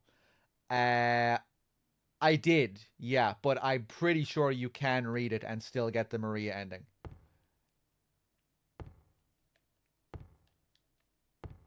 I'm almost positive I got the Maria ending before while also reading that note.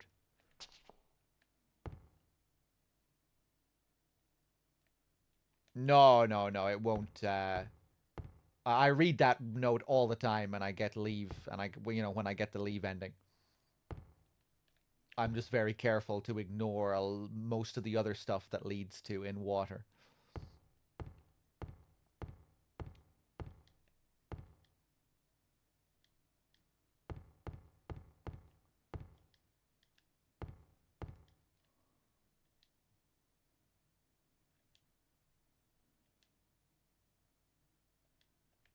Okay, let's do it.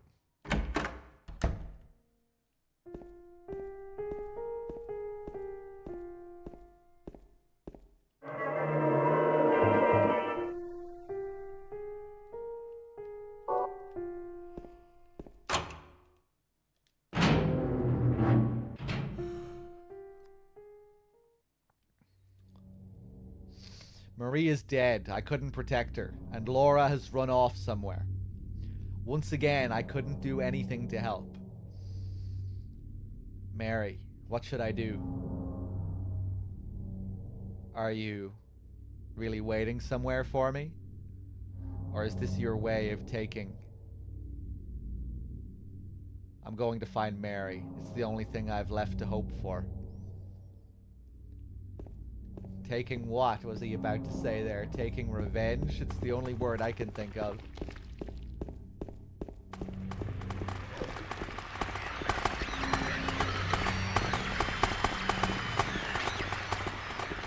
Taking a piss? Or is this your way of taking a piss?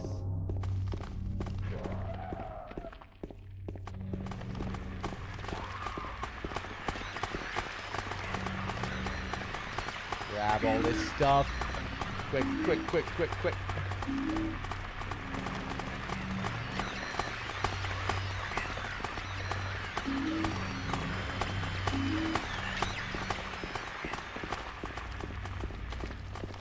So now we have nurses patrolling the streets here.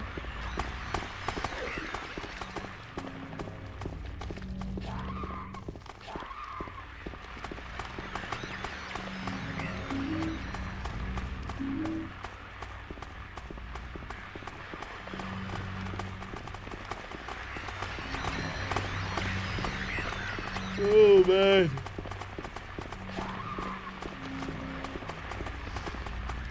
Where am I? Okay, we're heading for Saul Street. I might need to take another food break in a bit. It's been a while.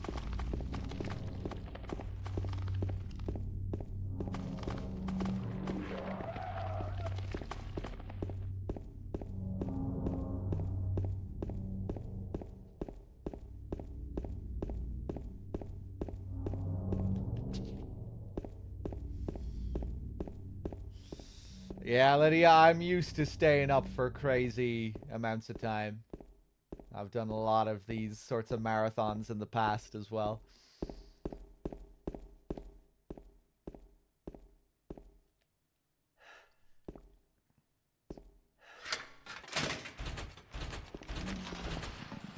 I've trained myself for it over the years. So here we get introduced to a very unusual enemy. You only see them in like 2 areas in the whole game, maybe 3. But I think only 2 from what I can remember.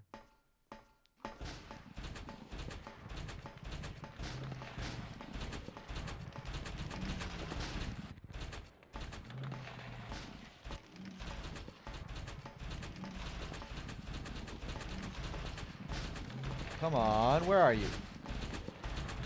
Here he is.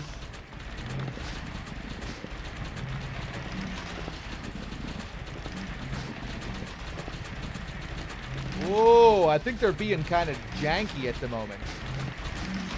There we go.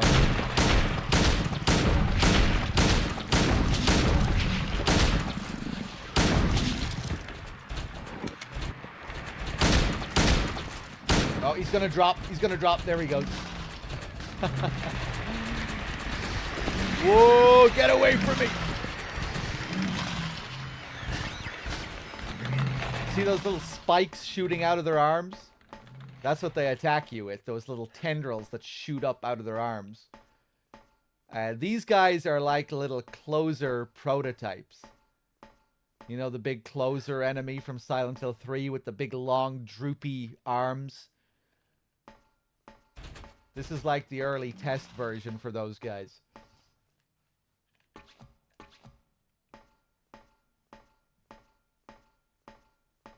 But yeah, in Silent Hill 2, you only ever see them... they're much smaller, obviously, but yeah, you only ever see them hanging like this under grating. I think they only appear here and then at the very end of the game, before the double Pyramid Head fight.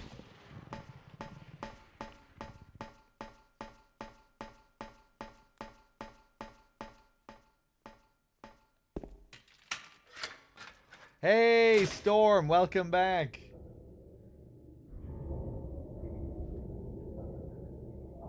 Happy partner anniversary. So glad Enigma showed me this channel. Hey, I'm glad Enigma showed you this channel too. Yeah, I go way back with Enigma. I've known him since the early days.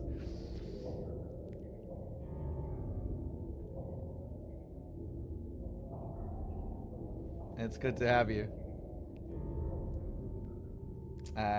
Let's see.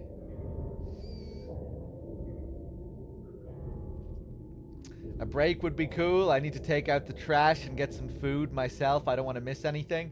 I think we might do this next little section out on the streets, and then maybe I'll stop before we head up to the Historical Society.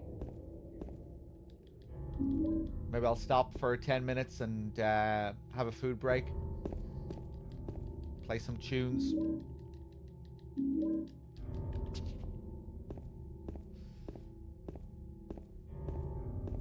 You're up early, Storm. Are you working today?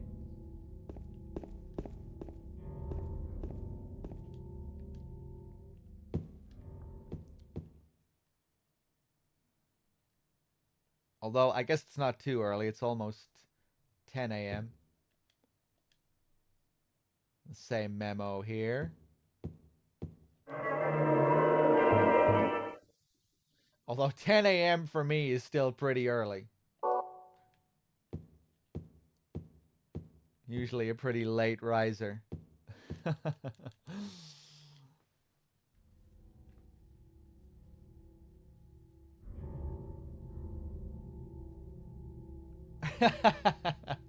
Anything before noon is early for a streamer. There's probably some truth in that.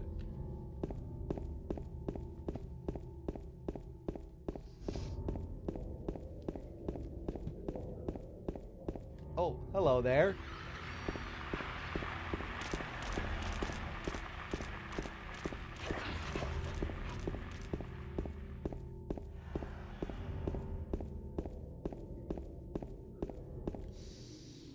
Okay, so we're back in this side of town. We're right next to Neely's bar. That's where we need to get our letter and our wrench. But let's take another stop at Neely's, see what's going on. See what the crack is in Neely's. See if it's still closed down. Yeah, it's still closed down. Not much going on here. There was a hole here. It's gone now. Oh. We have a new message waiting for us this time, it would seem. If you really want to see Mary, you should just die. But you might be heading to a different place than Mary. James.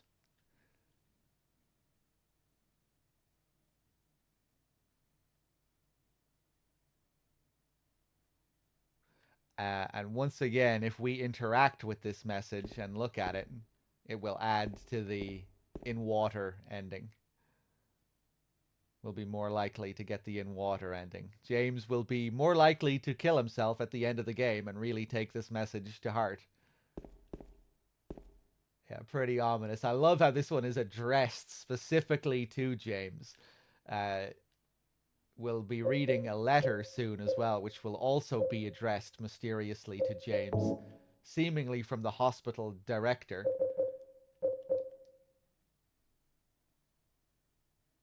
Once we get to this part of the game, the town starts directly communicating with James.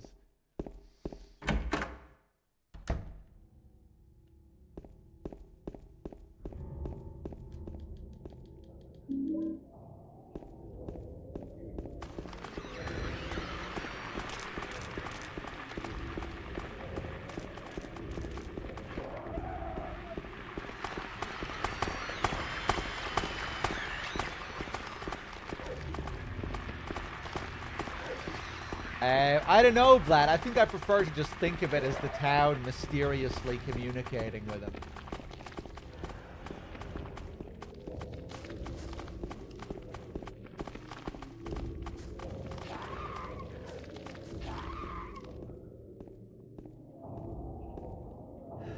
here we have our letter. Or perhaps you are a fool. The truth usually betrays people. A part of that abyss is in the old society. The key to the society is in the park, at the foot of the praying woman, inside of the ground, inside of a box. To open it, I need a wrench. My patient buried it there. I knew, but did nothing. It made me uneasy to have such a thing near. I wasn't looking for the truth. I was looking for tranquility.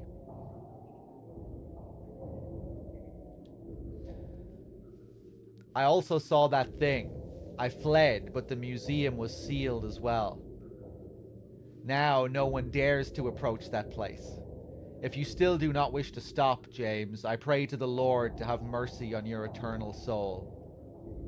Well, I don't mean the town specifically, but some kind of entity in the town.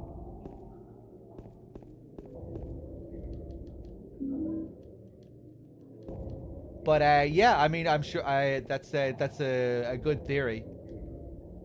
That once again they're using James's own wishes and desires.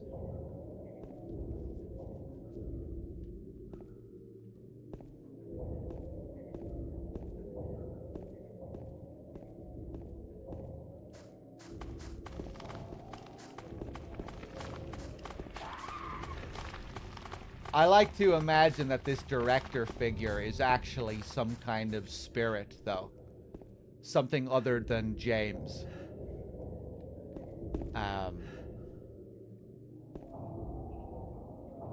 That's how I view this. Suddenly we start getting all this stuff about the director, and then we go up to the Historical Society and we see the image of the old Brookhaven director that ran the place back in the 1800s or whatever it was. You know, we learned that the Brookhaven Hospital has been around for hundreds of years. So when we get all that extra history on this other director, it really makes me think that this guy is, you know, that these messages are actually from this old spirit still haunting the town. We've other figures as well, like Ernest. I don't see Ernest as being some manifestation of James. You know, I see him as being some other spirit of the town, some other entity, but also an entity that is aware of James specifically and seems to have like a higher understanding of what's actually going on in the town in some way. So I guess maybe there's a part of me that also sees that message as possibly being from some other kind of entity that specifically knows about James. And maybe not something like directly manifesting from James's mind. I don't know. But yeah, again, I think that's another way you could look at it, where it's kind of James talking to himself, or kind of messages that that are coming from his mind. The town once again using James's brain as a catalyst and firing his own thoughts back at him more directly.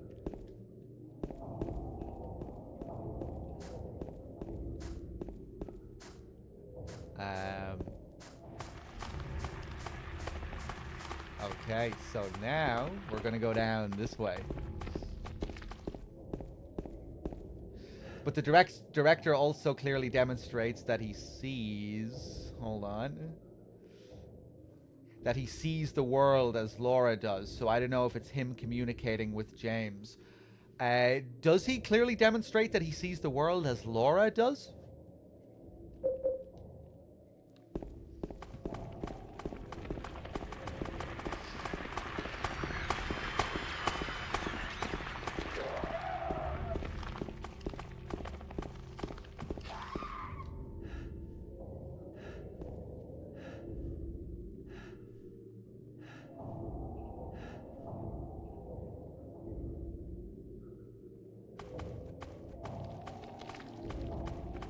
In the diner, he speaks as if he doesn't see the other world. He's perplexed with his patient's visions.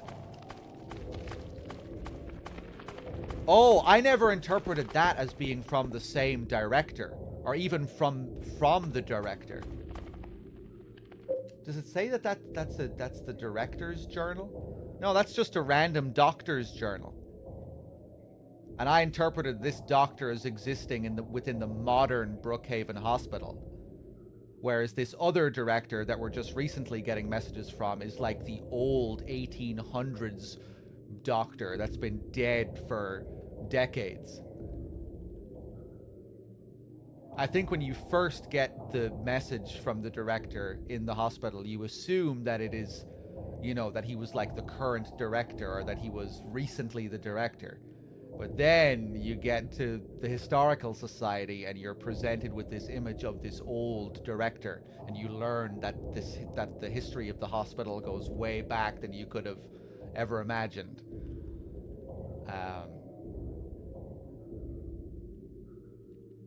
Yeah, which just gives it that extra feeling, that you've been interacting with some kind of ghost.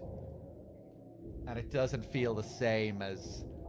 Yeah, I guess just the way he addresses you, the way he talks, it feels different than, like, Joseph and some of these other figures, which feel like much more direct manifestations coming from James.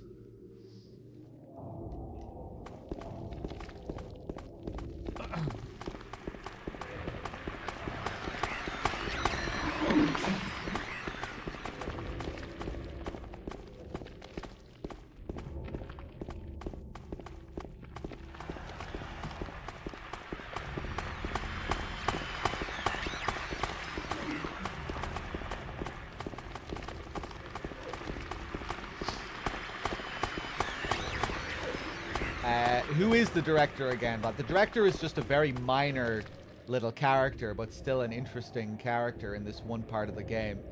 He leaves the message for you, telling you to find the letter and the wrench outside that one little house. And then when you get there, he continues his message, the one we just read, where he directly addresses James.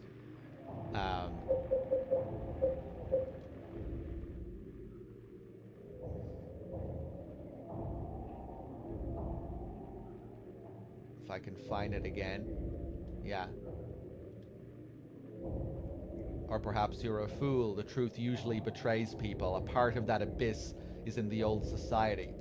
This is a continuation of the previous one, so let me get the previous one.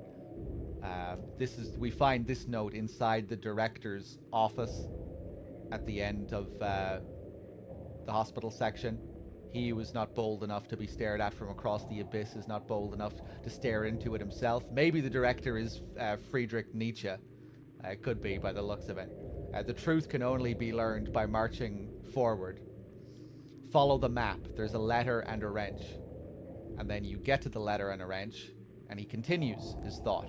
Or perhaps you are a fool. The truth usually betrays people. A part of that abyss is in the old society. The key to the society is in the park, at the foot of the praying woman, inside of the ground, inside of a box. To open it, I need a wrench. My patient buried it there. I knew, but did nothing. It made me uneasy to have such a thing near. I wasn't looking for the truth, I was looking for tranquility. This thing about the patient burying it is interesting as well. We'll get back to that in a second. I also saw that thing. I fled, but the museum was sealed as well. Now no one dares to approach that place. If you still do not wish to stop, James, I pray to the Lord to have mercy on your eternal soul. But he mentions his patient here. My patient buried it there. I knew, but did nothing. It made me uneasy to have such a thing near.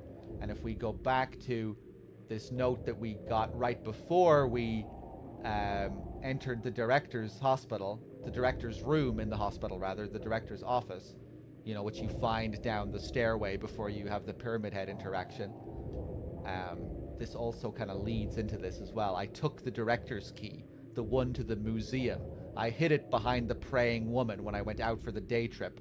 This is the patient that the director was referring to in that note we just read, you would think. I picked it up, but I did not steal it. I'm not a criminal.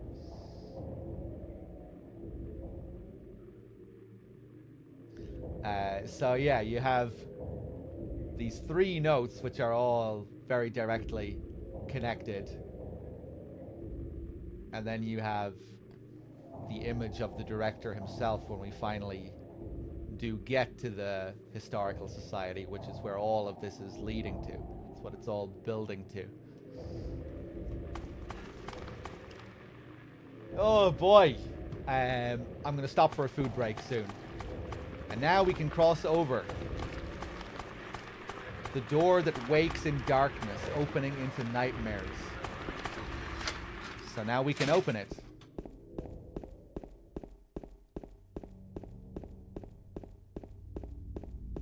Seems all it takes is for it to be dark.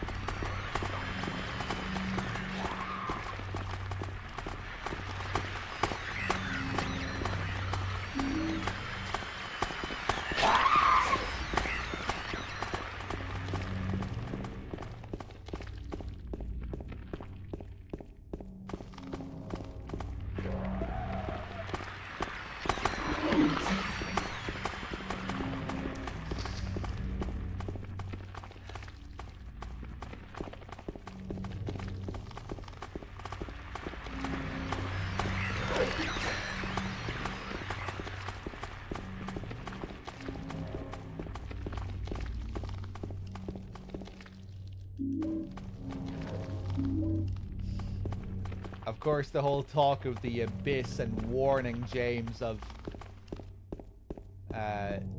the abyss makes sense, you know, the Historical Society literally leading deep down into the past almost, you know, because when you're going, feels like you're going down into walking down into this historic world. Once you get down to the bottom of those stairs, and you're in the 1800s prison. And then you keep sinking down, jumping down holes, jumping into the abyss. So it's almost quite literal.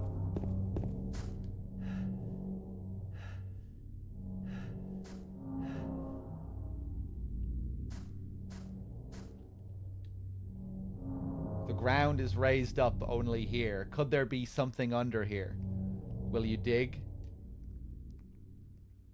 Of course.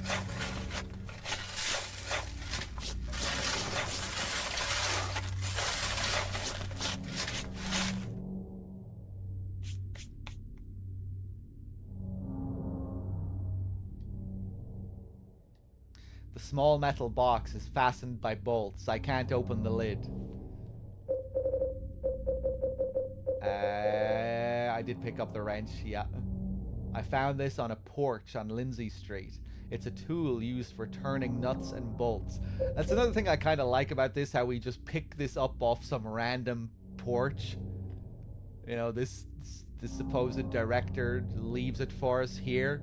Why there? Why that random porch? Guess it's just kind of ambiguous. Was that his house? Was that where he lived?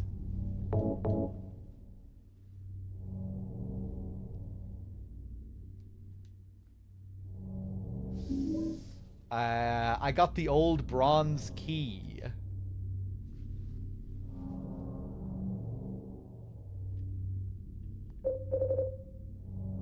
Antique looking bronze key. It was hidden behind one of those statues lined up in the park.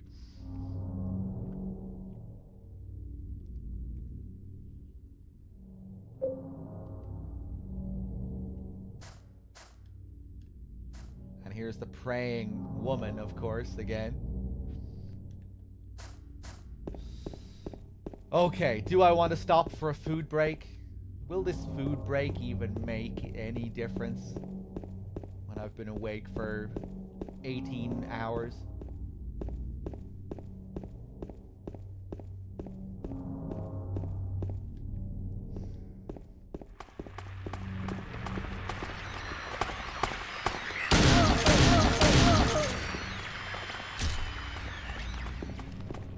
Am I hungry? Yeah, I mean, I guess.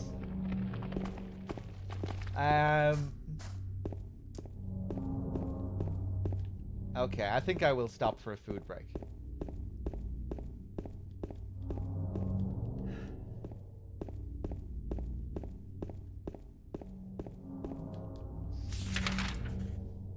I guess I just never really stop for food breaks like this. It feels wrong.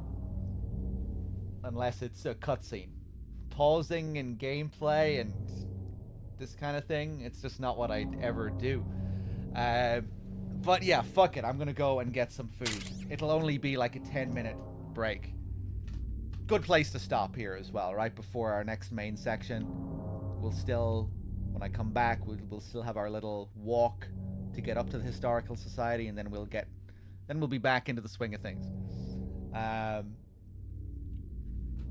Let me thank someone here. Snow White Banshee with the tier 1 sub. Thank you.